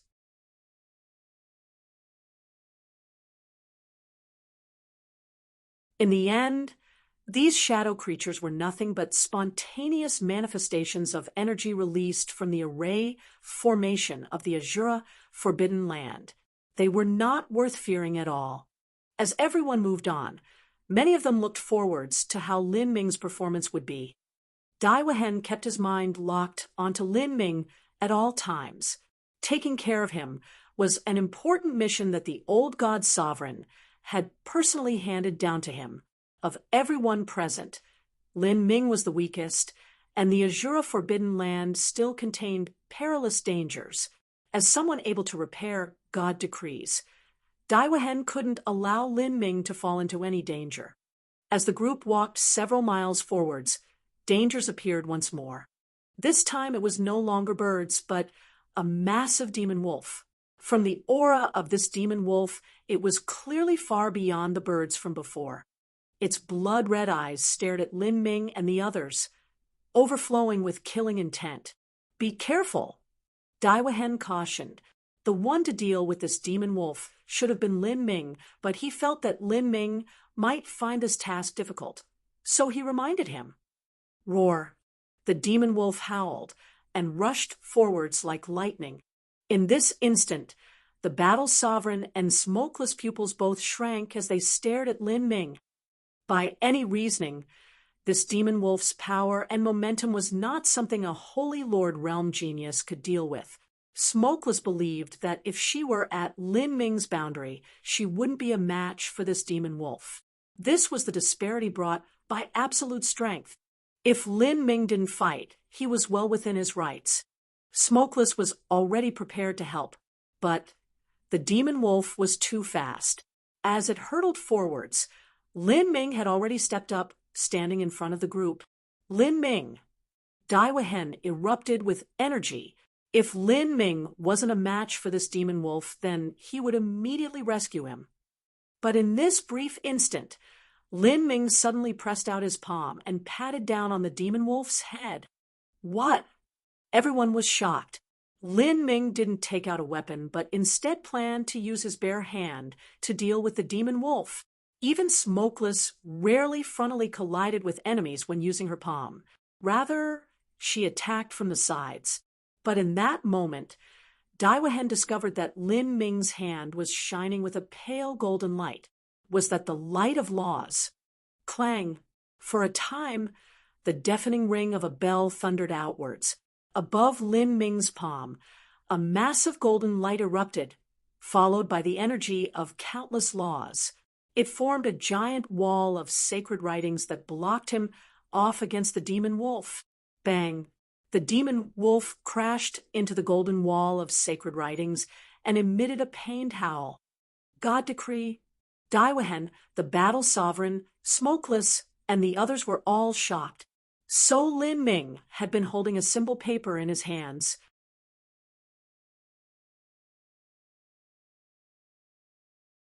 The moment that this symbol paper was shot out of Lin Ming's palm, it exploded, forming a golden wall of mantras that blocked the demon wolf. This symbol paper is the one Lin Ming was holding just a moment ago. Dai Wehen remembered. When Smokeless killed off a massive number of shadow creatures, the others had been watching from the side. Lin Ming was no exception. The only difference was that he held a symbol paper in his hands and collected the scattered runes released by the exploded shadow creatures. From the start, no one cared. They only thought that Lin Ming was collecting these runes to do some research when he returned, but they never thought that after an incense stick of time, the runes Lin Ming gathered could display such a terrifying strength. As the demon wolf struck the golden wall of sacred writings, it also suffered severe injuries and was dazed for a moment. Lin Ming was quick of hand and eye. He quickly stepped forwards, the law runes shining in his hands as he repeatedly slapped the demon wolf. Each one of his attacks hit the weak point in the laws of the demon wolf's body. The demon wolf was originally a spontaneous manifestation of laws and energy that had seeped out from the Azura Forbidden Zone's Great Array formation. This demon wolf and its body of laws couldn't be called solid and could even be said to be filled with holes. Simply put, there was no need for a melee of any sort. As long as he could break apart the rough law structures, then it would wither away and die by itself. Pung! With an explosive sound, the demon wolf blew apart, its body scattering into runes. Lin Ming gripped a new symbol paper and waved his hand, gathering up all of the runes and sealing them into the symbol paper. Seeing this, the martial artists present were left speechless. The demon wolf had been destroyed this easily. To them, this demon wolf wasn't considered anything at all, but to a Holy Lord realm martial artist, it was a terrifying existence. But Lin Ming didn't seem to use any energy at all to kill the demon wolf. Moreover, he gathered the runes from when it died and exploded so that he could use them again. This was just merciless. He absorbed the runes into the symbol paper and turned it into a god decree. An Empyrean said with disbelief, the powerhouses of the god race and celestials all had amazing eyesight. Although they didn't understand the Azura laws, they were able to see that Lin Ming didn't frontally defeat the demon wolf by himself, but had relied on certain tricks to do so. This couldn't be considered Lin Ming's true strength. Where did you learn the inheritance of God decrees? Will you only use God decrees? You cannot rely on your own strength to fight? Smokeless said with a flushed face, her words lacking some energy. When this demon wolf appeared, she didn't expect Lin Ming to fulfill his words. In fact, she was a great world king, and her competing like this with a middle Holy Lord realm martial artist was just senseless. Smokeless only wanted Lin Ming to suffer a little loss once and consider it done, but she didn't think he would display his skills once again and steal the limelight. Naturally, Smokeless felt suffocated once again. If I have a way to easily handle my enemies, why would I choose a method that requires more work? Lin Ming rhetorically asked. Smokeless felt as if something had lodged in her throat. She could only keep her mouth shut. Daiwa Hen smiled. Little brother Lin, you obtain a true legacy of the god decrees? Then, in this Azura forbidden zone, you should be like a fish in water. There are many dangers here you can use the power of laws to avoid, right? Daiwa Hen's thoughts were what the other Empyreans were thinking. If so, then Lin Ming had profited greatly. Lin Ming shook his head. Senior Wuhan must be joking with me.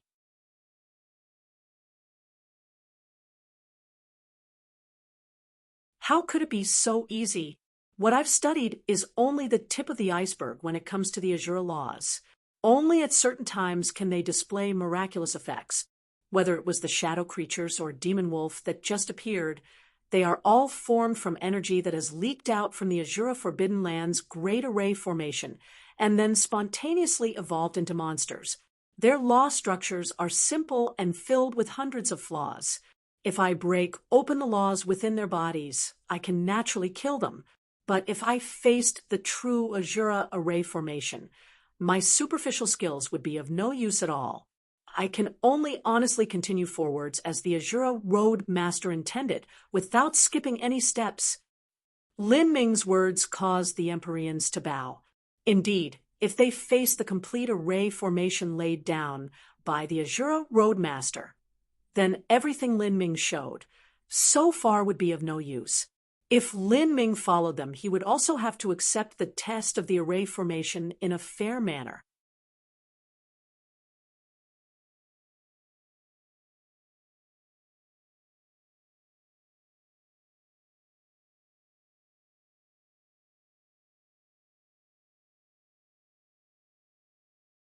Everything inside was obscured in a dim haze, making it impossible to distinctly see what was occurring within. Lin Ming stood before the mirror. He could feel a gargantuan attractive force pulling on him, as if countless small hands held fast to his divine soul and wanted to drag him in, the feeling swaying the mind. Even if he cultivated the Azura Sutra and inherited a great deal of the Azura Road Master's power of laws, the power released by the icy mirror still made him feel strange. This ice mirror was clearly formed by the power of the Azura Heavenly Tao laws, but it was an infinitely marvelous and unique combination that was vast and complex beyond imagination. Could this be? Daiwa Hen furrowed his eyebrows. You know what this is? Tobagawe asked with surprise. Since ancient times, the Azura Forbidden Zone hadn't even been opened a handful of times, and each time it opened, there was a different situation within, so the land itself was still a mystery. I've only heard some rumors.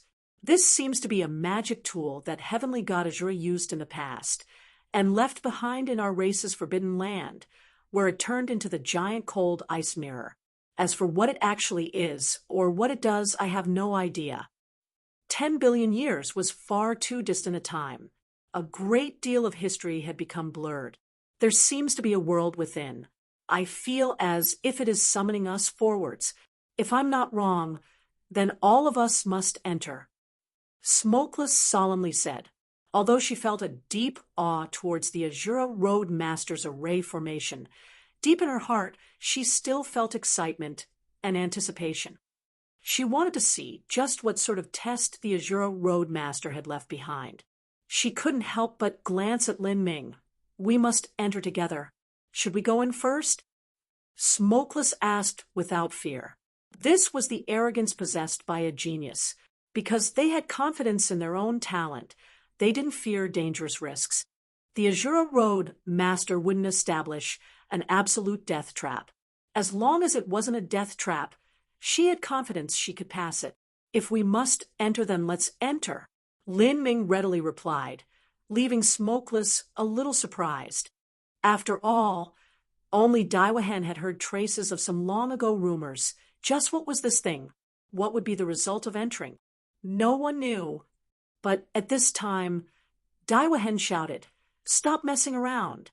If anyone is going in first, it will be us." Whether it was Smokeless or Lin Ming, they were vitally important to the ancient races. In particular Lin Ming, who was able to repair god decrees. Daiwahen would not allow any harm to come to Lin Ming. This is an unknown danger zone. Me and Brother Wuhan have the highest cultivations of us all, so we'll lead the way, Tabagwe said, taking a step forwards. At this moment, his mind shook. This was because on the smooth surface of the cold ice mirror, he could see a dim figure appear.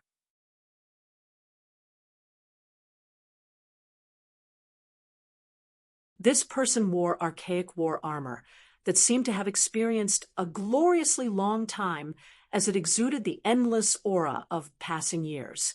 When combined with the history of the cold ice mirror, no one doubted that the character reflected in the mirror was the projection of a martial artist from 10 billion years ago. Ancient martial artist, everyone realized, bewildered. It was long ago decided that the era of 10 billion years ago was when the martial arts civilization was at its most glorious golden age. At that time, the ancient races had countless geniuses with formidable talent, and their inheritances were richer than in the present. Thus, many outstanding individuals had been born. Now, they had to fight with these ancient martial artists, defeat your opponent, or last for 1,000 breaths. Either path is victory, Tabagwe suddenly said. This was the information he just received in his mind. Who? The figure in the cold ice mirror sat cross-legged in space, his body emitting bursts of blazing flames. These flames were not ordinary flames, but shot out from this figure's skin, flesh, and blood. It even contained the infinite true meanings of the great Tao of heavenly fire. The fire runes brought with them the sounds of the great Tao. As they spun around the figure's body, they released a dazzling brilliance. Beneath the light of the winding flames, the person's appearance became clear. This person resembled a middle-aged man. He had a pair of light wings behind him, and he was a body formed from pure energy. Ancient Empyrean, and his cultivation is lower than mine, Tabagwe said, clearly shocked. This person's cultivation was that of an upper Empyrean. Compared to him, this ancient martial artist was slightly lower. But at this time, more figures appeared in the cold ice mirror. In front of each person, a figure appeared. This is...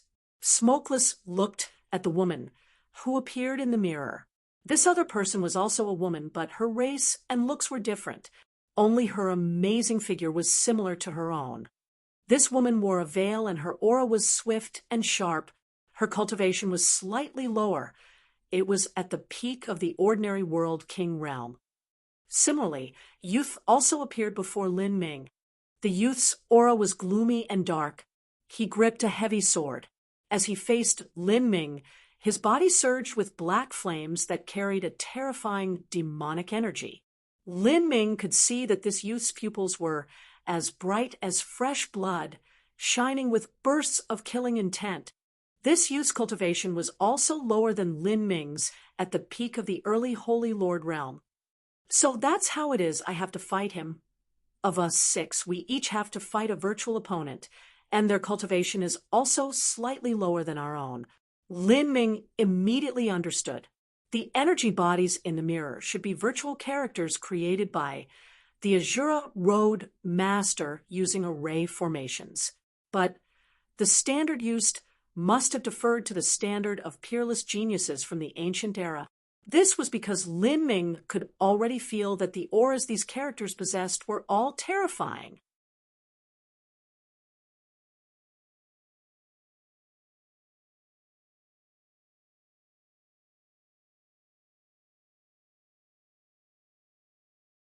Chapter 1883, Ancient Geniuses.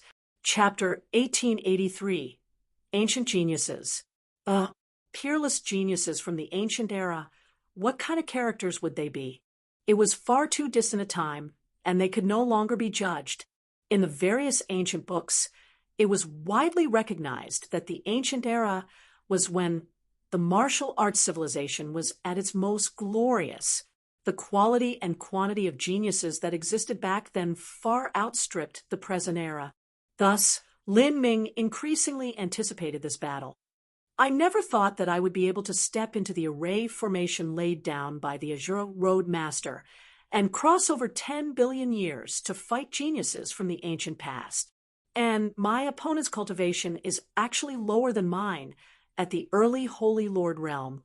Lin Ming looked at the youth, who gripped a heavy sword within the cold ice mirror, a strange feeling in his heart. The cold ice mirror determined the cultivation of this virtual opponent based upon the intruder's cultivation. Over the years, although Lin Ming had fought those at a lower boundary than him, it had usually been as one-sided massacres. It had never been as today, where he faced a single opponent who had a lower cultivation than him, who he considered a worthy opponent that could even arouse his interest.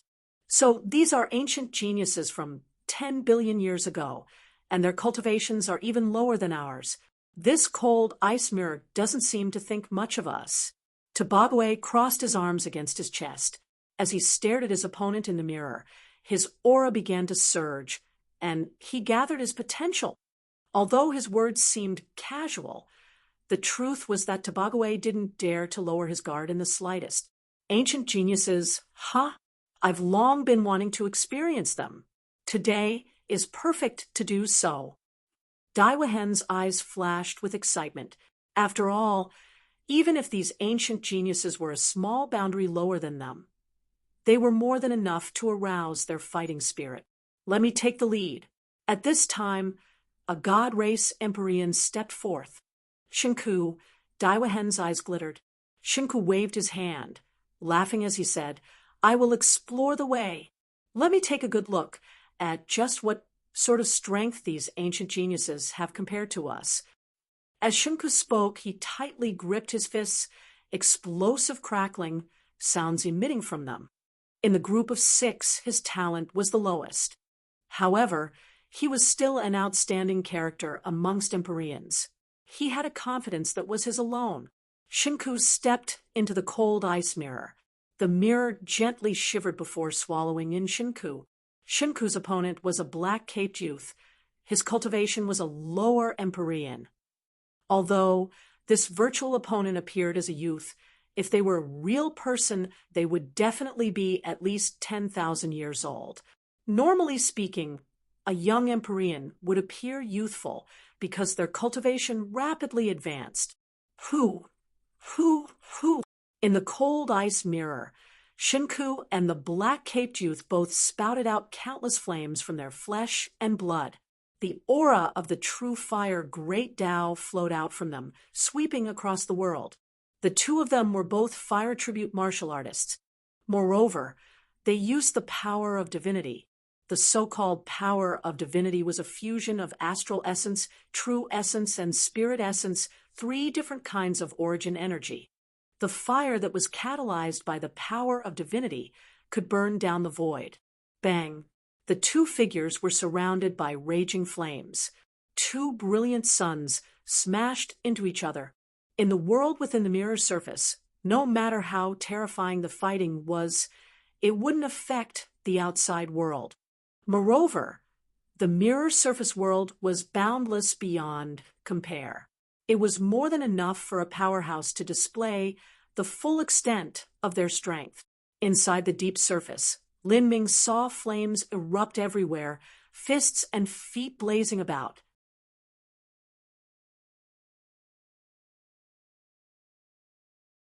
Every collision could pierce through a world and scatter the nebulous clouds. Energy waves swept out in all directions like raging tsunamis, wreaking havoc wherever they went. The fight was intense. Within the cold ice mirror, Shunku gradually paled. Purple flames suddenly spouted out from his nose. As they appeared, even the void was pierced through. The surface of the cold ice mirror also faintly distorted. Every wisp of purple flame turned into a massive purple bird that cut through space, hurtling towards the virtual opponent together. Unexpectedly, the black-caped youth also spouted out purple flames from his nose. The power of these flames was faintly higher than those released by Shunku. Rumble, rumble, rumble. Another fierce round of combat began. Shunku was forced back again and again. His physical strength was slowly being consumed, but as for that black-caped youth, the more he fought, the more savage he became. The youth's body burned like a sun, and the power behind his strikes became increasingly wild and brutal. Ha! Shunku roared. Flames erupted from his body. He shot towards the black-caped youth like a meteor. In the surging explosions, the black-caped youth was forced back dozens of miles. His body fluttered backwards like a piece of paper until he finally stabilized himself. However, upon seeing this, Daiwahen, Tabagwe, and the others all fell silent. In that strike, just now, Shunku had held the upper hand. But the truth was that he had used the mightiest supernatural power that his bloodline could give him. This move could only be used a single time, and it also consumed a tremendous amount of life force. Even so, he hadn't been able to injure his opponent, but had only sent him flying away. The opponent's inner energy flow wasn't disturbed at all. His blood vitality was still vibrant, and there was the feeling that he could still fight as intensely as he did. In comparison, Shunku had used up 60 to 70% of his strength, unable to continue for much longer. The disparity was clear. Whoosh! The black-caped youth attacked once more. Shunku barely resisted the attack. This time, the true fire that surged from his bloodline had dimmed by a great deal. His figure paused in the air. The flames around Shunku turned into wisps that resembled strange-looking tentacles that wanted to pierce through the virtual opponent. However, as the youth saw this, a sly smile appeared on his face, as if he had a mind of his own. From the youth's flesh and blood, runes shined bright, forming a brilliant curtain of light that blocked out all the flames. Pung! With an explosive ring, Shunku gave a stuffy cough as his body was sent blasting away, directly ejected from the mirror world where he fell onto the floor. Shunku, defeated. Daiwahen had been quietly counting the time in his mind. That battle just now had only lasted for 20 to 30 breaths.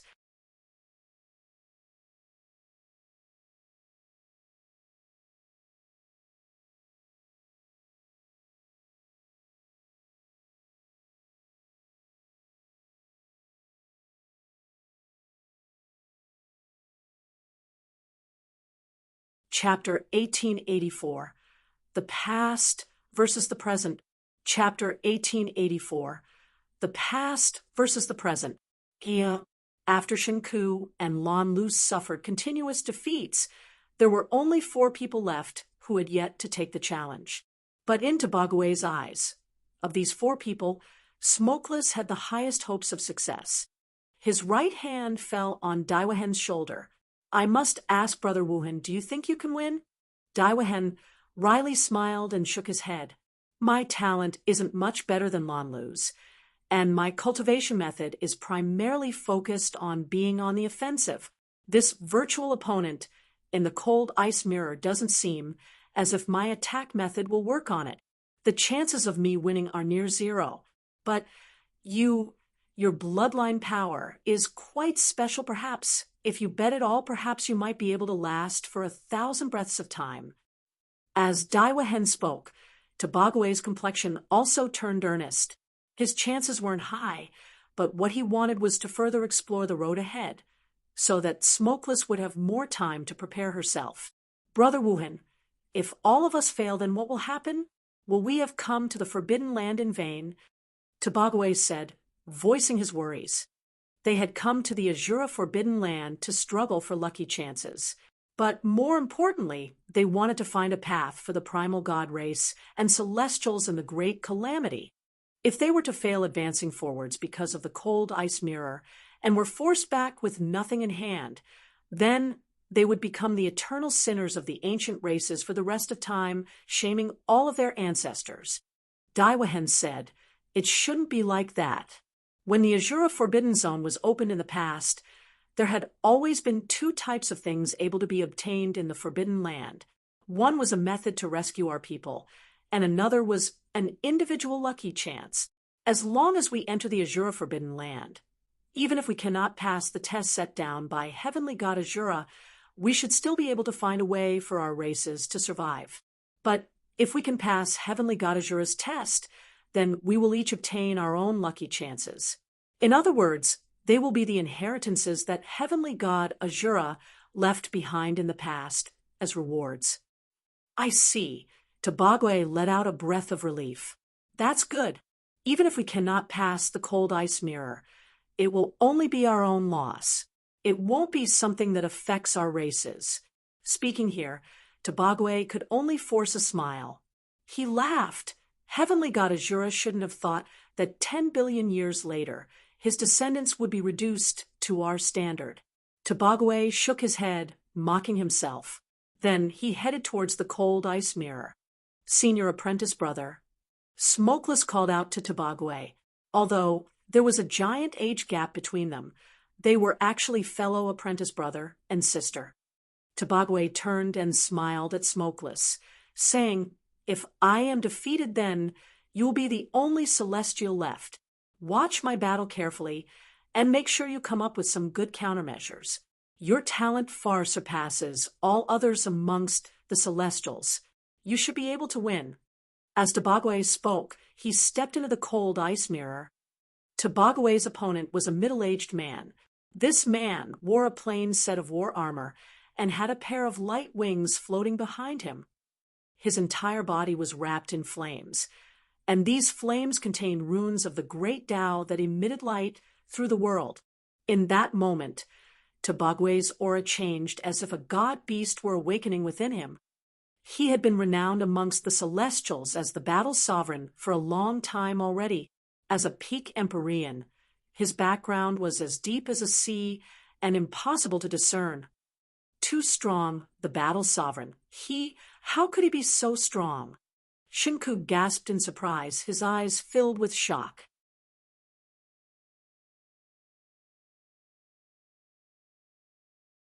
As a middle Empyrean, the difference in strength between him and a peak Empyrean wasn't considered too far. He could feel just how strong Tobagwe was. He had seen Daiwahen in his peak state before, and he felt that even Daiwahen was much weaker than Tobagwe was. Daiwahen said, "What Tobagwe is using is the power of the sovereign sun bloodline. His bloodline can light up like a sun, and for a short time stimulate all of his hidden potential. But after using this ability, his strength will rapidly disappear, and even his boundary will temporarily drop. It will be hard to restore himself even with 10 days of time. This is an all-out method that can only be used in desperate times. Normally speaking, Tobagwe won't use it, because once the period passes in which his full potential is released, he will have no further way to defeat his enemy and can only allow himself to be destroyed. Daiwahen explained to Shinku. Shinku said, "So that's how it is.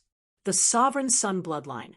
This sort of bloodline is indeed suited for using within the cold ice mirror. As long as he can last for 1,000 breaths of time, then he'll be fine. Whether or not Tobagwe's boundary drops afterwards doesn't matter." As Shunka spoke, Tobagwe had already stopped before his opponent.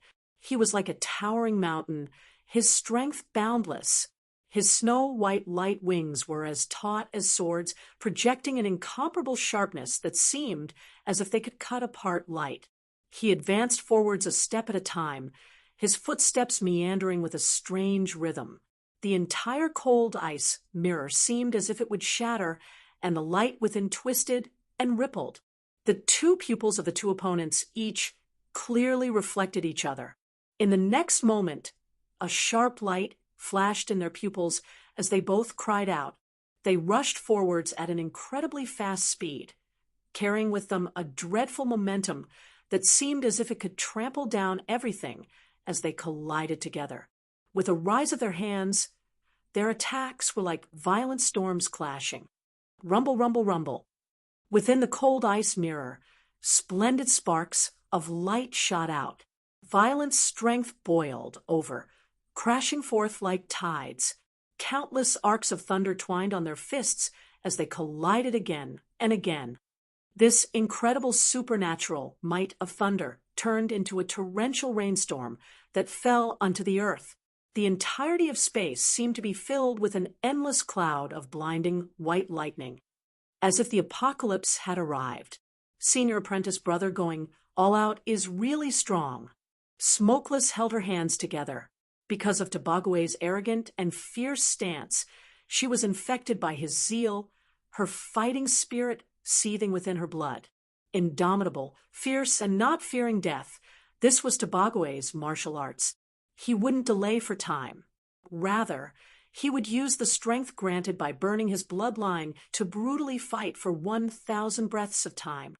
The Celestial's battle sovereign is really formidable.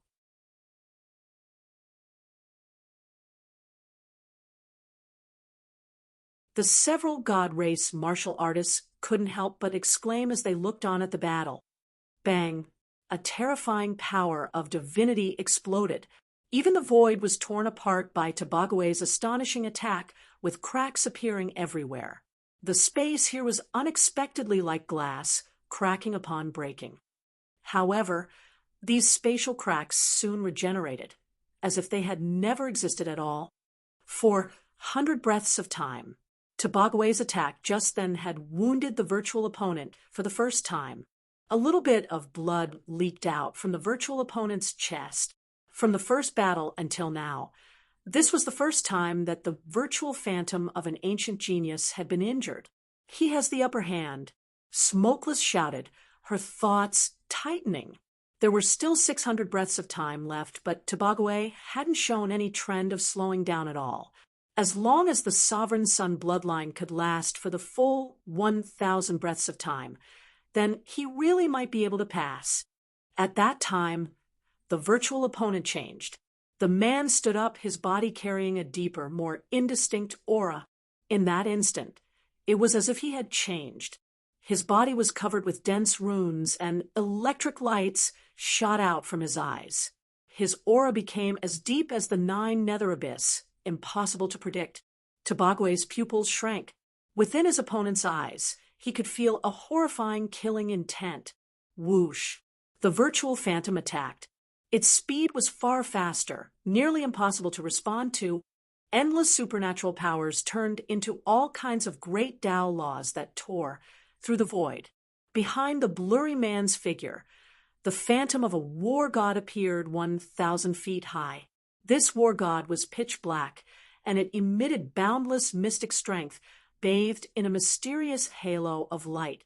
The war god phantom wielded a massive axe that came smashing down at Tobagwe. Bang! The void cracked like glass once more. Tobagwe spat out a mouthful of blood as he was sent tumbling away. Horror and panic filled his eyes. His body and mind shook. This virtual opponent was only an upper Empyrean, someone with an inferior cultivation to his own, and yet he was so strong. After suffering a single wound, this virtual opponent had erupted with an even greater strength to directly and heavily wound Tobagwe. Tobagwe had seen countless proud children of heaven before, and yet none of them were able to stand side by side to the phantom of this ancient genius. After burning his bloodline strength, he had still been heavily wounded by his opponent. It was then that Tobagwe realized he had been defeated, utterly defeated. In the past, he had once been defeated after burning his sovereign son bloodline, but that was only when his bloodline strength had vanished and he had been extremely weakened. He had never experienced a moment like today, where he would be defeated by someone else even when he burned his bloodline, and was in his most powerful state. Tobagwe gloomily left the cold ice mirror. His sovereign son bloodline had already dissipated, and his entire body felt feeble. He knew that his trip into the Azura Forbidden Zone had ended. It was impossible for him to go any further. Just this cold ice mirror was so difficult, or perhaps they were just that bad. Don't be disheartened. These virtual phantoms should be almost the strongest geniuses from the ancient era, according to the standards of that time. If this phantom were a real person, they would easily become a true divinity in the future. It's not surprising that we cannot compete with it. Daiwahen patted Tobagwe's shoulder. He felt that he shouldn't even try to enter. Tobagwe had resorted to using his bloodline strength, but even then he had been defeated at his peak state, much less Daiwahen.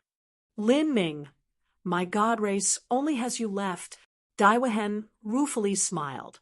Lin Ming's talent had been recognized and strongly approved of by the old god's sovereign. He might be able to create a miracle here.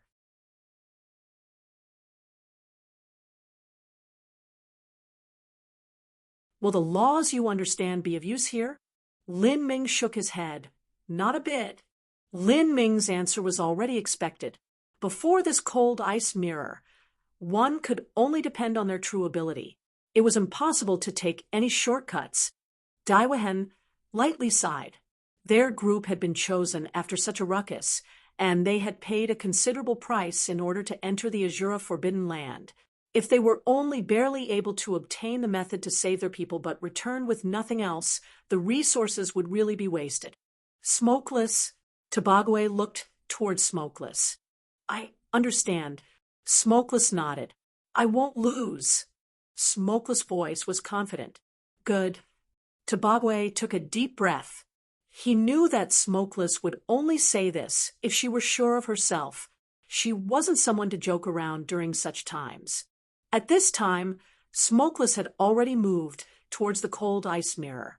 She turned and glanced at Lin Ming, a strange expression on her face. Then she lifted her foot and stepped into the surface of the cold ice mirror. Ripples spread out as if on the surface of a still lake.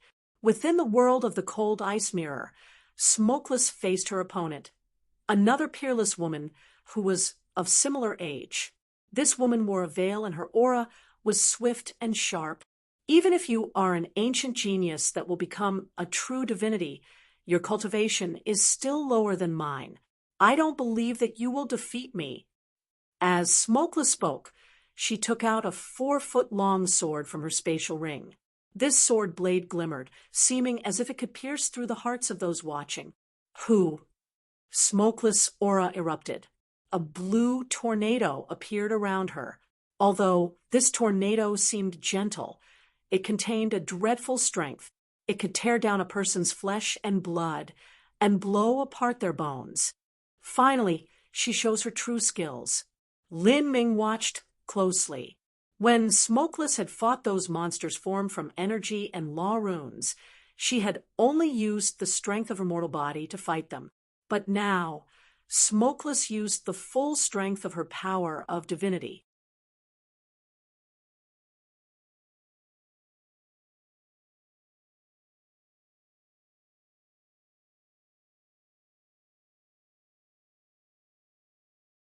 Chapter 1885, True Divinity Spirit Treasure.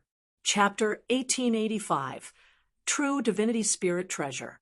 Yeah, Smokeless isn't planning to passively defend, but to go on the offensive.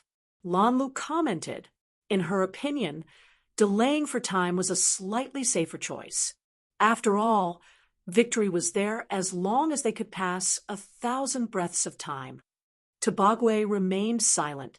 Lin Ming quietly said, "Delaying for time seems like the safer choice, but the truth is that before the battle has begun, it is the same as already acquiescing that you are weaker than your opponent. That means the battle is already half lost." Lin Ming's words left Lanlu surprised. She reddened a little with shame. Indeed, to a peak genius, drawing out time would only end in their defeat. For them, what they should do was use their peak strength to confront these ancient geniuses. However, this was based upon believing in one's own strength. Otherwise, it would be the same as trying to break a rock with an egg. At that time, Smokeless' opponent stood tall, her face blurry and her body burning with blue-white flames. These flames didn't emit any heat at all, but rather exuded a chilling cold that made the surrounding void freeze over. This was a duel between a great world king and a peak ordinary world king. Smokeless was the first to move. Her aura suddenly soared once more, and her black waterfall-like hair danced in the wind. A blue drop of blood leaked down from her finger, merging into the tornado around her. The wind in front of Smokeless began to gather, condensing into a lance made of wild winds. Heavenly God Lance. Lanlu was stunned. This was the legendary weapon left behind by the #1 powerhouse of the Celestials during the ancient era. But this Heavenly God Lance had never been passed down. According to rumors, the Heavenly God Lance had laws carved in it by the #1 powerhouse of the Celestials, and the chart of these laws was left behind to the Celestials. Now, Smokeless should have been using the chart left behind to the Celestials to summon a phantom of the Heavenly God Lance. Although this was only a phantom, it had the Tao rhythm of the laws from the past #1 celestial powerhouse. Its might was no trifling matter. Whoosh! Smokeless grabbed the Heavenly God spear and shot forwards. Her body was like a meteor that tore through the clear skies. And then Smokeless' opponent also moved. The blue-white flames on her body suddenly blazed upwards. From the flame a blue bird flew out, bringing with it an endless freezing cold energy. The bird flapped its wings, rushing towards Smokeless.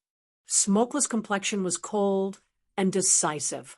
She thrust out towards the bird's chest. The spirit bird emitted a shrill cry as its body was pierced through, as if it had suffered a tremendous attack. However, upon seeing this, the blue-clothed female phantom tauntingly smiled, thinking little of it. In that moment, blue light sparkled around her, and blue war armor covered her body. Her skin was like transparent crystal. As her hair fluttered upwards, she looked like an unrivaled goddess. In her hands was another black sword. As this sword appeared, it emitted a keening cry and absorbed all the laws in the surrounding space. For a time, the icy flames tangling around the woman burned even brighter. They expanded outwards, forming a domain.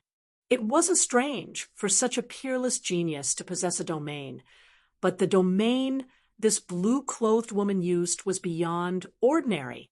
The laws unified within it had reached a mind-bogglingly high boundary, even putting an ordinary Empyrean to shame. This ice flame domain wildly swallowed up Smokeless. Smokeless grit her teeth. Behind her, blue wind gathered into wings, making her speed reach the limit. Ha! Winds whipped up in all directions. Law runes recklessly swirled around Smokeless. The ice flames were torn apart. Smokeless had opened her own domain.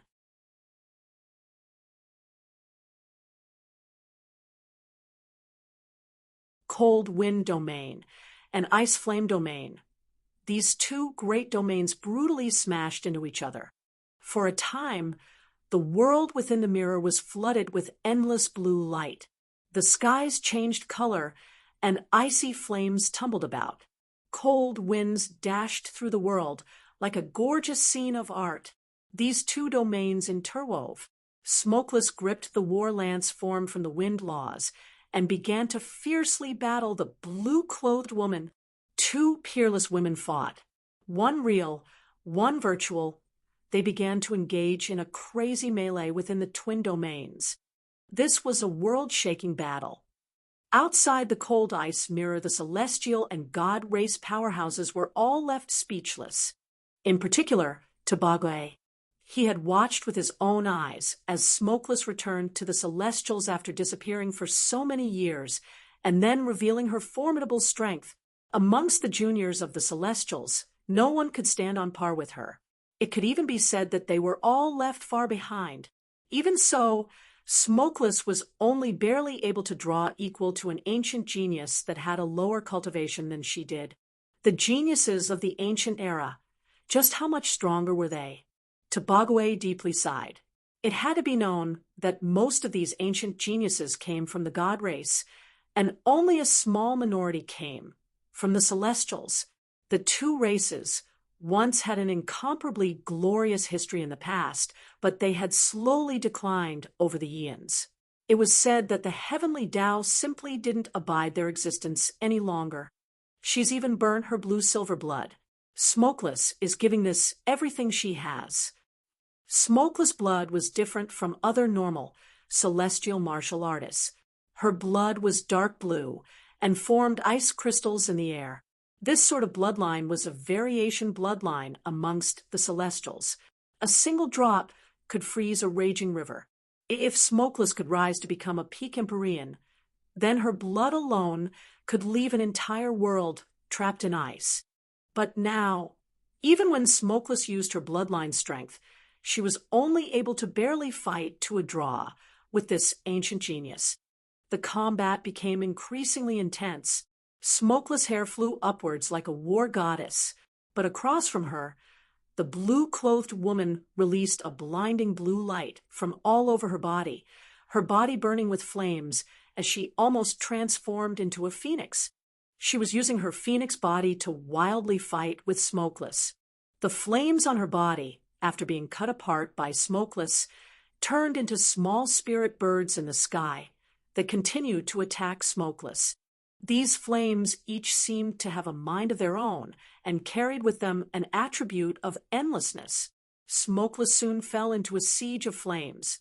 This endlessly growing flame is too difficult to deal with. If she cannot extinguish them, then there will only be more and more. Lin Ming saw through what was happening. The flames emitted by the ancient genius were in a way similar to the Holy Scripture creator's concept of life.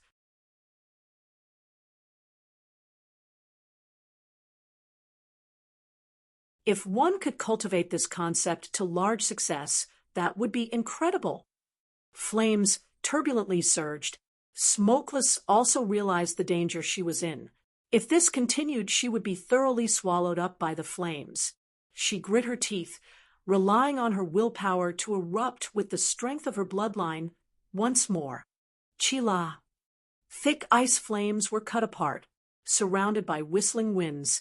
Smokeless launched her icy blue, wind-attribute wings outwards, impacting into the blue skies. The blue-clothed woman frowned. She hurtled upwards, chasing after Smokeless.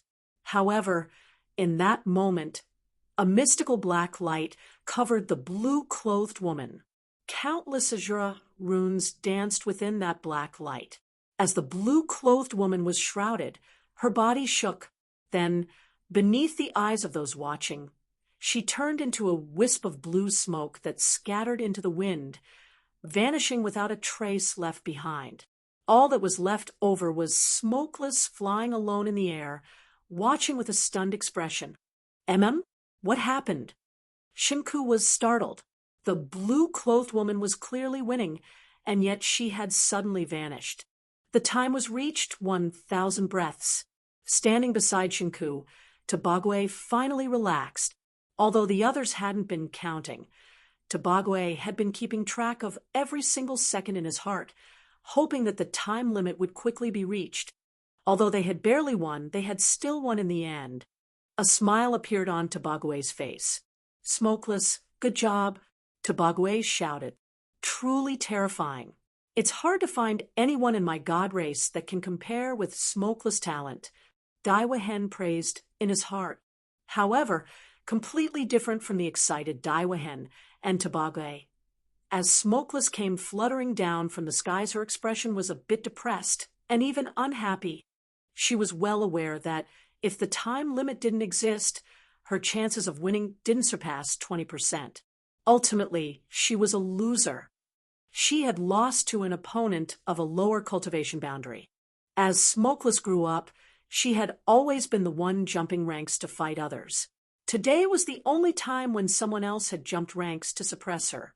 She had only been able to win by utilizing favorable rules. Such a victory naturally couldn't make her happy. Tobagwe was able to see Smokeless' thoughts. He said, "You still won. Out of all of us, you're the only one to have won. Isn't that enough?" Tobagwe was able to say from a different perspective, "Smokeless, don't be so harsh on yourself.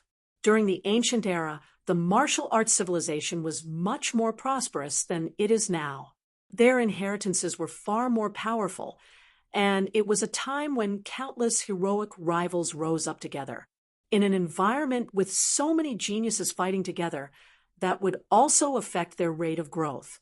It's not something that the conditions of the current era can compare with. If you were born in ancient times, you would certainly be no worse than that woman you faced in the mirror." The civilization of martial arts had its rises and declines.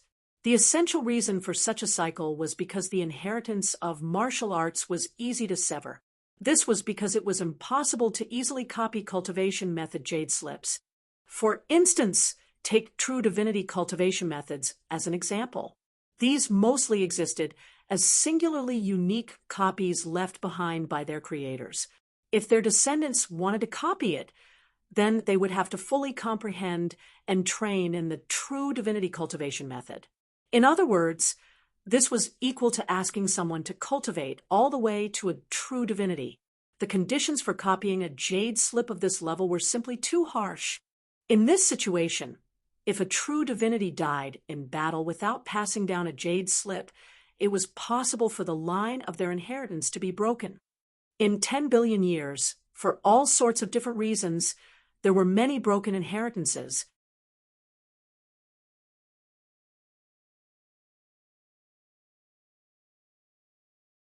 It was also because of this reason that some peerless powerhouses would spend a tremendous amount of effort to construct a land of inheritance before their death. This was so they could choose an appropriate successor and permanently preserve their legacy. As Tobagwe comforted Smokeless, the cold ice mirror trembled once more. A stream of light flashed. This stream of light flew out from the cold ice mirror's profound surface and into Smokeless' hand. This is... Everyone was shocked. They quickly looked over. They could see the light slowly converging into Smokeless' hand, forming into a circle-shaped object. This was a bracelet. Seeing this, Tobagwe already guessed what it was. His breathing quickened. "This is something left behind by heavenly god Azura. Incredible." The god race martial artists all widened their eyes, their complexions changing. A treasure left behind by heavenly god Azura. That was serious. "What is it?" Everyone circled around Smokeless. Tobagwe excitedly caught Smokeless' hand. "Let us see." Within Smokeless' hand was a strangely shaped bracelet. This bracelet was like two snakes twisted together. It was dark gold in color and flooded with a mysterious aura. True divinity spirit treasure. Daiwahen sucked in a deep breath, a look of envy crossing his face. Smokeless victory had been rewarded with a true divinity spirit treasure.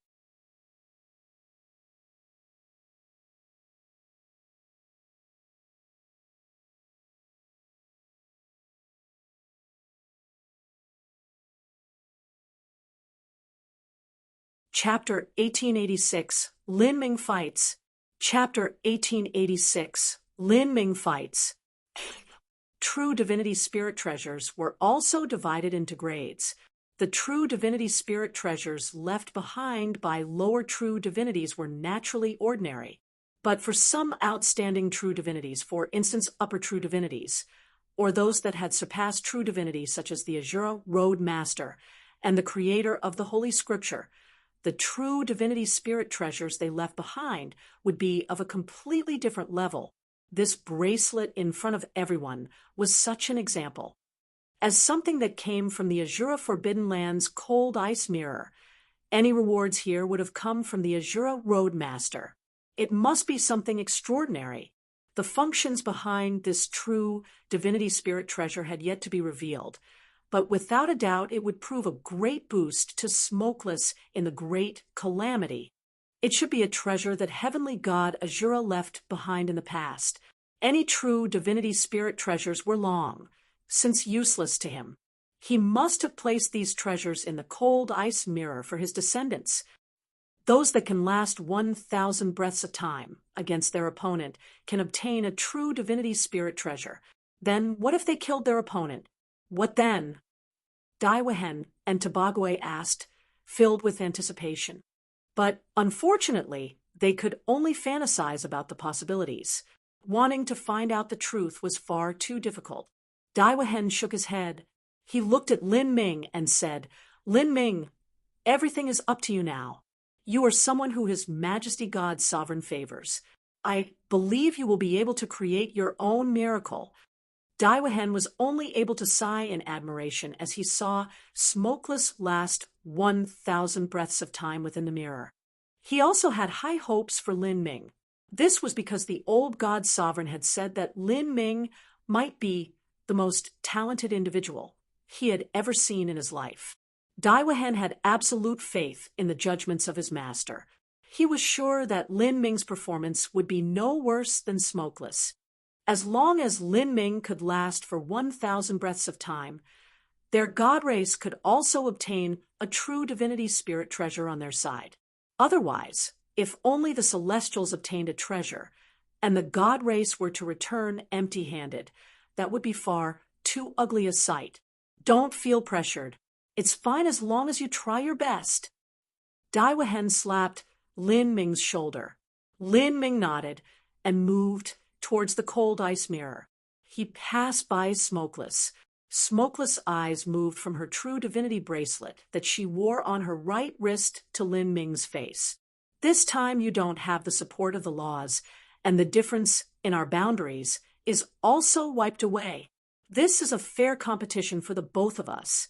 Since the god race's god sovereign has given you such a high estimation, I am also looking forwards to seeing your strength. A smile hung on Smokeless' lips. In her eyes, everything about Lin Ming was a puzzle. She didn't know where Lin Ming had obtained an inheritance concerning god decrees, nor how he managed to learn it. His opportunities and his luck left one seething with envy. But besides luck, Smokeless believed that this human youth must have some remarkable aspect to him, but as to what that was she had no idea. Now was the time when she could see his true strength. Lin Ming glanced at Smokeless and faintly smiled. Without responding, he calmly stepped into the cold ice mirror, as if he were simply crossing through a door. Lin Ming's opponent was a youth wielding a heavy sword, his eyes filled with a gloomy chill, and his aura restrained. The feeling this youth gave off was like that of a cheetah ready to burst into action. Once prey appeared, this youth would ferociously pounce forwards, striking down his enemy. Without a doubt, this was a peerless genius. CA. The black dragon spear appeared.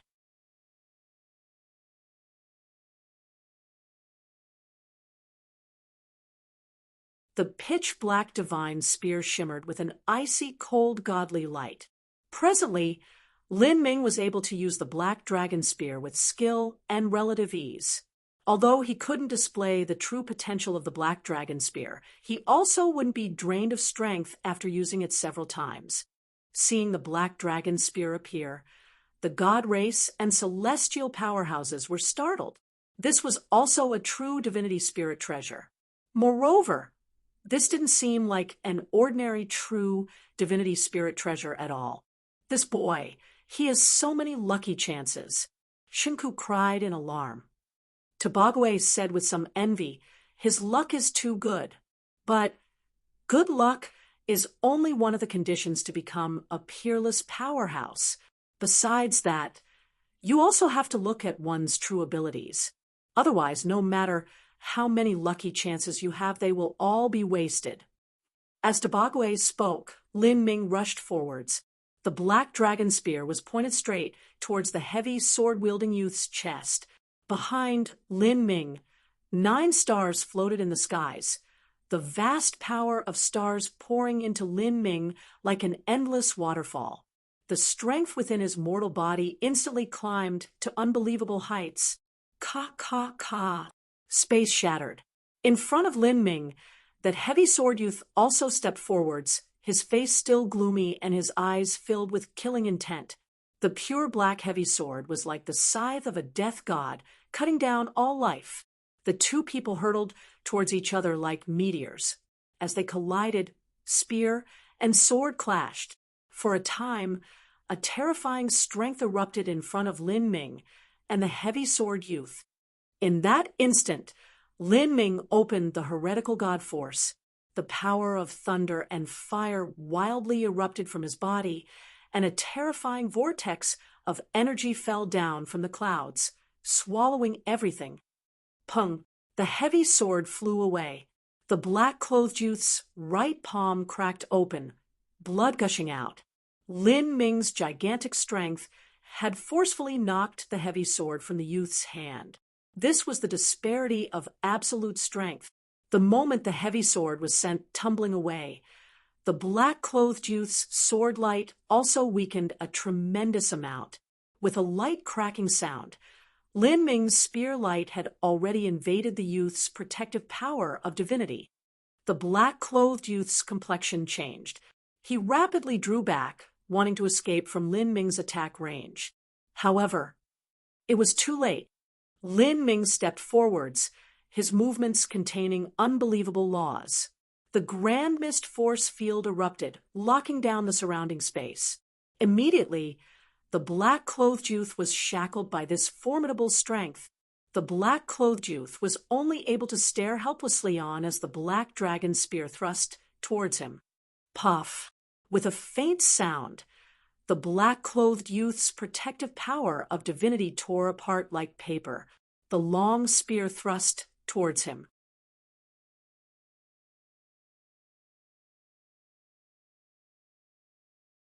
The black-clothed youth wanted to summon a shield, but the black dragon spear's momentum was too fast, too great. The black-clothed youth's body had been tempered for a long time, but even so, before the sharp black dragon spear, it had no ability to resist at all. Blood shot out. The black dragon spear broke into the black-clothed youth's chest, piercing right through him. The black-clothed youth hurtled backwards with Lin Ming. Beneath the incredible impulse of Lin Ming's strike, both of them went hurtling downwards like a meteor.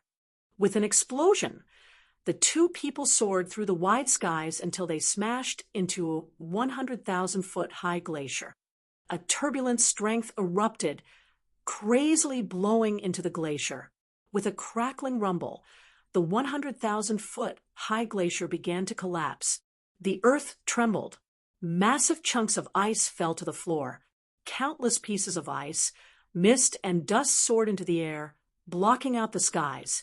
The black-clothed youth vomited a mouthful of blood. His body had been torn open and his organs broken. He had been buried in the endless slurry of ice, his body long, since lost deep within it. Pung! With a loud crack, the black-clothed youth's body exploded beneath the ice, turning into countless runes that scattered in the air. Lin Ming grasped the black dragon spear and floated high in the skies. Beneath his feet, an endless river of ice wildly raged. Like this, the battle ended. Outside the cold ice mirror, Tobagwe, Daiwahen, Shinku, Lanlu, and Smokeless were utterly shocked. Smokeless' eyes were as wide as moons and filled with disbelief. Everything had been like a dream. Lin Ming's opponent was an ancient genius. Before this, she had also personally experienced how terrifying an ancient genius was. Even though their opponents had been at a lower cultivation, they still weren't able to slay them.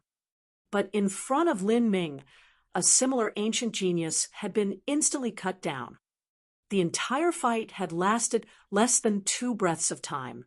Lin Ming himself had barely made 2 attacks. In fact, he had only summoned his true essence. One could even consider that just one move. What is this? Tobagawe's jaw fell down. He turned and asked Daiwahen. Daiwahen was also lost in a daze. He had heard the old god sovereign say that Lin Ming's talent was beyond ordinary, and because of his faith and trust in the old god sovereign, he also believed Lin Ming was special. But this beyond ordinary was a bit too beyond the ordinary. The one he killed just now, was that really a similar opponent to ours? A woman's voice asked, filled with hesitation and uncertainty. Smokeless was simply unable to believe her eyes. When the 4 previous people entered the cold ice mirror, they had all faced inconceivably formidable opponents. Their strength seemed endless, their defensive capabilities extraordinary, and no matter what ultimate moves were used, these opponents blocked them all. But Lin Ming's opponent was like a piece of mud, dead upon touch. The disparity was far too great. If their opponents were really the same, then Smokeless felt that she was nothing but a joke. Tobagawe took a deep breath and looked deeply at Lin Ming in the cold ice mirror. He forced a smile and said, "When Heavenly God Azura laid down this array formation, he certainly made it impartial towards anyone that entered. It's true that Lin Ming's opponent was strong, and we also felt that. But Lin Ming was simply stronger. He has already surpassed the standard of an ancient genius. In such a situation, for someone with a lower cultivation boundary to challenge him is simply asking to be instantly killed." Tobagawe sighed as he spoke. For such a genius like Lin Ming, if an opponent of a lower cultivation boundary were to fight him, that was simply the same as tossing vegetables in his face. It was nothing more than committing suicide. This was the same even for ancient geniuses.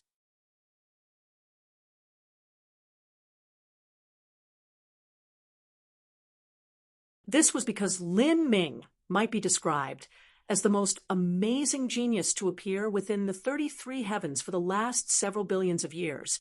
Surpassed the standard of ancient geniuses, Smokeless' heart shook. She felt that the current her was far worse than the ancient geniuses, but Lin Ming had already surpassed them. The disparity was far too great.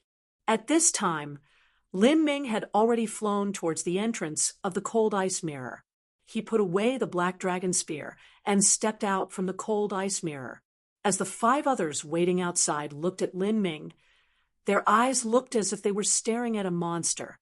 This Lin Ming, it was far too simple to describe him as someone sure to become a true divinity in the future. Even though they were both geniuses, the evaluation that the Celestials and God race had given Smokeless was someone that had a chance of becoming a true divinity in the future. Let alone becoming a true divinity, he will not be a normal true divinity. Even when the good fortune Saint Sovereign was young, he absolutely wasn't Lin Ming's match. Daiwahen thought. He increasingly felt that Lin Ming would play an unimaginable role in this great calamity. Perhaps he might be able to shoulder the task of reversing the fate of the God race. Of course, this was all under the premise that Lin Ming was willing to shoulder such a heavy burden. As everyone was lost in their own thoughts, Lin Ming looked towards the cold ice mirror, waiting for his reward. Smokeless had lasted for a full 1,000 breaths of time. Although she wasn't a match for the ancient genius, she had still obtained a true divinity spirit treasure left behind by the Azura Roadmaster as a reward. Then what would he obtain? Lin Ming waited, but the cold ice mirror remained quiet, not sending out any reward. Instead, Lin Ming could faintly feel a trace of unusual aura percolating within the cold ice mirror. You're tuning into the Mystic Fist YouTube channel. Don't forget to subscribe and join us on this journey to catch the most captivating stories.